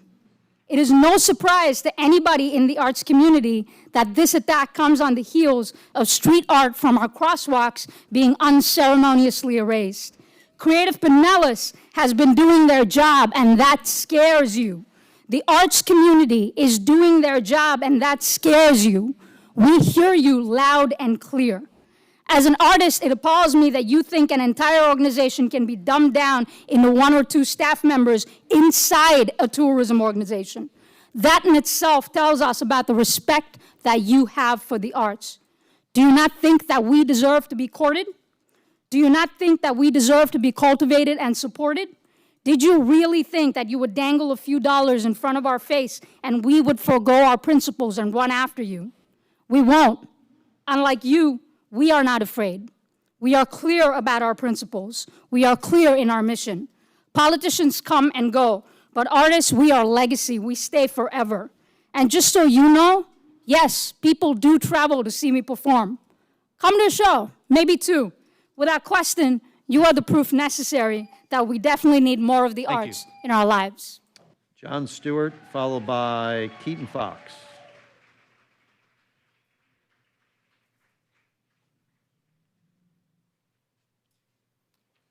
Good evening. My name is John Stewart, and I'm not that John Stewart. I'm sorry. But I am a John Stewart who lives in St. Petersburg, and I taught general humanities for 25 years and advanced placement art history for 12 years at Osceola High School in Seminole. My classes took field trips to the Ringling Museum in Sarasota and to the Dali Museum and the Museum of Fine Arts in St. Petersburg. We also made trips to the International Art Show, Art Basel Miami Beach, leaving at 5 a.m. and returning at midnight. I often hired buses from S. Scott Bus Lines, Chairman Brian Scott's company, for those trips. The buses were always clean and comfortable, and the drivers were courteous and efficient. Now that I'm retired, I see S. Scott buses at Pinellas art sites like museums, plays, and concerts.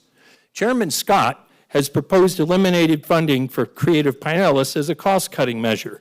His success as the president of S. Scott Bus Lines is a prime example of why Creative Pinellas and its professional staff are vital to our business community. Has been pointed out, people come here for the beaches and for the artistic culture fostered by Pinellas, Creative Pinellas. In fact, the tourist publicity for Pinellas County always mentions our beaches and our vibrant arts community together, as in this quote from a radio ad, "Where white sand beaches meet the arts, from the Dali Museum to the more than 500 public murals." That's the way they said it. Please continue funding Creative Pinellas so all Pinellas businessmen and businesswomen and businesses can benefit from the arts just as Chairman Scott's S. Scott Bus Lines has benefited. Cutting the funding for Creative Pinellas is like cutting the funding that keeps our beaches in top condition. Both are essential to our tourist-driven economy, and both need to be strongly supported. Thank you. Thank you for being a customer. Keaton Fox, followed by Rochelle Levitt. Levitt?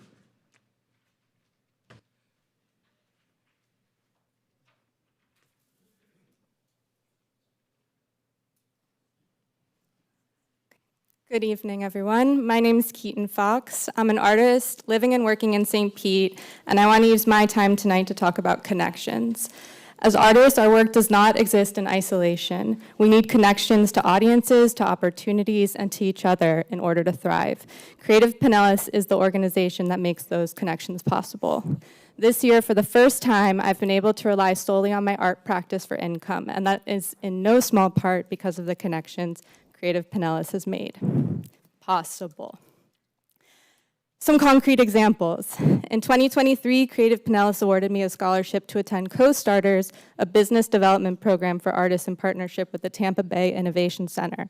That connected me not only to essential business training, but also to a network of other artists and entrepreneurs. In 2024, I received the Florida Rama Fund Artist Grant, which connected me directly to another vibrant arts organization and helped me form a new partnership. In 2023, Creative Pinellas facilitated my first media appearances, connecting me to the Tampa Bay Morning Blend and the Arts Alive podcast to promote my Florida Rama Grant project. Each of these connections is different: business, community, partnerships, marketing, but they all build on top of one another. Together, they've created a career and, even more importantly, a community. Some of my closest friends and my chosen family are connections I have made specifically through Creative Pinellas programming. This is why Creative Pinellas is integral to our sustainability as artists, especially in a city that's becoming increasingly expensive. The grants are important, yes, but the true value is in the connections. If you take away Creative Pinellas, you take away those connections, and with them, you take away the support that enables local artists to succeed. Thank you. Rochelle Levitt. Rochelle, or I think, yeah, Rochelle. And then Ann Schofield.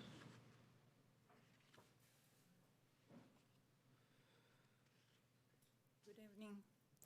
My name is Angel Kurkulu. Already, my friend Rochelle is already here. And we belong to the same group. I also work for the Artists for Better World in this area. English is my second language, forgive me. But I believe art is international language. That's why I'm here. So I'm living in this amazing area the last 4 years. I'm coming from Europe, and I have all this influence from that area about the arts, and especially I'm an artist more than 35 years, and I'm exhibited in more than 33 countries, but mostly I'm here because I'm a teacher. I'm an art teacher. And what I see on the children's eyes when I'm teaching art is unbelievable. And also I teach in the foundation like a young prison, children in the prison like 14 years old. It's amazing. You see them get alive again and they fight for their freedom because most of the times they're not really prisoners, they're not really criminals. So I'm here to just let you know that my observation is wherever is no art, criminality take place. Thank you very much. Thank you. Ann Schofield, followed by Lori Elmer.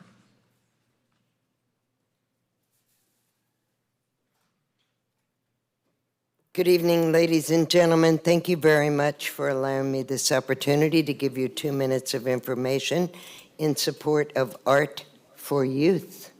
I am a 50-year resident of Pinellas County. I am a past chairman of City of Largo Professional Development, and I am listed in this Tour of Turtles book, which was an art installation project for the community in support of the Marine Science Center over on Island Estates. I was not the artist of this turtle. The artists were the Girl Scouts.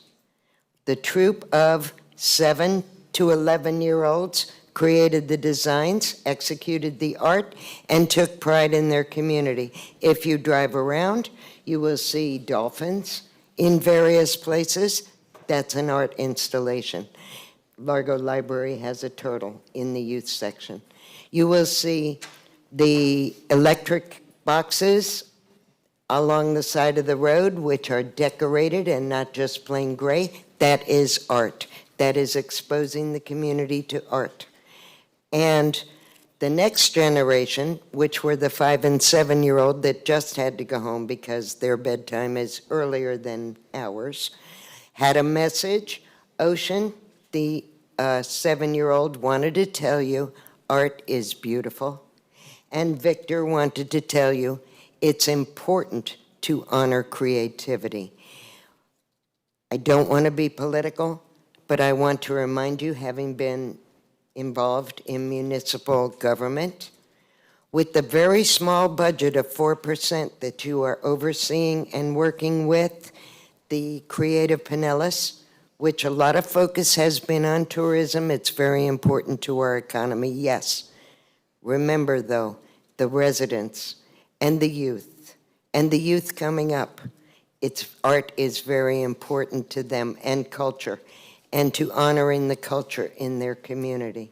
And on a political side, having worked for municipal government, I want to remind you, if you relinquish this organization out of your budget, you also give up any oversight to the projects that they oversee. Ours needed approval before it could be created.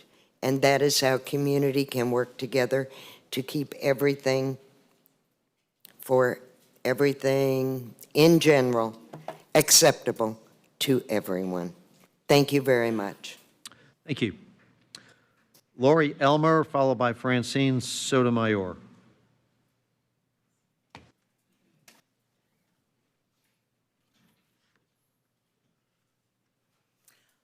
Hi, my name is Lori Elmer. I am a lifelong resident of Pinellas County, so that's 61 years I've been here. And I am a co-owner of Studios of 5663. I am an entrepreneur, an employer, a taxpayer, and I vote.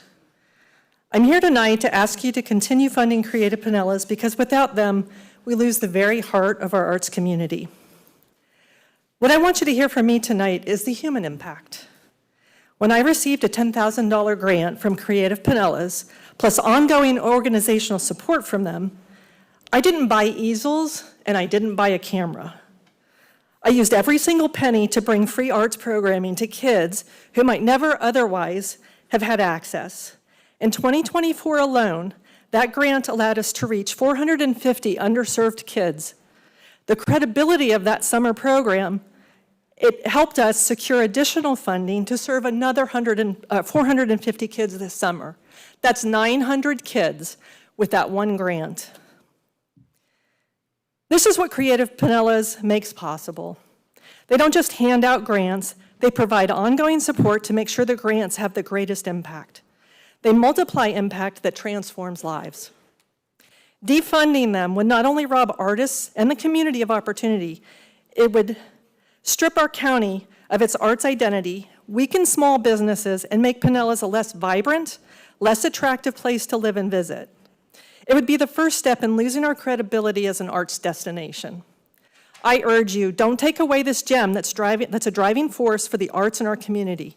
You should be looking for ways to provide even more funding. To strengthen Creative Pinellas, defunding Creative Pinellas would send a clear and painful message to artists, arts organizations, and the children and families we serve that Pinellas County no longer values what we bring to the table. Thank you. Francine Sotomayor, followed by Jim O'Connell.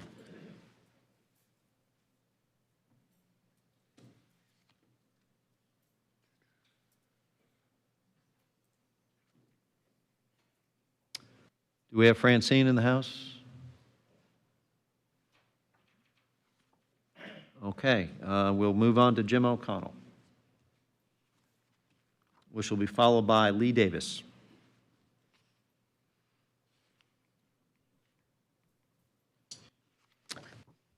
Do we have Jim O'Connell in the house?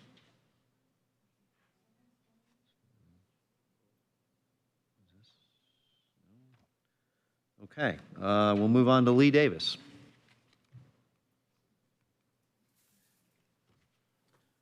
Which will be followed by Medina Karajic.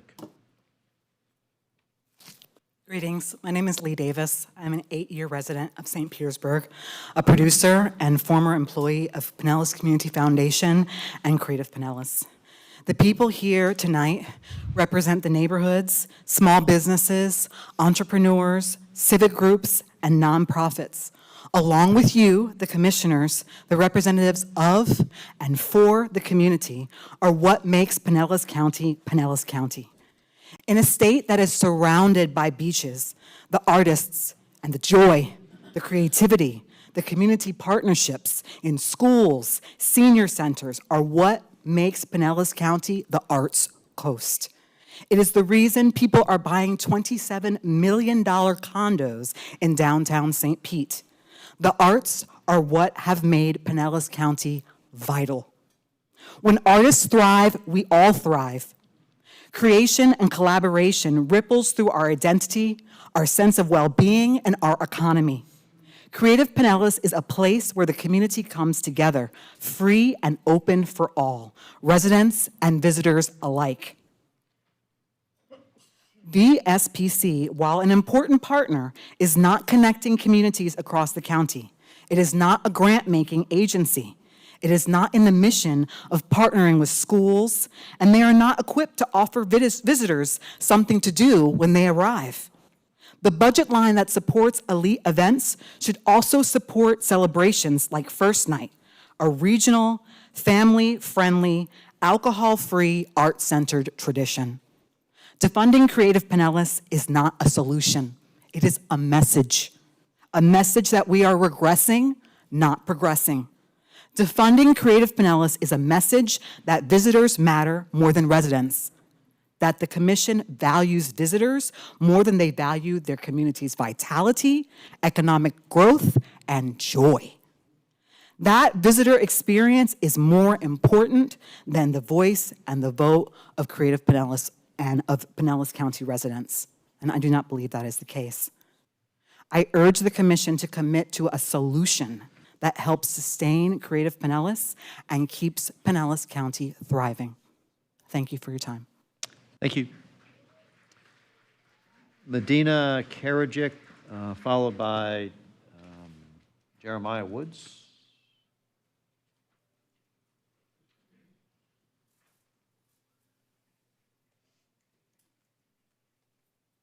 Good evening. Greetings. My name is Medina Karajic. I'm a resident of Pinellas County for over 25 years, an artist myself, and last year, I served as the Arts and Cultural Program Coordinator for Creative Pinellas. In that role, I went directly into the community at festivals, public events, church gatherings, all kinds of places, anywhere where we could talk to the people, to administer our county-wide cultural plan survey, where we collected over 1,000 responses. Today, there's a proposal to cut Creative Pinellas' funding. Commissioner Brian Scott said he doesn't see a return on investment, that Creative Pinellas is just giving artists money for easels and cameras, and that it's not going to tourism. And that's not a fact. It's an opinion, and it is baseless. The facts are clear. 88% of survey respondents were full-time Pinellas residents, and they told us arts and culture are essential to their lives and communities. Visitors from across Florida and beyond said arts events were a primary reason they come here. Some I spoke to in person said they drove 3, 4, sometimes 6 hours just to attend our festivals, bringing direct spending into our county. The numbers prove it. In 2022, Pinellas County's nonprofit arts sector generated nearly $295 million in economic activity and supported more than 4,500 jobs, a 20% increase from 2015. And Creative Pinellas grantees make real impact. Last year, through the Beyond Placemaking Grant, the Tampa Bay Chalk Festival brought economic and tourism benefits to St. Pete's historic Black business district. EQV supported over 150 men and boys by combining mental health resources with creative programming. Black on the Scene launched a film club for high school students, expanding opportunities for the youth. That's just naming a few from 2024. These grants didn't just fund projects. They reinvested back into our neighborhoods, local businesses, and future generations. These are measurable, proven returns. Thank you for your time. Thank you. Jeremiah Woods, followed by Ashley Marbett.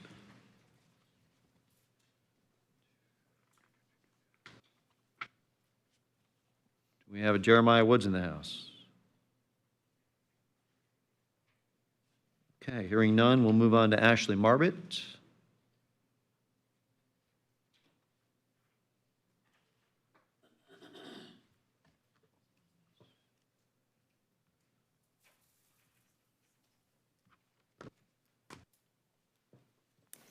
Good evening, Commissioners. Ashley Marbet, St. Pete resident, fifth generation from Pinellas County. I'm here today to talk in support of funding Creative Pinellas.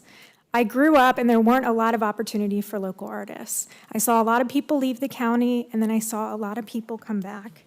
And working today in the real estate sector, I see a lot of people, when I ask them, what are you coming to Pinellas County for, they all tell me because of the arts. So I feel it's important to fund organizations like Creative Pinellas. I think thanks to them, we've have a very thriving art community. I've seen many people benefit off of it, either through exposure from emerging artists exhibits, through grants, through workshops that help give them tools to grow. So I wanted to just give you my thoughts, and thank you so much. Thank you, Ashley. Dorian Angelo, followed by Grace Pride, I think.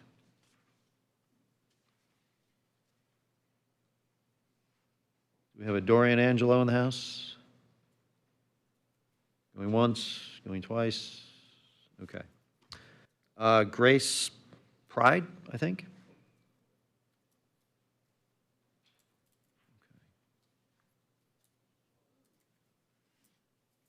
That will be followed by Taylor Rhodes.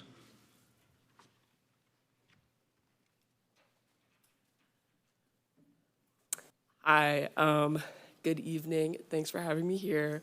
I just want to say, if you get rid of Creative Pinellas, you get rid of the life of Pinellas County. So, don't do that.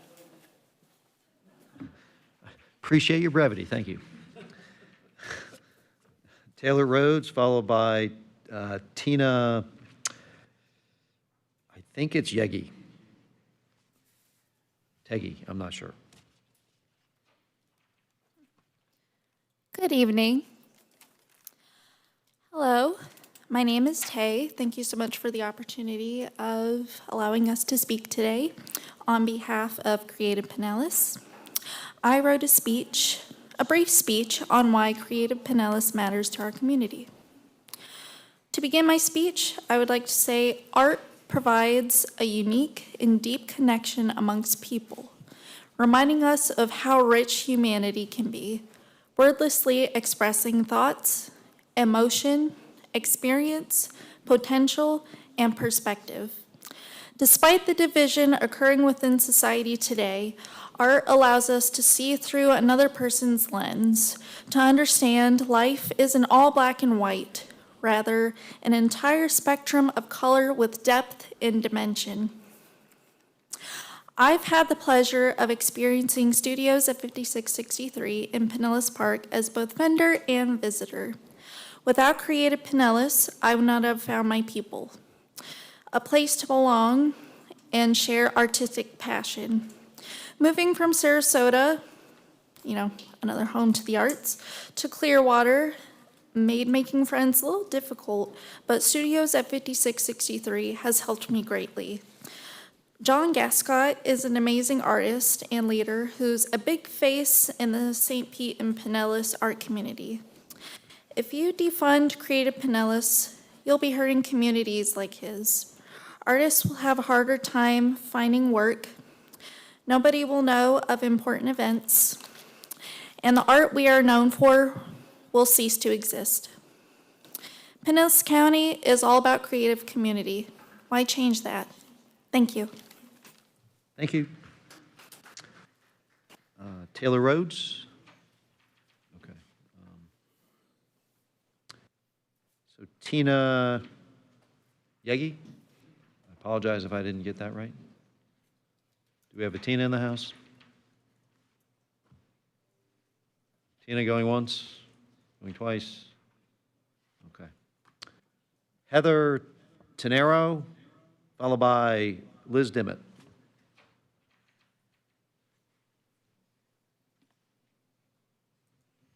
We have a Heather. There we go. Okay. Come on down, Heather.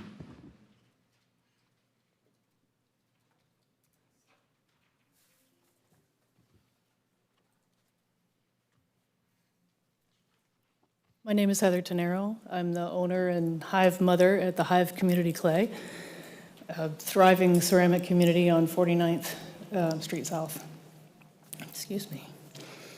Much of what I wanted to say has already been said, so I will take you back 50 years to when my parents moved here from Tampa. We had beaches then. They've been here for a long time. But let me tell you what we called it when I was 5 years old: the land of the newlywed and nearly dead.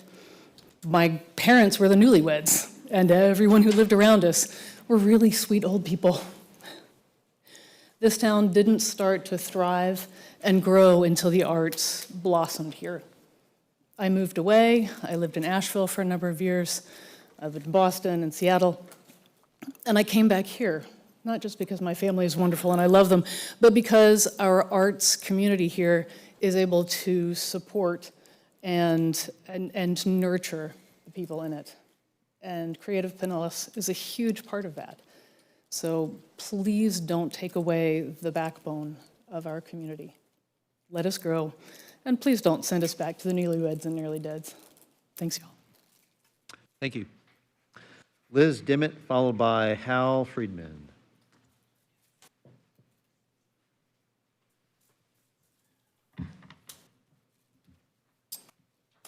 Hi, everyone. Let's talk business. I am the CEO of Florida-Rama, an arts and tech startup and cultural tourism attraction here in Pinellas County, and I am the managing partner of Dimmitt Chevrolet, a fourth-generation Pinellas County business that has been operating for over 101 years here. My professional background is in financial analysis and art business administration. I spent 17 years in New York City as a cultural strategist, helping global organizations drive strategies by activating cultural strategies. I'm talking to you today as a multi-business owner and a taxpayer. Creative Pinellas is a business incubator for entrepreneurs, also called artists, and creative professionals. It is a critical pipeline for talent for companies like Florida-Rama. Let me give you an example. Since 2020, when we opened Florida-Rama, we've hired over 80 artists. Half of them had direct support, training, and development through Creative Pinellas. Note, they weren't just grants, they were grown as creative professionals. This pipeline of talent is what feeds directly our cultural tourism assets here in the county, which include over 15 museums, 75 commercial art galleries, 10 performing arts venues, and then many, many others. The economic impact of these organizations to tourism is non-deniable. Pinellas County also needs to attract not only tourists, but businesses need to relocate here, and the workforce talent needs to be here to support those companies.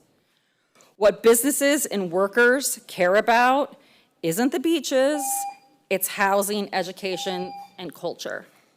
Thank you, Liz.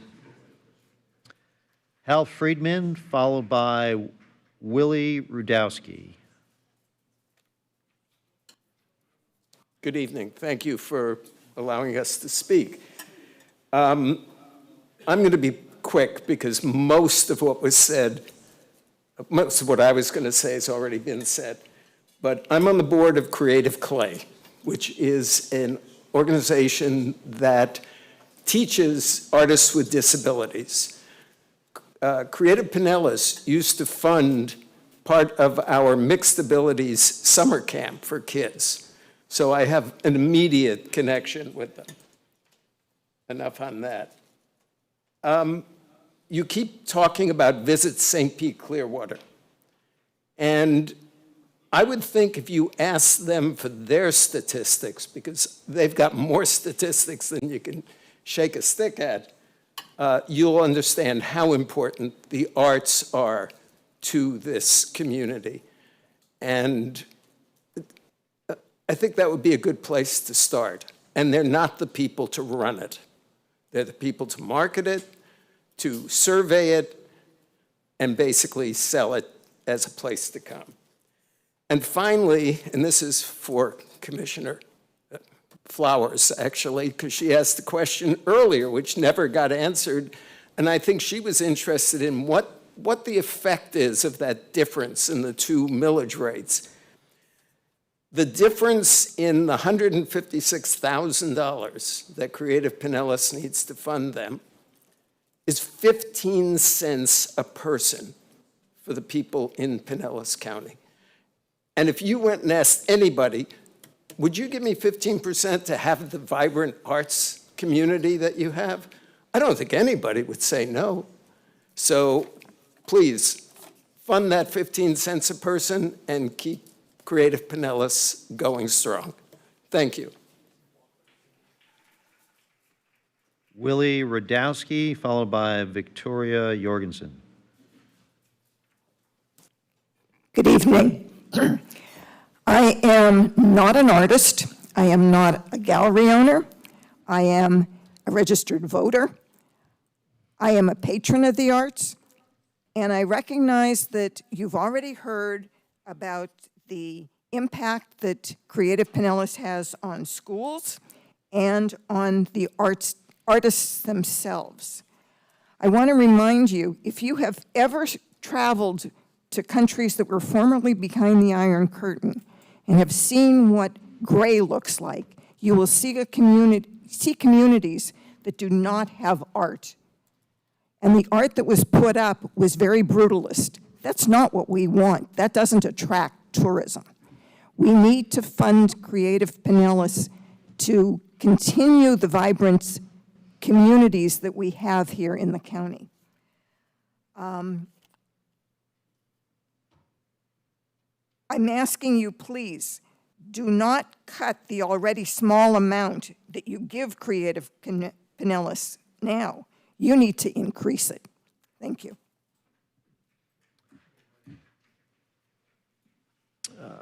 Victoria Jorgensen, followed by Ingrid Bredenberg. Thank you for the correct pronunciation of my Danish name. I appreciate that. And I just I want haven't done too well at it tonight, so I'm glad I got one right. I want to compliment you. The one piece of art I see in the other room is a logo, and it's a beautiful logo. An artist did that. And I was just thinking how much more pleasant it would be in there if there were pieces of art on the walls as well as in here. It would be really nice. I'm a filmmaker. I've been a filmmaker for 50 years. I also ran a business in Tampa before I decided to move to Pinellas County because I wanted to be closer to the arts. So I sold my business, a couple buildings, my home, another home that I had as a rental, in order to live in Gulfport, which is where I live now. My films have gone around the world, including Cannes Film Festival, which was with some help from the Film Commission here in Pinellas County, and I appreciate that. I have received 3 grants, 1 emerging and 2 professional from Creative Pinellas. I've also been a recipient of mentor grants and worked with several people, introducing them to people who can change their career. And I have also traveled to Toronto, Brazil, Germany, and many other places with my films and brought people back. One who actually moved here, several who have used the hotels to visit, and they've come to visit because they want to see the arts. So I thank you for considering to continue funding Creative Pinellas. Thank you. Thank you. Ingrid Bredenberg, followed by Sabine Von Alak. Good evening. My name is Ingrid Bredenberg, and I live in Gulfport. My family moved here in the mid-'60s. My dad was a professor at Eckerd College. Before my 33-year career as a strategic coach and leadership development expert that worked with government and businesses, I worked in the arts here in St. Petersburg. I ran the St. Petersburg City Galleries as well as Eckerd College Galleries. And I actually co-founded Women in the Arts with Sally Parks many years ago. I'm here in support of Creative Pinellas and the funding of it. This afternoon I watched your session and I heard Chair Scott talk about impact, not feelings. You've been hearing a lot of feelings, but you've also been hearing about the impact. And I'm here to really call on all of you to do the job that you do, which is governance, which is making decisions, which is deliberating using facts. As you have heard, there's frustration in the speed at which this decision to defund Creative Pinellas has come about. And I would ask you to really consider the long-term big picture. That's the job that a commission does, is to have the longer term, bigger picture. What is good, not just for today, not just for your bottom line or balance your budget today, but really understand that decisions made today will impact generations to come. And you have an opportunity to have a legacy here, making decisions based on facts, based on impact, based on proven multipliers of the money that has been already spent or allocated through Creative Pinellas and the returns that you're getting. If you want to take credit for some of the results, good job. Thank you. All right. Sabine? She left. Okay, thank you. Geraldine, oh boy, I'm not even going to try this one. I'm just going to say H. Last name starts with an H. Do we have a Geraldine in the house? Hello? No? Okay, thank you. Sloban Nihin?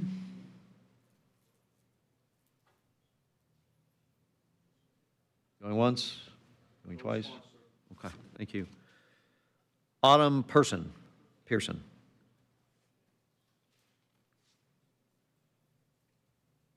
No? Jillian Probert?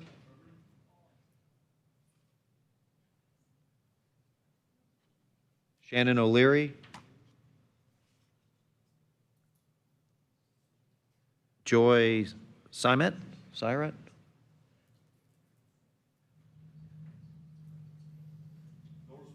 No? Okay. Well, then that concludes public comment. Okay. Commissioner Lifell. All right. All right, come on up, Joy. These are waived. These are waived. Yeah, it's about 95-ish, something like that. All against. Yeah, right. Good evening. Good evening. Hi, I'm Joy Garrett Douglas. I'm an employee of the Dolly Museum. I'm the Community Program and Education Manager. And I came in here pretty late and I didn't realize I could still sign up, so I'm happy to be here. I have a short speech, but I just would like to say that Southern Living named St. Pete one of Florida's best getaway spaces, not just for the sunshine, but for the art that fills our streets and makes the city unforgettable. Our murals and art festivals and public events aren't just beautiful, they are powerful agents of change. Peer-reviewed research published in City shows that public art revitalizes urban spaces, boosts tourism, creates jobs, and supports local businesses. These benefits rely on consistent funding and strong policy support. Similarly, a peer-reviewed research study in sustainability highlights that formally funded arts initiatives drive economic revitalization, increases tourism, and strengthens cultural identity. But the authors also caution that without ongoing support, the long-term benefits can fade or become inequitable. In 2024, BBC Travel called Pinellas artsy and nature-filled, spotlighting the murals and the Shine Festival as proof that art draws people here from across the globe. From large-scale mural projects to painted power boxes, from summer camp support and street festivals, Creative Pinellas has been there, organizing, funding, and investing creative spirit that fuels our country.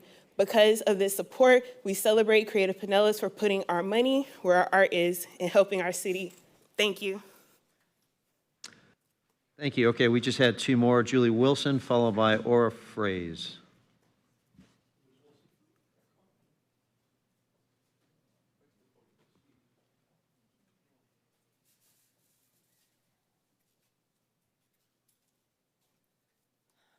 Hi, everyone. Thanks for letting me speak. I listened to what everyone had to say, and I wanted to make sure that I didn't repeat anything. I'm the former director of marketing at the MFA, and I have worked with Visit St. Pete Clearwater, and they're a great organization. They do so much for the county, absolutely. But their priority has not been the arts. It's subjective depending on whether or not they like the art.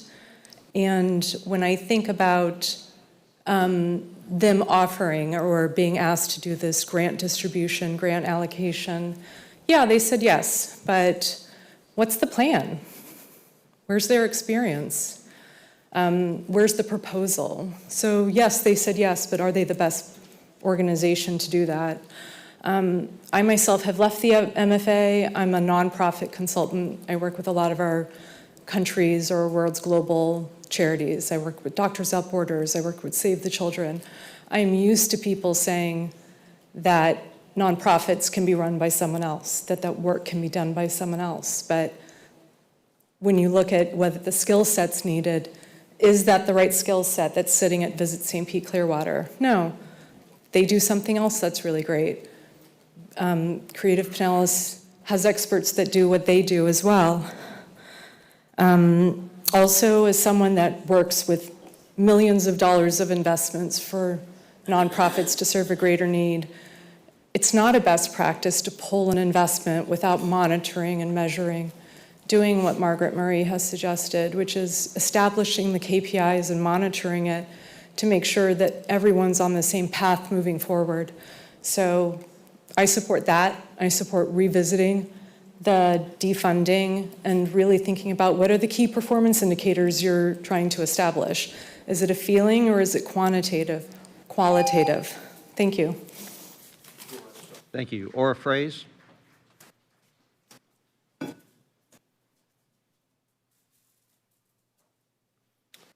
Hello, and thank you for this time. My name is Aura Fraze. I'm a lifelong resident, born and raised here in the St. Pete area. My family has lived here for going back about 100 years now. So I've been able to see this city change in my lifetime, and particularly from 2011 onwards, partly part of Creative Pinellas's endeavors in creating a more close-knit community, I've seen this area change and grow for the better. I am now a business owner. I plan on opening a business this fall. I am a homeowner as of last August, and do not make me regret my decision to put roots down in this area for what could now become an unraveling of what a beautiful community this area has slowly become. I've traveled around the world, and there is many people that are envious of us in our community here. I am proud to call myself a lifelong resident of this area, and I hope that I can continue to do so as time goes on. I look at where funding has gone in the city briefly, and the small amount of percentage of funding that has gone to the arts has, as you've heard tonight, created a tapestry of experiences that make us a beacon for tourism and other activities other than just our beaches. Yes, they are wonderful, but there's so much more that this area can be and will become with this funding. I implore you to continue to fund this organization that you have established and allow this community to grow and continue to thrive in the way it has been and I've been able to witness in my lifetime. Thank you for this time, and I really implore you to reassess your decisions on defunding Creative Pinellas. Thank you. All right, Commissioner Latvala, that concludes public comment. Thank you very much, Mr. Chair.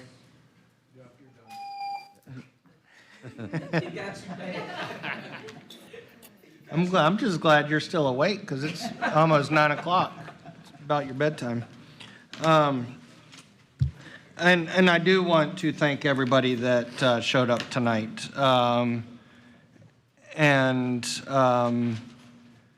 You know, today made me think about a meeting I had a little over 7 years ago that involved some folks, including a 15-year-old young lady that I'll talk about in a minute.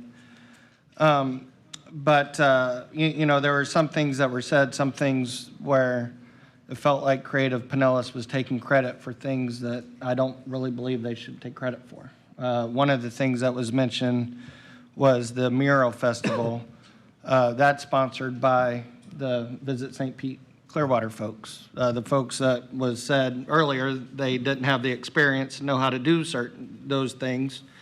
Well, they know how to put on a mural festival that I've never been to. I'm not an arts person. I probably should get more culture and arts in my life. My wife's working on that. You know, the mural festival is a success. Visit St. Pete Clearwater puts that on. I'm really glad that we had a speaker from the Dolly here tonight because that reminds me that we have dedicated tens of millions of dollars to the arts, including to the Dolly, we have, not too long ago, we dedicated several million to the Chihuly and other museums around Pinellas County. The arts have a very important component to Pinellas County. So we're not defunding the arts. What this proposal does is it lets the folks who have, despite back-to-back hurricanes, folks that know how to break tourism records, because Visit St. Pete Clearwater continues to break records this year with tourism. And a little bit later, I want you to do a breakdown in what their funding is, because some of the funding that they receive has to go towards a tourism element, TDC funds. And so I want you to talk about that in a little bit. You know, and I do appreciate all of the folks that are here. That is very impressive. But I will remind my colleagues that there are many more folks that have reached out to us and have demanded that we reduce their property taxes. And I support that as long as we keep and we don't affect those folks in the room that are wearing the green uniforms. I have said for the past few years that I do not support cutting the sheriff's budget. I'm open to anything else but that. One other thing that I will mention, and I know this from firsthand experience, is that anytime you have an issue, it's going to be the #1 priority for somebody. Whether it's, and I talked about this earlier, whether it's parks, whether it's libraries, whether it's the arts, whether it's tourism, whether it's public safety, so forth. And that's a good thing. And, people should have, their priorities. And, it's our job as elected county commissioners to make those decisions. And I mean no disrespect to Barry, I mean no disrespect to Chris Rose, our budget chief, but it's not up to unelected bureaucrats to make those decisions. It's up to us to make those decisions. And y'all do very good, y'all are very good unelected bureaucrats. But at the end of the day, it's up to us to make those decisions. And, from time to time, we face tough decisions. But I always judge those decisions based on the most memorable meeting I ever had in elected office. And that happened on February 21st, 2018, and that was with a group of students. And I remember the 15-year-old girl's face very vividly. She's now 22, 23 years old. And in that meeting with her classmates, she told me what I could do to myself. And she used very colorful language. And it was certainly not the first time, it certainly wasn't the last time that somebody ever told me that I could do that to myself.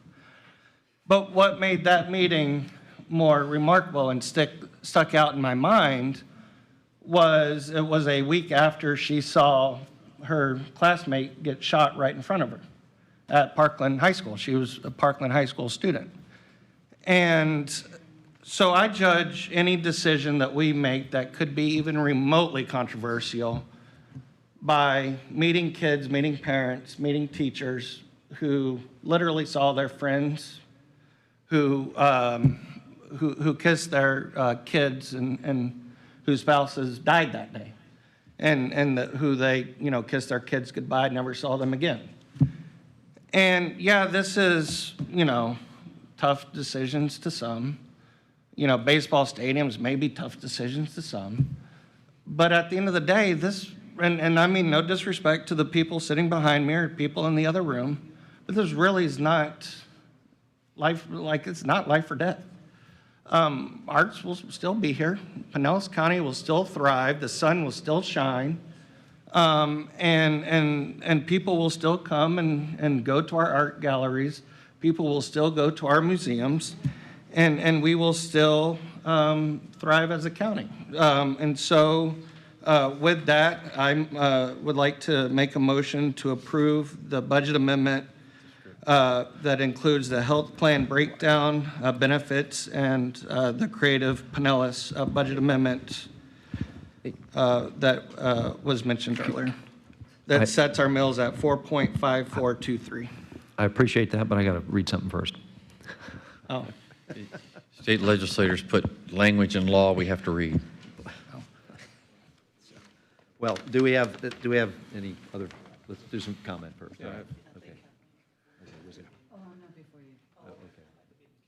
Okay. Oh, yeah, I do. I don't know who's in the Okay, queue. go ahead, Fine. Dave, and then we'll move. Okay.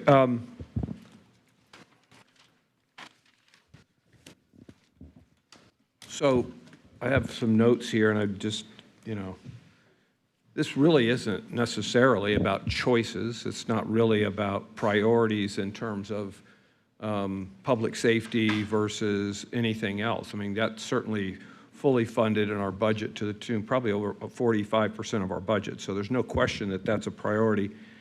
This is $156,000 of property taxes that amounts to very, very little commitment that we made as a commission, again, not this commission, but other commissions, to residents of this community.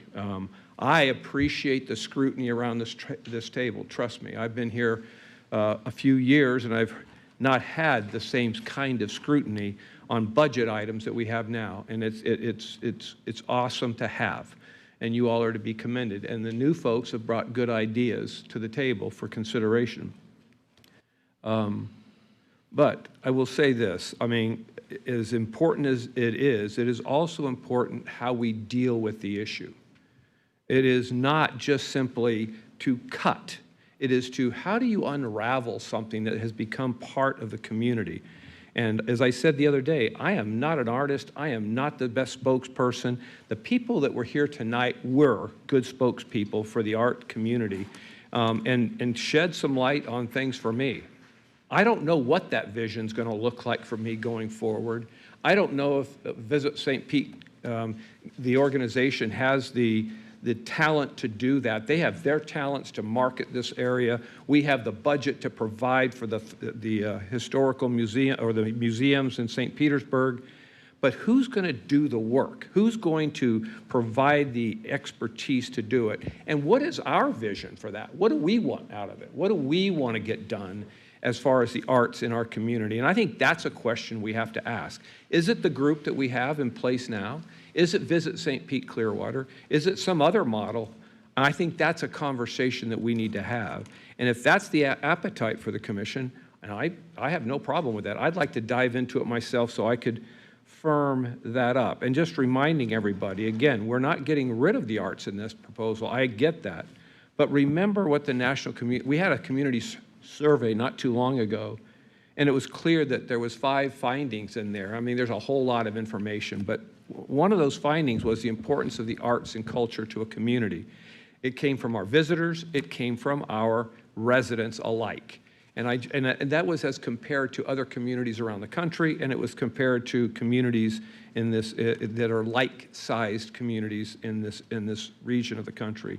And all I'm saying is that there was a clear message that the arts are important. And it's not just about buildings. It's not just about facilities. It's not just about that. It's about, I think a few people said it tonight. You know, I look back through these notes, and connections was one of them.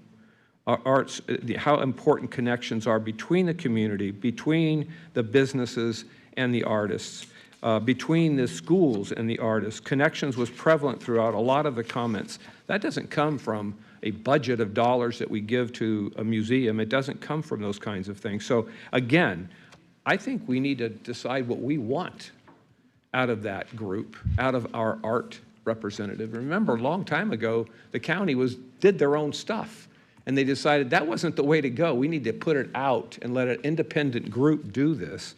So we're now thinking about coming full circle to let a group that does such great work, worldwide great work in marketing this area, dive into being how they do the arts. And again, I wouldn't be the one that would think that we would be going down that road at this point. I just think we have a lot to talk about. I mean, again, if we're talking about how to relieve the pressure on the budget, I would say that if we tell Barry, find $156,000 in the budget, and I know you don't like when we do that, Commissioner Latvala, he could find it in a heartbeat. It can be found in the budget.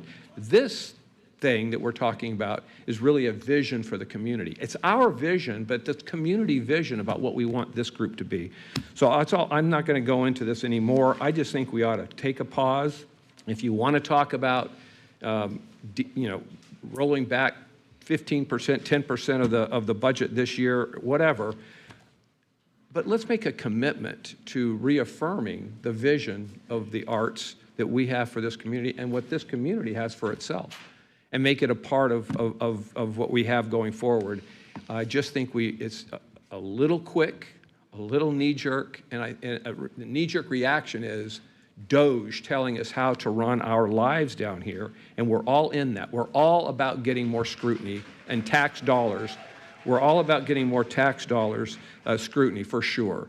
But it's our community. It's what we do with it. And I just think we need to have that conversation going forward. And that's my comments. Thank you. Okay. Thank you, Dave. Thank you, Mr. Chair. Thank you so much to everybody who came out tonight to share your opinions, to share your ideas and your concerns. And thank you to the over 244 individuals that sent emails who also shared their ideas and concerns. I have a son named Joshua who is an artist. He went to Gibbs High School and was a part of their art institute. And to this very day, he still draws and he paints on canvas, oil paints, you guys. And so I guess I have a different affinity for art and the creation of art because I saw what it did for him. Someone who didn't necessarily express themselves in a way that others do, but he could express himself through art. Many of you who spoke tonight, I've had relationships with you over the years as a city council member, as a school board member, and thank you so very much to the school board staff, Pinellas County School Board staff, that was here to talk about the importance of art, even as it relates to the youth in our community. It is a way of escape for some people, and art is in many different forms and variations, and I think that's what makes Pinellas County unique like so many other communities, is because you find that niche and you expand on it and you grow from it. And yes, art has become one of, not the only, but one of the major attractions for people coming to visit our community. When they come, they may come for a vacation on the beach, but as a result of that, they look at what else is going on around in the community and then they go visit those. How do I know that? Very involved and supportive of the Dr. Carter G. Woodson African American Museum, which is in the heart of Midtown in St. Pete, and individuals that sign in when they come to visit the museum, they say where they're from. And so there are people who come from all over, but they're coming for one thing, and as a result of seeing that one thing, they migrate into the Warehouse Arts District, which took up space that used to be the old Saltwater Laundry factory, where my father had a gas station right across the street. So I'm very familiar and knowledgeable with the arts. I will say that I think some of the concerns or comments that have been raised related to the budget, what's being paid from what, I could see where those questions are, because we have, as a commission, looked at could we use these TDC dollars to pay for certain things that we want to pay for, and we're told that we can't because of the statutes that govern the way that those dollars are spent. So I understand the questions and concerns in what are we getting for the dollar value that we shell out. I asked Chris, Mr. Rose, I'm sorry, if he would share with me what that additional 0.011 would be in having our millage rate at 5.5434, and it was $607,400,000, $400,900. So that's what the general fund amount would be, correct? The difference is the 156. Oh, I'm sorry. Yes, Commissioner, and the difference is the $156,000. Okay, so that's what it would be to our budget, which isn't very much. I can't say it's 15 cents per person, per family, but that's what it would be. So it is very nominal. When you look at the overall budget that the county has, whether you're looking at the entire general fund or you're looking at all of the, you add in all of the additional MSTUs that we put into play, along with the revenue we get from departments that garner their some of their own financial resources. What I would ask, and I know we have to go through our thing, but I will support, I would like to support the continuation of the existence of Creative Pinellas. I would like for us to look at the millage rate of 5.5434, because it is not that far off from where we are currently. If that should happen, because my dad always says, if you have a problem, you need to also share a solution. So if that should happen, I would like to see within the negotiations of that contract, clear language that delineates what the funding from the county is to cover. And then however the reporting goes, whether it's annual reporting or quarterly reporting or whatnot, to report out just what those dollars are being paid for and to actually show that funding you're getting from these other funding streams or grants that you receive, this is what that covers, and this is how we're paying for creative Pinellas salaries, health benefits, or whatever you're doing for staff. What I think that does is show additional transparency to the community as it relates to the fairness and the equity that we are showing by telling other entities, you don't qualify for these dollars because you don't have heads in beds. Because that's what we've said, even to my beloved Woodson Museum. The difficulty with the Woodson is because of the heads in beds piece, because of the way that it operates. And so I can't go along with that for them and not hold Creative Pinellas at the same accountability. So I would like to see that. And then structuring out the different components that you have, whether it's spoken word, whether it's art installations, murals fall under that, to have all of that reported out so that when we are seeing it, and that's if this happens, when we are seeing it, then we clearly see where the taxpayer dollars are going. Lastly, I would like to say that I do know that all of us have talked about giving some relief to the residents in Pinellas County because we had, some people forget we had Debbie, then we had Helene, and then Milton. We were still trying to fix things from Debbie when those other two hurricanes came. And yes, Commissioner Peters talked tonight about restaurants and things that are still suffering. We still have people who aren't in their homes. We have homes that have been demolished all the way down to the studs, and we have people that have moved out because it was just overwhelming and it was too much. So I do support us looking at ways to help people with property tax. My comment and my solution on that is have the state of Florida look at a different formula for how they calculate property tax, because we could lower our millage rates here, and we could continue to do that. We've done that a few years, and we've been able to give relief to the taxpayers, and they've been thankful for that. But if we really want to take a strong, hard look and chunk at it, we need to look at how those property taxes, the formula that's used to calculate those, so that the property tax appraiser and the tax collector's office can address that. So that's a whole nother conversation, I know, for a whole nother day. That's just something that I've really been toying with, and the numbers based on how you calculate the property taxes for individuals. We all know that if you've lived in your home for over 30 years, you're paying far less than somebody that will buy the home, same size of your home, same square footage, and they're paying 3 times as much in property tax. So something's wrong with the formula, or something should be changed with the formula. So that is where I am. I understand the importance. I realize what Creative Pinellas was asked to do, and you did it.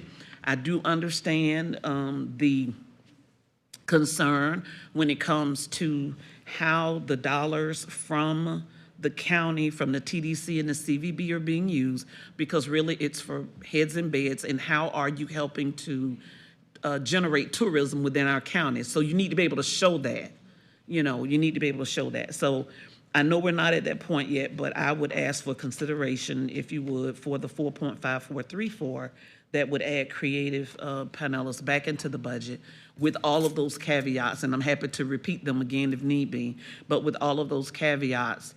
And then that would also give us time to, as Commissioner Egger said, to really look at the whole structure of how we're funding the arts, and whether or not we in fact want to go in a different direction or bolster where we are right now. I don't know how that will look, but it will certainly give us time to have a more definitive conversation about it, to make a decision that would be, in my opinion, somewhat lasting, and then would also give the organization time to assess what it needs to do and how it needs to do it in order to remain viable. So that if it doesn't continue the next year, you already know 6 months out or so, you got to start looking for money from somewhere else. And then the other last thing I'm going to say is thank you so much to those, because I talked about it earlier today. A lot of people were thinking that the county was just pulling all money from all art, and that was it, and that wasn't the case. So for those of you who got up and spoke specifically to what was the case, I appreciate that, because it's kind of hard to reel that back in once persons start getting the wrong idea. It's not the Pinellas County, or not that we've said we don't support the arts. It's just, how do we support it, and then how do we fund it? That's really what the issue was. It wasn't to do away with art in its entirety or remove it from the definition of what Pinellas County has become. Thank you, Mr. Chair. You're welcome. Thank you, Chair. So, you know, I understand how important the arts are, and Margaret's done you know, in the 2 years she's really worked to try to, because we just moved it over to TDC recently, and but I can tell you what she's, you know, even before her, they worked even with drug court and the people that were using art for drug court, and they had a gallery, and it was amazing. And for those people to have their art in a gallery, it was life-changing for them. And so they've done some really, really great things. So I get what and again, like my son, they talked about the school thing. My son won an award, and all of a sudden he loved art, and he has a mural in St. Petersburg that's there. So I, you know, I get art, I get it all. I know the importance of it, and I can tell you as a avid traveler, when I travel, I don't necessarily go to the museums. I go to the small art galleries, and I always buy art no matter where I travel to. And so I know I'm not unique in that. When travelers come here, sure, they want to see the Dali, they want to see some of the wonderful museums we have, but I also know that they want to see the small art shops, just like I do when I travel abroad. So that, all that said, what I guess I have questions, because this came so quick and suddenly, and I'm going to give this caveat because you guys have had great ideas, right? Chris Shearer had some really great ideas, but they came very late in the process, and so they just didn't get the time to vet them out, right? And I think they're great ideas, and I think that a lot of that stuff is going to be some of the first stuff we look at next year. And this one came really quickly, and I understand the history, so I don't have as much trouble with this one because I understand the history. But I have questions, so if you could just clarify me, because I started earlier. So the grants are going to stay, right? The grant process, is that going to stay? So my proposal was to increase the funding to $500,000, which right now the grant funding, according to their budget, this year was $104,000, and next year was proposed at $169,000 for Visit St. Pete Clearwater to create an arts and cultural tourism grant program that any art agency could apply for, Creative Pinellas, so we're St. going Pete Arts to Organization, increase whatever. funding, and a lot of people that spoke talked about the grants and how the grants help them, you know, and even make businesses out of that. That grant kind of led to a real great success. So what I'm hearing is we're going to keep the grant program, which is what a lot of people spoke very highly about, and expand the funding for that. Correct. So, you know, they definitely can't say we're taking away arts. It's an organization now that we're not funding, and they can apply for those grants to help sustain their organization, correct? So whether those grants would go to fund artists directly, okay, I question whether that's even an allowable use of TDC dollars. I mean, you know, there were a lot of very passionate speakers today who said that the grants changed their lives, but that's not tourism. So I don't know that it would be for that, probably not. They would, you know, we would have to get with Brian and his team to, you know, I don't have a breadcrumb trail of what exactly that program is going to look like. That's really for Brian and his team to figure that piece of it out. So what I would say is in the future that we have more time to vet this stuff so it's clear when we make those decisions. So, you know, I know the history, I know kind of how it's gone, but in the future, it's the last minute. We're right there, and it was just kind of, I would just in the future would appreciate these brilliant ideas with a little more time to discuss and vet and and all that. So we know, if we're going to make a decision, we know exactly how it's going to go. And when someone calls me and says, I can't believe you defunded that, I can explain clearly our decision and exactly what it's going to look like, right? And so that's what I would just ask for in the future, is that we do things with a little more time. Because I think you had great ideas too, and it was just a lot. And the timing was not so great. So I came up with an idea just the other day that we have not looked at, and I talked to Barry about it today, and I said, I'm not bringing it up now. It's something we have not looked at. And I think next year when he starts on the budget, it's one of the first things we need to talk about in a workshop. But I certainly wasn't going to bring it up now because I think it's too late in the process. So that's just my thought. However we end up going, I support your idea because I understand the history. But I would like in the future all of us to consider more time to come up with these ideas when you want to get rid of something that we vetted out a little, hash it out just a little bit more than we have on this one. So. Understood. Chris, Chair. Thank you, Chair. I want to say, first of all, that proposing change, I have become acutely aware this week, is it can be nerve-wracking, and it can get people upset because they don't understand why you're making the proposals, and it can backlash. So I appreciate you looking into this. I didn't look into it. I looked into other areas of the budget, and that can be dangerous as well. So, and so I appreciate your leadership on that. Now, from what I understand, what you're proposing is not cutting funding to the arts. It's changing the delivery system to make it more efficient and to make it more, well, it's going to be towards the intent of what the TDT taxes are for, which is for generating tourism, but that doesn't mean it's not going to go to the arts. It's still going to be there for the arts.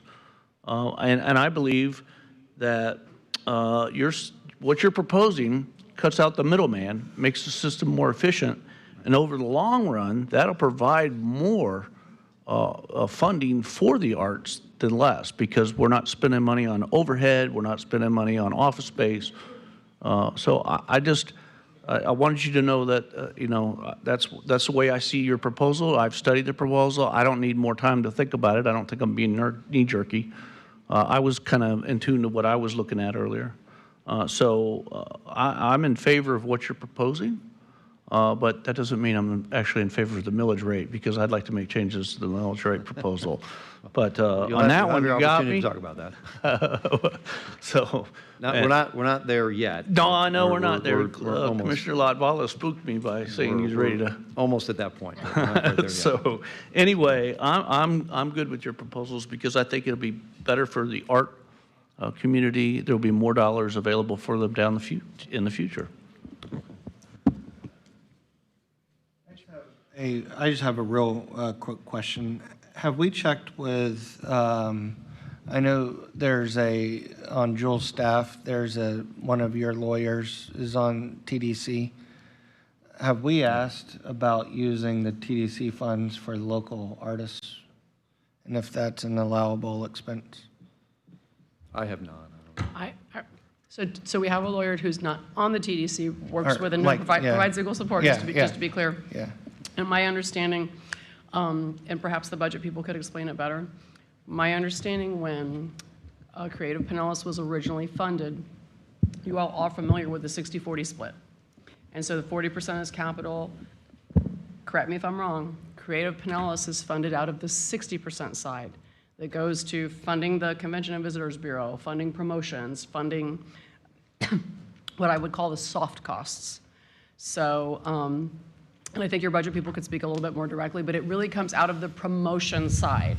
So not a lot of the rigid, and it has to, because you all know that every time you say, can we use TDT for this, I tell you no, unless it's on the specific list of allowable uses. This is not on the specific list of allowable uses, but this is on your 60% side, which is for basically funding up the CVB, promotions, and things of that nature. And when we looked at it back then, from that perspective, I think the promotional aspect and the use of that side is what is used to fund Creative Pinellas, not the capital side.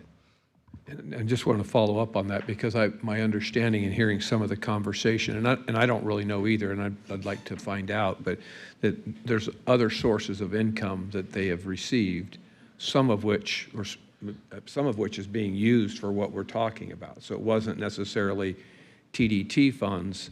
There were other funds that they were designating as salary. But again, I don't want to be the spokesperson, but I think that's something that, to your point about are we doing things the right way or not, I don't know. And I think that's something that would be, I think that's what I heard earlier, that so there wouldn't be that conflict. Yeah, that's why I asked for that specific reporting mechanism Right. for the Well, transparency. and to Commissioner Flowers' point that she was making with like the Woodson Museum, if, I'm not sure how many heads and beds Creative Pinellas can really take credit for. Yeah, you can make the argument that they're good for Pinellas County, that there's a Pinellas County component to it, but if they're being funded through our tourism dollars, what tourism benefit is there? It can't be measured right now. Right. The Woodson Museum has a Pinellas County benefit. So, you know, I'm not sure that we should be really treating these folks different than we would treat the Woodson Museum or another entity that's specific to Pinellas County. Well, let's remember, it was Chihuly, right, that came, that wanted some of our funds, and they had to use a different process, which is the process that I was told the Woodson would have to use because of the Woodson fell under the threshold for heads and beds. It's different grant process. Yes, so it was a different process for that because, and I'll give an example. When they have the museum crawl, the museum crawl, which is simply people can go to different museums from the beaches, North County, all the way over, whatever. While those people did not come specifically to Pinellas County to go to the Woodson is a part of the museum crawl. The way that the Woodson can count those heads and beds for people who stay in the hotels is, from what I just said, they sign that registry that shows they're from Philadelphia, New Jersey, New York, wherever they're from, and that they're staying at whatever hotel they're staying at.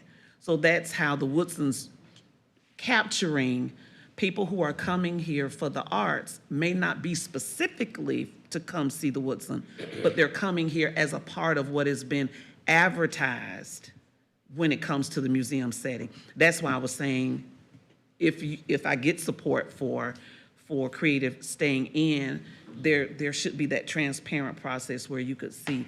It is difficult, other than large museums like the History Museum, the Museum of Fine Arts, the Dali, it is so hard to have people come to your community only for that. So it's difficult to be able to count those as heads and beds. Just further explaining that part on that. So I think when we're talking about all of this and we look at next, if you were to look at next year in a workshop, the work that is being talked about in the cultural plan, some of which we may not want, some of which we may want, if we want what's in there, it's going to have to be done by somebody.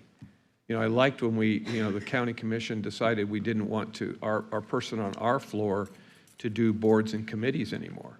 And we say, oh, good, we don't have to do that. It's like, well, somebody's still doing it. And it's still the same pot of money from maybe a different floor. So I don't know how much of what we're talking about, because that's what I get back to the vision of what we want us to be doing. I don't know if we have the horses to do it, and if we do have the horses to do it, is it what we want it to, what do we want to do with it? And that's all I was saying. It's like, I think there's still work to be done. I feel like we're going to be unfolding the whole next year on what we want, how do we want it done, where is it going to get done, and by the time the year's over, we'll be kind of where we want to be, and we might say, well, we had a group that was doing it, or we might not. I just think there's still a lot of work that we're unfolding. To your point, Commissioner Peters, there's a lot of stuff that just got kind of thrown out there.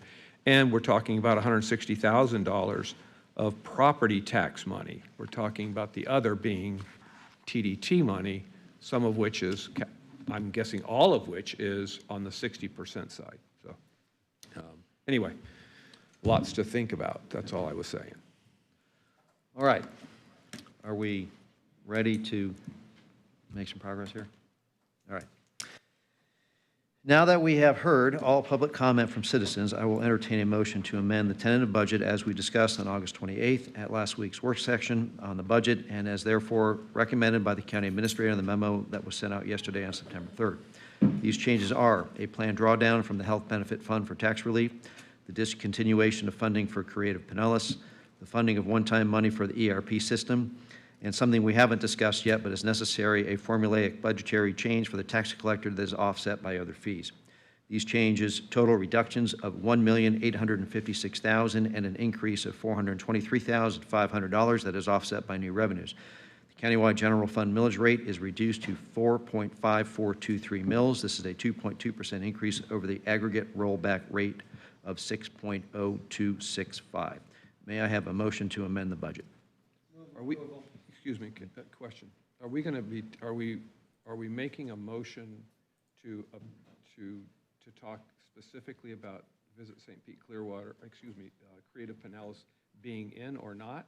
Not. Because, okay, so if we're going to vote that way and then vote on the overall budget, because this piece of the budget is just like this much of the budget. I might support the overall budget. I'm not going to support the decision to keep Creative Pinellas or let it go away. So I just want there to be a distinction here for the record. That's, yeah, we're voting on the proposed budget that does not include the one that we talked about at our last work session on August 28th, that draws down the insurance, does not fund Creative Pinellas, and funds the ERP system. So that's what we're talking about now. But then we're going to go and we don't, you don't have to vote yes on this if you don't want to. Mr. Chairman. And then we'll go to whether or not we want to make any other changes beyond that. Correct. This is to amend the budget for the changes that the chairman outlined. Right. Okay. So this is on the motion to amend the budget. Right. So yes or no, and then a later vote. We'll see. Are there any other changes? That's the next vote. Budget. And then you'll vote on the overall budget. All right. I want to make sure there's a distinction between the two. Okay. I have a motion from Commissioner Latvala, a second from Commissioner Peters. Are we doing a voice vote on this one, Madam Clerk, or are we? Okay. All right. If we could pull up the voting, please. I put it away. Hold on. My thing didn't come up. I'm voting no. Okay. I'm voting no. Okay, so passes 5-2. Okay. Now that we have heard all public comment from citizens and amended the tentative budget, does any member of the board recommend any other changes to these tentative millage rates or tentative budget? Now, Mr. Scheer, that is where you can bring up your points. Thank you, Chair. Just for context, 5 months ago, I started digging deep into the budget. My goal was a complete rollback, and I'll be brief. I know it's late. And I have figured out that's not going to happen. But I just wanted to point out, we are only $5,958 away from a 50% rollback, one half of a full rollback. Now, that sounds like a lot, but last week, I proposed $26.8 million in very, very reasonable reductions. Hiring freezes, downsizing, reserve reductions. The proposals I made would not require layoffs. It would not affect the sheriff's office, EMS, or critical services. The reductions would not affect our core responsibilities like roads, water, sewer. The proposals would have easily allowed for a full rollback, which I understand is not going to happen. So tonight, though, I would like to say that I would be very willing to do a 50% rollback. For me personally, I'd like to do that. And I'm confident, because that's only $5.9 million, I'm very confident that our county administrator is extremely competent, can figure out how to take some of the proposals I made that were 26 million, pare them down to like 5 or 6 million, and work within a 50% rollback. And so I would like to make a motion for 50% rollback and a millage rate of 4.5049 total. I second that. Okay, we have a motion and a second. Do we have any, okay, Commissioner Latpel, and then we'll go to Commissioner Peters. Thank you, Mr. Chairman. My question is, where is that money coming from? The proposals that I made at the workshop, I believe that Barry can go through those proposals and make those adjustments to the budget on hiring freezes. We have, we can have hiring freezes in the departments that I identified, and we currently have 321 fully funded vacant county positions that people could either transfer to or that be folded into their departments. Some departments where we could make the departments a little smaller, they can move into a different department. But I believe that he could get it done, just as Dave Eggers, Commissioner Eggers alluded to. I think you could do it, so. Well, I don't want to talk about the vote we just had. And I'm trying to find your email and remember what was in it. But when was the date of that? the, Date of the email is Yeah. August 27th. The date of the email is So- August 27th. I remember we talked about the Office of Human Rights, and there was agreement that we were going to keep it, but we were going to look at it, and I believe hold a work session. Is that correct, Barry? That's correct. So we're holding a work session about the Office of Human Rights. There were hiring freezes that you suggested and eliminating positions, two of which I remember were in the permitting office. Would you be, and my question is for Barry, not for you, since now we're instructing Barry that he has to slash the budget. Barry, would you be eliminating, with this proposal, would you be eliminating positions in the permitting office? Right after Under the hurricane? proposal Commissioner Scheer had, he did target the BDRS at a 10% reduction, 12 positions. Those positions are unfilled at this time. So that we would not be Well, eliminating. I'm asking, Well, I understand, since So- now we're instructing Barry to do the job, and we're not, since he now has to cut the budget, and we're not showing him where to cut, I'm asking Barry this question. Barry, would your recommendation be including cutting the permitting, the BDRS? No, I would not recommend cutting vacant positions. Those positions, first off, you always have 10% vacancy. And you go through a cycle, you'll have 10% next year. In a large workforce, you always have about a 10% vacancy. You have that here, you have that in the sheriff's office, you have that anywhere in a large workforce. But if we're instructing you to cut $5 million out of the budget, would you be cutting positions in BDRS during hurricane season? I would have to. Okay. We just dealt with short-term rental issue. We actually had somebody speak earlier today about that issue. I mean, it's one of the hottest of hotbed issues in Pinellas County. My question to you, Barry, is would you be cutting positions in code enforcement while dealing with short-term rentals? Yes. Would you be telling the sheriff that he would need to cut more of his budget? I mean, that would be a direction from us, but I would need to go to all the departments, including constitutionals, to come up with those type of reductions. Okay. So basically, we're not just eliminating positions that don't exist. We're eliminating positions in permitting and code enforcement. We're eliminating positions that we need to function. Correct. Okay. If I can respond just a little bit in detail, because we're talking generalities. Let's talk about some of the positions that are vacant.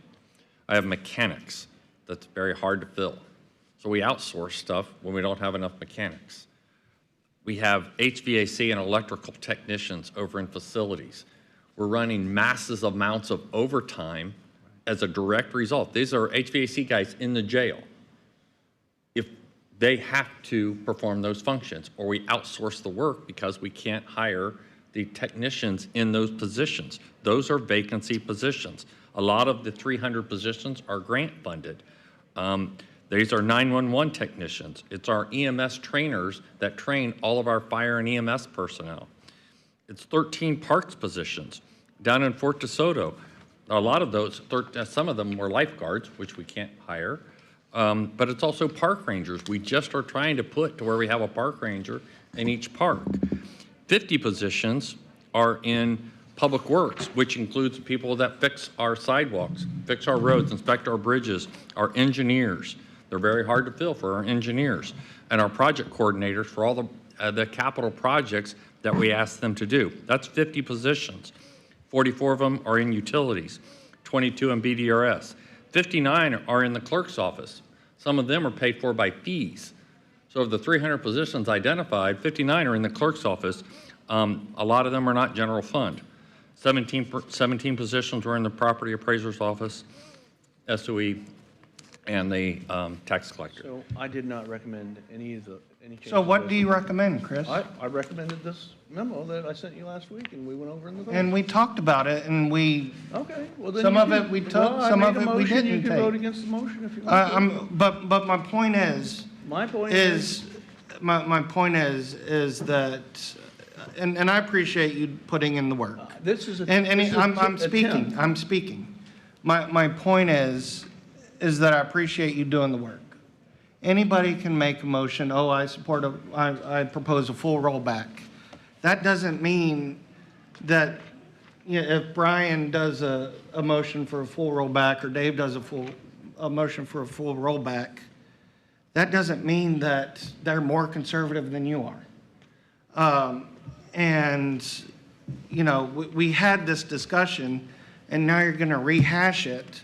One thing that I would just encourage you to realize is that you're not the first conservative that was ever elected to the Pinellas County Commission. And you're my buddy, and you're doing a fantastic job, and I appreciate the homework that you put in.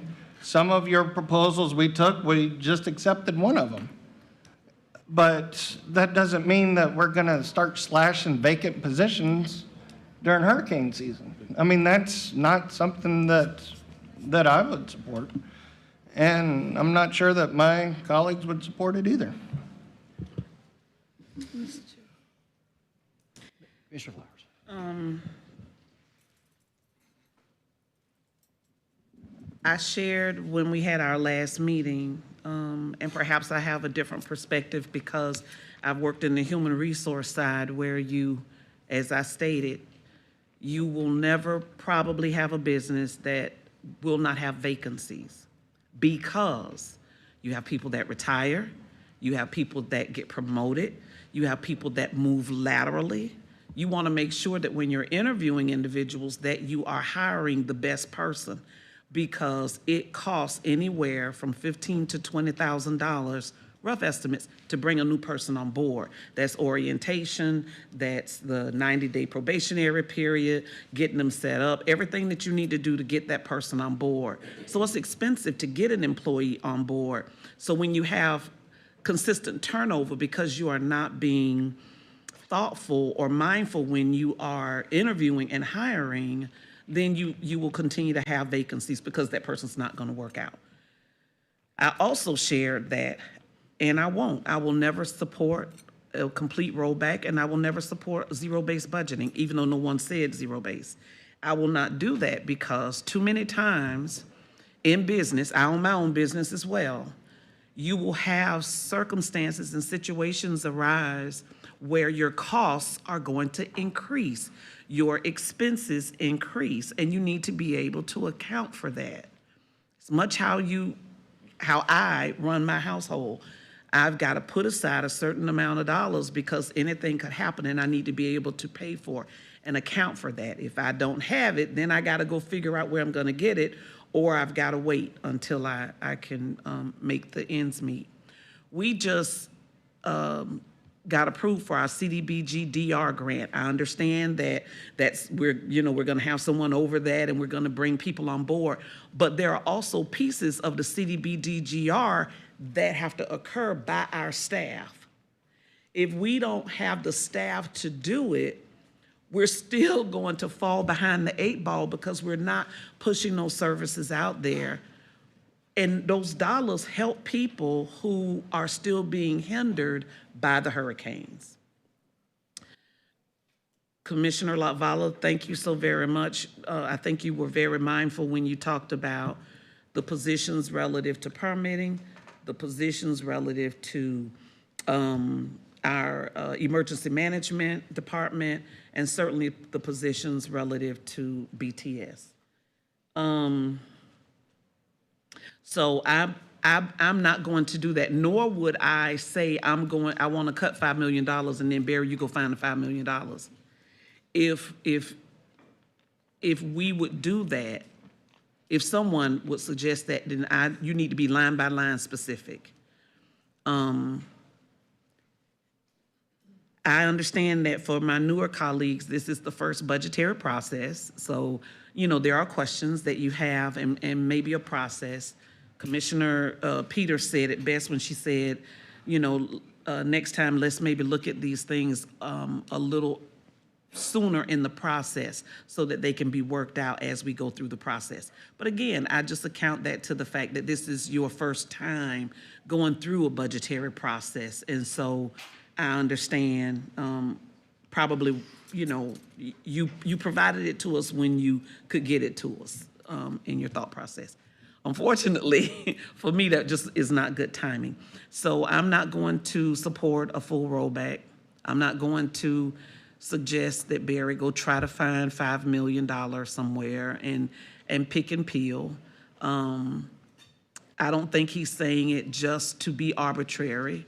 If you're gonna cut $5 million, that means everybody feels the pain, including constitutionals, not just administration. And I think if that happens, you're gonna have all them lined up in here fighting for, and I agree, they will be fighting for what they need. Everybody came in flat, as Barry asked. There were only a few decision packages. I believe the definitions behind why we needed those decision packages was clear, which is why I'm supporting them. Salaries, 3% increase.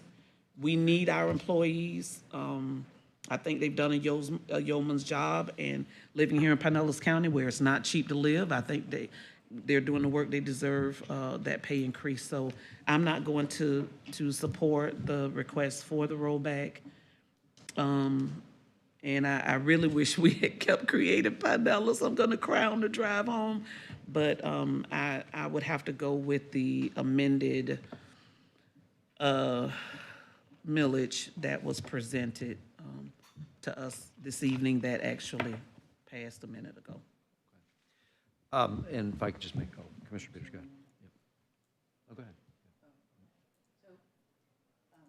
Like I said, I think you've done great work, and I love the work, but what I'm understanding is those vacant positions aren't really vacant if we have to contract somebody. So the money's still being spent to contract with somebody to do the work, or paying overtime to contract with somebody to do the work. So it's like, it says that they're vacant, but they really aren't vacant, that money's being spent. Is that correct, Barry? Am I understanding you correctly?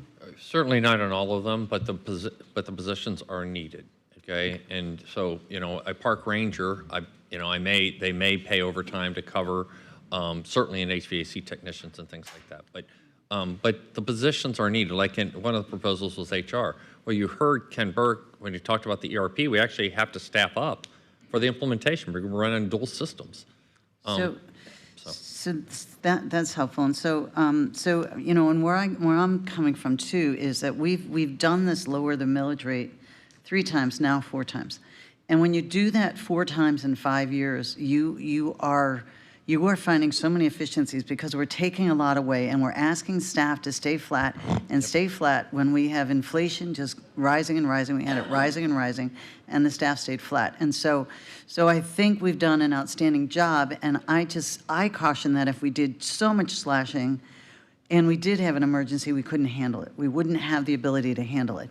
And we have at least one city in the county that's having to do a roll forward rate because the property values went down so low. And so just to raise the amount of money they raised last year, they have to raise their millage to raise the same amount of money. And I really didn't think we'd see another roll forward rate unless we had a recession, and yet this hurricane has put some people in a roll forward rate. So I know my house, my value of my house went down.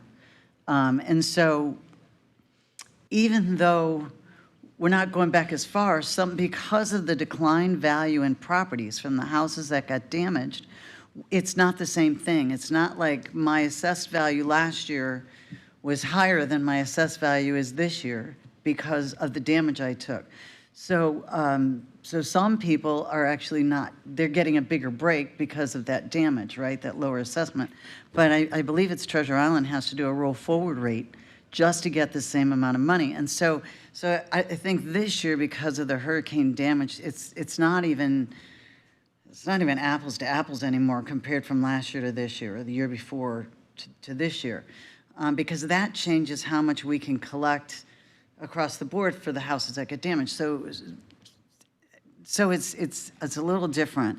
And you know, the one thing I wanted to look at, and I'm not now, and if Barry had to find $5 million, I would have asked him to go on my suggestion, is we've never looked at the MSTUs that the unincorporated people pay. We've only looked at the general fund that the whole county pays, but we've never looked at those MSTUs. And so those unincorporated areas, just like a city, are paying a tax. And we expect those cities to roll back some a little bit, right, every year, but we haven't rolled back our MSTU on our unincorporated people.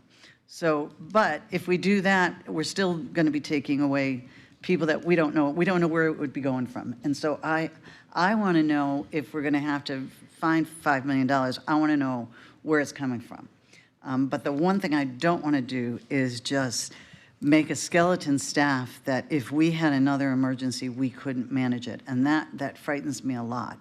So, because we've done this 4 times in 5 years, it's harder to find that $5 million because we've been doing this consistently, you know, over the last 5 years. So it's hard to find those dollars to do a quick, give me $5 more million. You know, I was quite impressed that he found what he found this year. I was really impressed that he found what he found this year.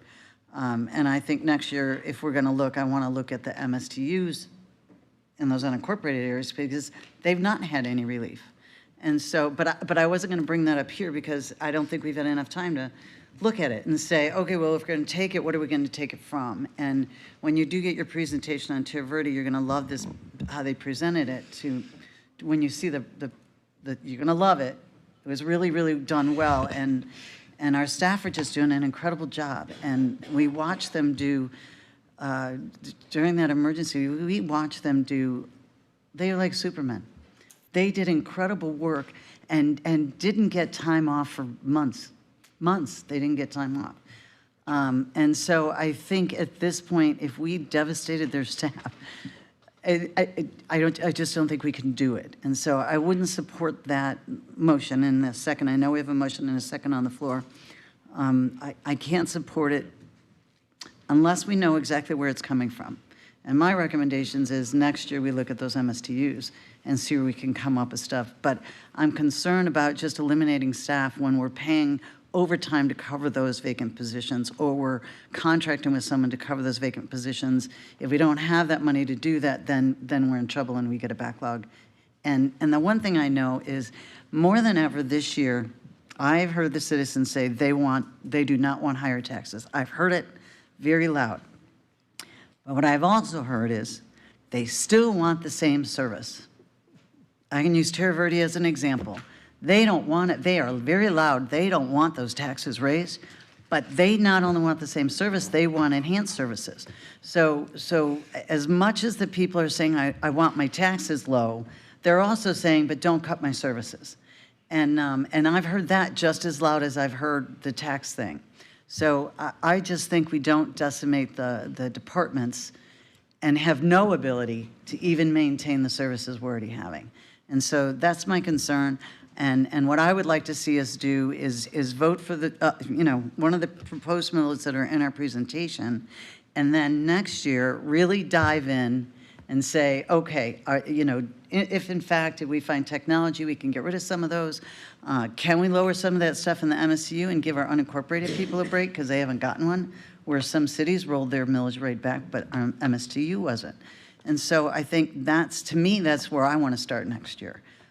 But if we decimate it this year, next year we can't, there's no way we could give them a return and say, oh, but we're going to lower our millage rate again next year too.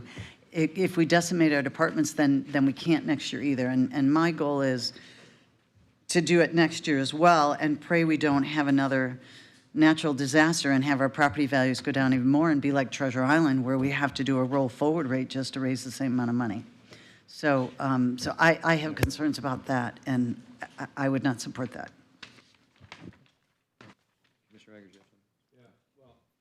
I guess we continue with the conversation. You know, I mean, I think again, the time of the night, and I don't mean literally the time of the night, but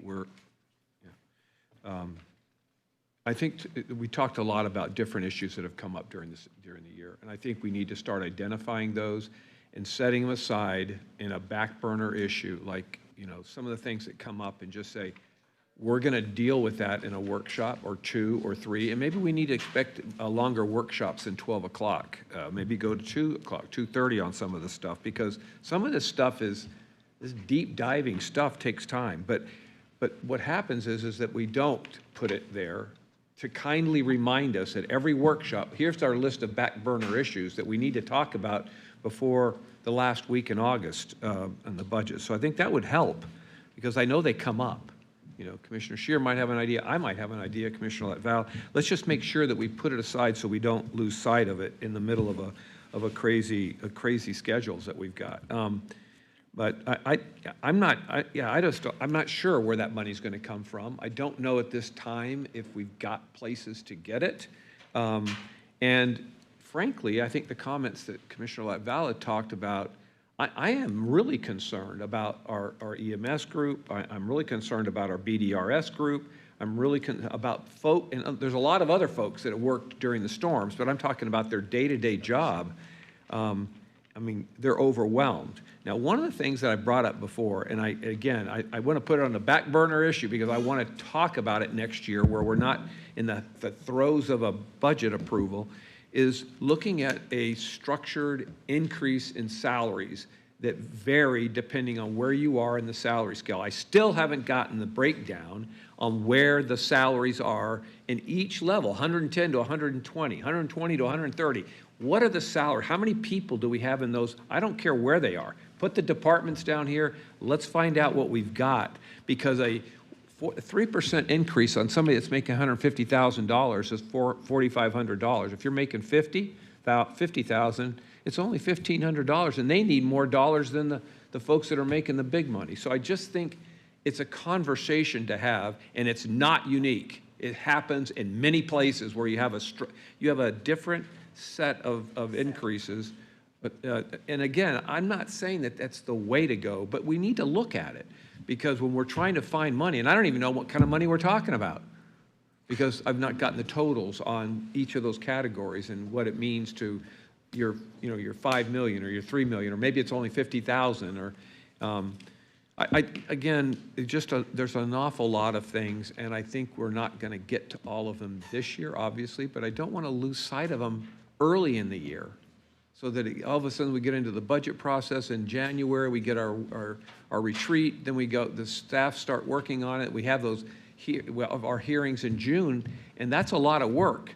But then we look for some time off, to get a break in July, and then we're back. We're back almost where we are again. So it's not an easy process to go through. I think we need to tackle it earlier rather than later. So. Well, thank you, Commissioner, and Commissioner Lobala, thank you for your comments as well. I don't believe that I proposed anything last Thursday that was draconian in nature. I thought it was very reasonable. And what I was asking for tonight was about 20% of what I originally proposed, less than 20%. So this is what I'm going to keep coming back to if this motion goes down, which apparently it will, and that's fine. I gave it a shot. I just wanted 20% of what I really was after. Sure. Thank you, Chair, and thank you, Commissioner Scheer, for all your hard work. And to, re-echo, some of, like Commissioner Peters was saying MSTUs, I mean, I've been saying that, from the beginning of the process. I mean, just, the library cooperative alone was revenue in 2025 was 8.9 million, though their tentative budget is 10.1 million. So if you just kept their millage, you rolled back their millage alone to what their revenue was in 2025, and you're saving $1 million right there. Forward Pinellas has over $1 million in reserves for a regional MPO. That is never going to happen. If you reduced their millage rate to obliterate that reserves for the regional MPO, there's over another $1 million. If you did a 2% pay raise versus a 3% pay raise, that's another $1 million right there. So, I mean, that's $3 million right there. That doesn't affect a single job and is what people had last year. And to Commissioner Scheer's point, for some of these positions where their staff are vacancies, I mean, God forbid a storm hit us today, those positions would still be empty. And we still wouldn't have the people to do that work. So, I mean, we can always rehire people and create the positions after the fact. So I appreciate Commissioner Scheer bringing that up, that, these are vacant positions right now. So if a storm hit today, those positions would still be empty and nobody could do the work. And they were, a lot of them in, planning and permitting were empty during the storm last year. So it's not like work wouldn't get done. Work has been getting done. And I agree with, Commissioner Eggers' point of the timing process. We had these, budget workshops for a week, and then we go on break for a month and then don't meet and talk about it until the middle, of August. And so you lose a month and a half of all of that, of MSTUs and budget departments coming in and all of that knowledge. It just wipes out, and then we can't actually make a motion or decision on anything because we're in workshops and we're not having actual meetings to really make a decision of where we want to go as a group and as a commission. And so the process was, frustrating for me.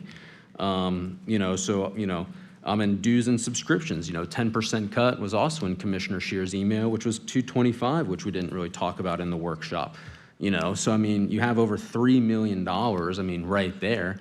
So I mean, I think there's a way to get to $5 million. So I mean, I support, Commissioner Scheer's motion if he's still leaving it on the table, but I'll leave it up to him. So thank you. Well, we have a motion in a second, and it's almost 10 o'clock, and we still got a lot of stuff to do. And I appreciate all the comments. They are all really, really, really good. They really are. We've got a lot to talk about for next year's budget. I mean, or the 27th budget. When we get into that, I think we're gonna have some really, really good, interesting discussion next year. For now, I want to call a vote for the motion that we have on the table. So if, Darylyn, if you could. That was for Commissioner Scheer's suggestion to roll back for the 50%. 50% rollback. Right, the 50% rollback. So if we could open up the voting for that. Okay. I don't have the thingy, but I'm a no-y. Okay. For whatever reason, it's not, Okay. but I'm a no. We're missing one. Who are we missing? Me, I'm a no. I can't, I thought I was trying to find it. So you're a no? No. Okay. All right, so motion fails 5-2. Okay. Yes, good conversation, everybody. All right. So now that we have received all public comment, the board must now consider the resolutions to set the tentative millage rates and tentative budgets. As stated earlier, we will adopt the tentative millage rates and tentative budgets in the following sections. Number 1, BCC countywide, and number 2, dependent special districts and MSTUs. The resolutions adopting the millage and budgets for the dependent special districts and MSTUs require a unanimous vote. If a unanimous vote is not received, or the dependent special districts and MSTUs, we will need to adopt each separately. I will now ask communications to display Schedule A as amended. That will be referenced during the readings and vote, and ask the county administrator to proceed with the readings. Well, that's large and in charge there, as far as print. Okay. I lost my place. Thank you, Mr. Chairman. I will announce each resolution separately for the board's action. Per Florida statutes, the board will vote on the tentative millages first, and then on the tentative budget for each taxing authority. We will start with consideration of the countywide millage rates and budgets, which include the Pinellas County General Fund with a tentative millage levy of 4.5423, and the countywide, or the county levy for Health Department Fund with a tentative millage of 0.0713. For the Pinellas County General Fund and the county levy for the Health Fund, I recommend adoption of the tentative millages as outlined on Schedule A as amended, which is in your handout and being displayed as was previously posted to the county's website. May I have a motion to adopt the tentative millages? Move approval. I have a motion by Commissioner Flowers, a second by Commissioner Peters. Can we pull up the voting, please? I'm a yes.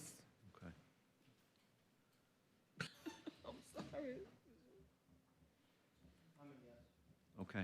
Passes unanimously. I recommend adoption of the tentative budgets. May I have a motion to adopt the tentative budgets? Move approval. Okay, I have a motion by Commissioner Peters, second by Commissioner Flowers. Can we pull up the voting, please? Oh, there it is.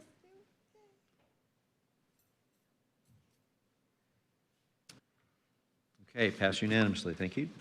We will now consider the tentative millage rates and the tentative budgets of dependent special districts and MSTUs.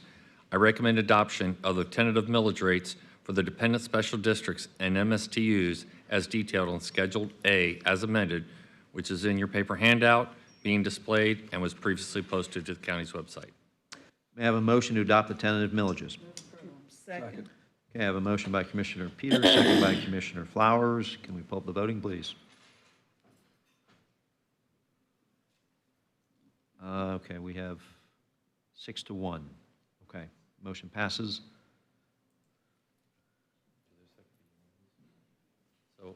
So, all right, Mr. Crow.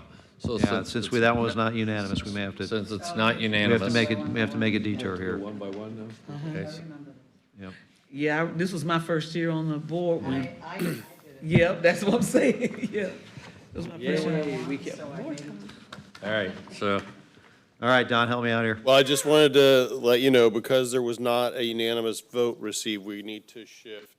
to the alternative The schedule. alternative script, yep. And I'm moving there. And And which, you want to start with, Been holding it. It's with the dependent special districts. yeah, Madam Clerk, if you want to start with the statement about the public hearing being held. And I believe it's already, actually, you've already said that.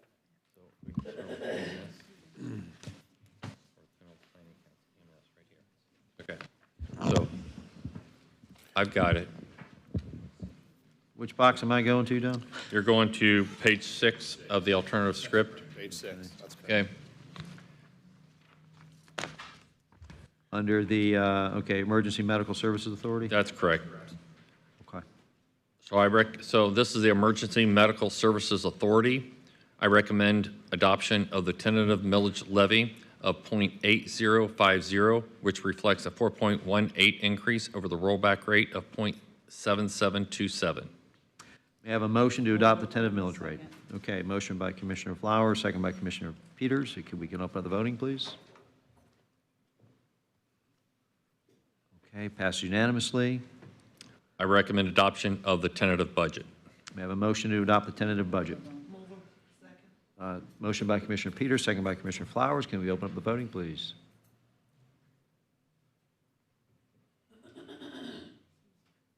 Okay, passed unanimously. This next is the Pinellas Planning Council. I recommend adoption of the tentative millage levy of .0175, which reflects an 8.85% decrease over the rollback rate of .0192. Can I have a motion?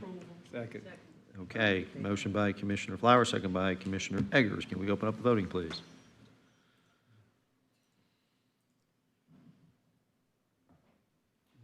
Okay, passed unanimously. I recommend adoption of the tentative budget. Second. Motion by Commissioner Flowers, second by Commissioner Eggers. Can we open up the voting, please?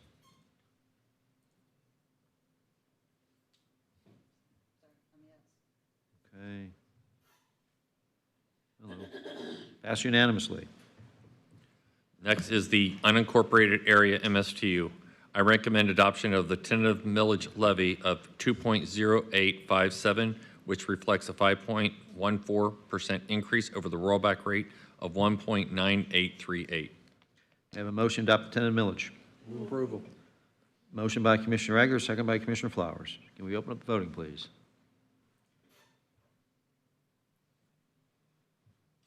Passes unanimously. I recommend adoption of the tentative budget. Motion by Commissioner Flowers. Do we have a second? You're doing great. Starting to get a little slap out here. Was it second by Commissioner Peters? Okay. Can we open up the voting, please?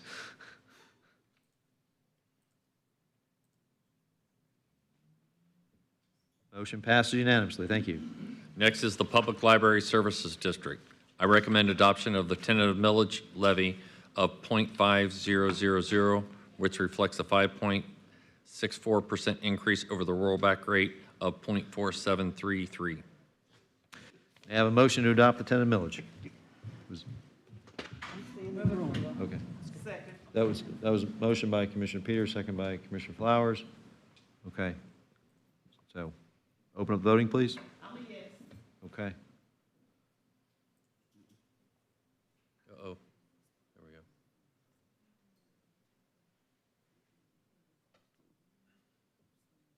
Okay, passes 6-1. I recommend adoption of the tentative budget. I have a motion to adopt the tentative budget. Motion by Commissioner Peters, second by Commissioner Eggers. Can we open up the voting, please?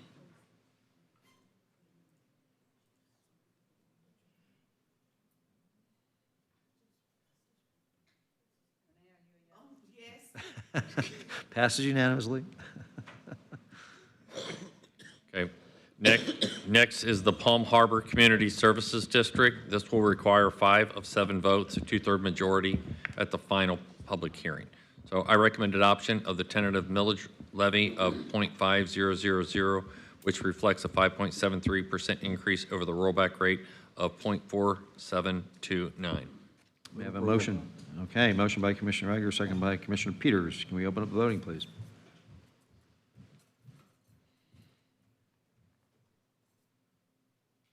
Passed unanimously. I recommend adoption of the tentative budget. Move approval. Okay, motion by Commissioner, I think Peters, and second by Commissioner Eggers. I'll second. Okay. Open up the voting, please.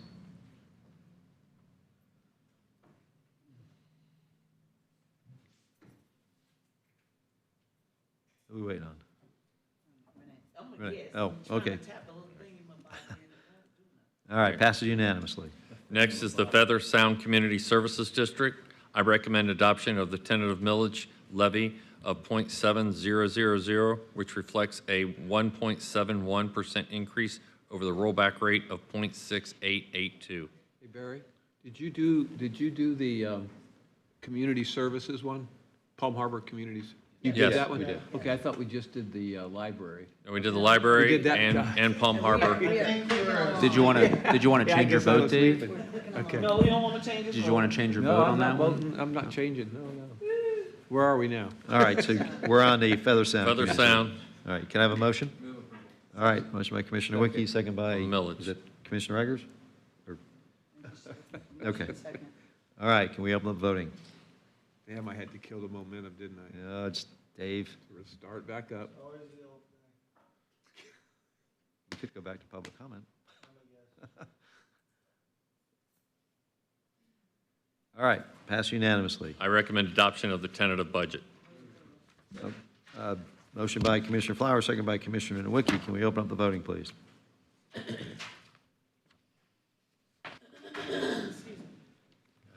Forgot how many there are. Pass unanimously.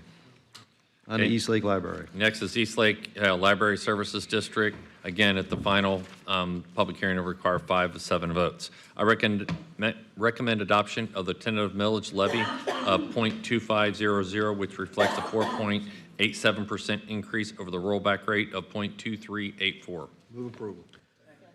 Motion by Commissioner Eggers, second by Commissioner Flowers. Can we open up the voting, please? Passed unanimously. I recommend adoption of the tentative budget. Okay, motion by Commissioner Peters, second by Commissioner Eggers. Can we open up the voting, please?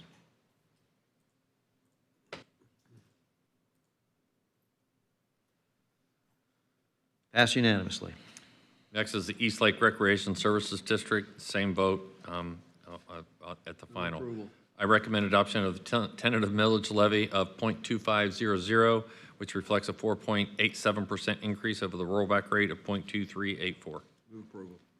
Motion by Commissioner Eggers, second by Commissioner Nowicki. Can we open up the voting, please? Passes unanimously. I recommend adoption of the tentative budget. Motion by Commissioner Eggers, second by Commissioner Flowers. Can we open up the voting, please?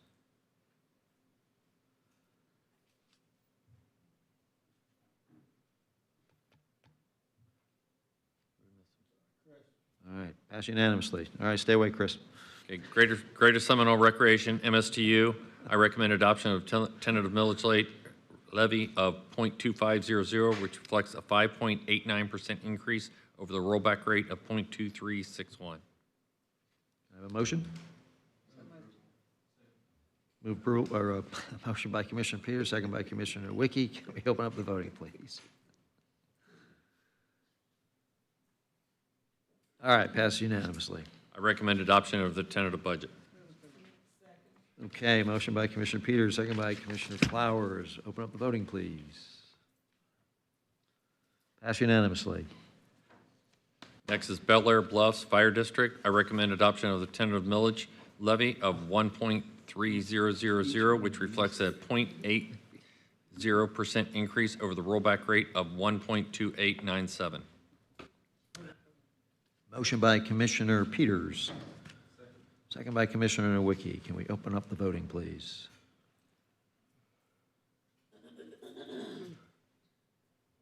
Passes unanimously. I recommend adoption of the tentative budget. Motion by Commissioner Peters, second by Commissioner Nowicki. Open up the voting, please. Passes unanimously. Next is Clearwater Fire District. I recommend adoption of the tentative millage levy of 1.3700, which reflects a 6.82% decrease over the rollback rate of 1.4702. Okay, can I have a motion by Commissioner Nowicki, second by Commissioner Peters. If we can open up the voting, please. Passes unanimously. I recommend adoption of the tentative budget. Motion by Commissioner Peters, second by Commissioner Nowicki. Open up the voting.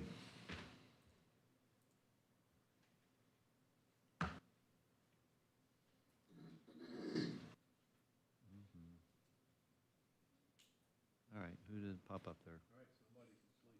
All right, there we go. All right, pass unanimously. Next is Dunedin Fire District. I recommend adoption of the tentative millage levy of 1.7650, which reflects a 7.33% increase over the rollback rate of 1.6445. Have a motion, please.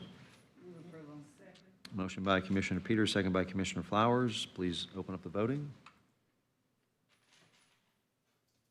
Pass unanimously. I recommend adoption of the tentative budget. Motion by Commissioner Nowicki. Second by Commissioner Flowers. If you could open up the voting, please.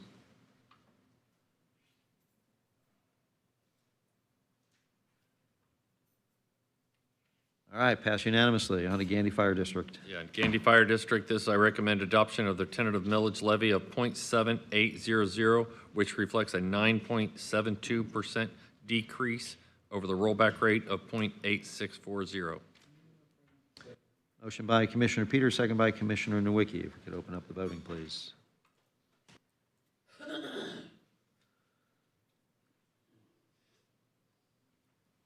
Pass unanimously. I recommend adoption of the tentative budget.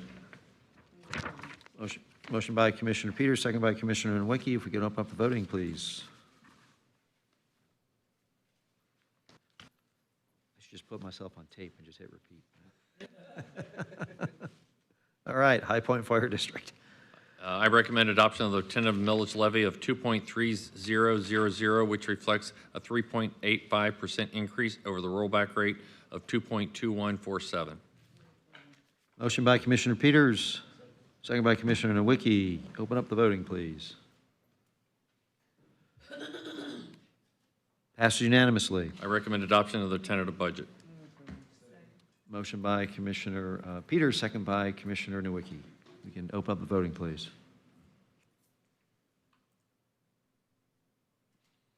Passes unanimously. Next is Largo Fire District. I recommend adoption of the tentative millage levy of 1.6200, which reflects a 5.70% decrease over the rollback rate of 1.7180. Motion by Commissioner Nowicki. Second by Commissioner Peters, I think. Okay. Open up the voting, please. Passes unanimously. I recommend adoption of the tentative budget. Motion by Commissioner Nowicki, second by Commissioner Flowers. Open up the voting, please.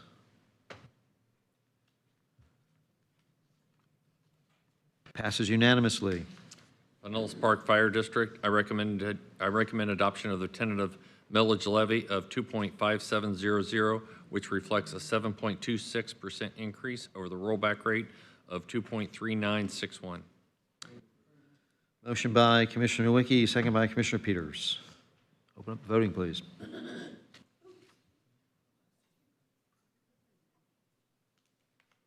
Passes unanimously. I recommend adoption of the tentative budget. Motion by Commissioner Nowicki, second by Commissioner Flowers. Open up the voting, please.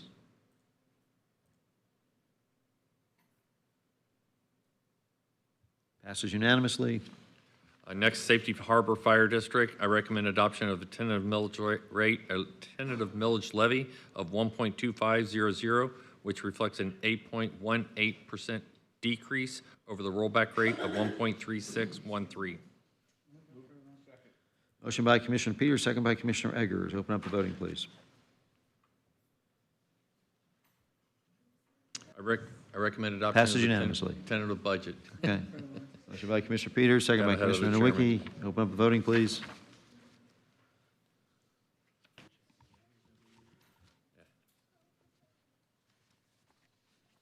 Two more. Just keep hitting your button. Passes unanimously. On to Seminole Fire District. I recommend adoption of the tentative millage levy of 1.8000, which reflects a 20.39% increase over the rollback rate of 1.4951.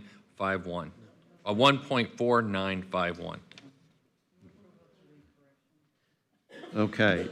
Motion by Chris Commissioner is by Peters, my second by side. Commissioner Flowers. If we could open up the voting, please.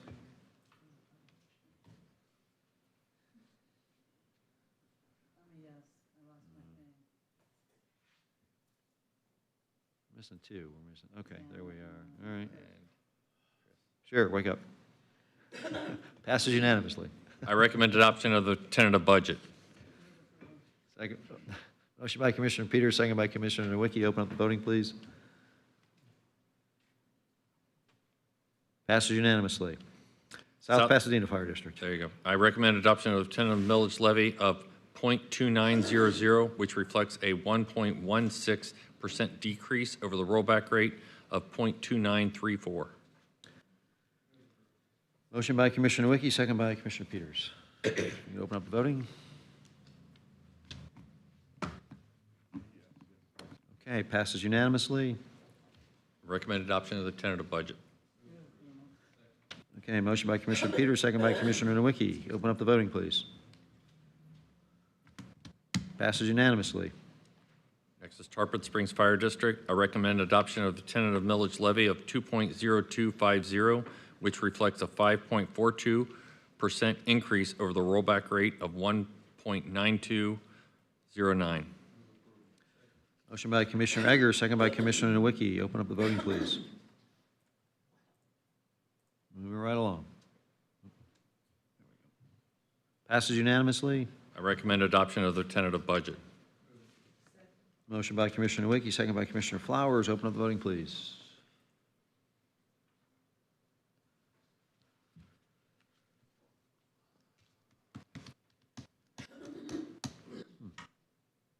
Renee, a yes? You're a yes? There we go. All right, passes unanimously. And finally, Tierra Verde Fire District, I recommend adoption of the tentative millage levy of 1.5000, which reflects a 5.91% increase over the rollback rate of 1.4163. Motion by Commissioner Wiki, second by Commissioner Peters. Open up the voting, please.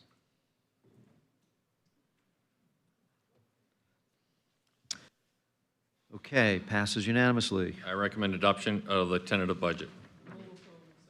Motion by Commissioner Flowers, second by Commissioner Nowicki. If we can open up the voting, please.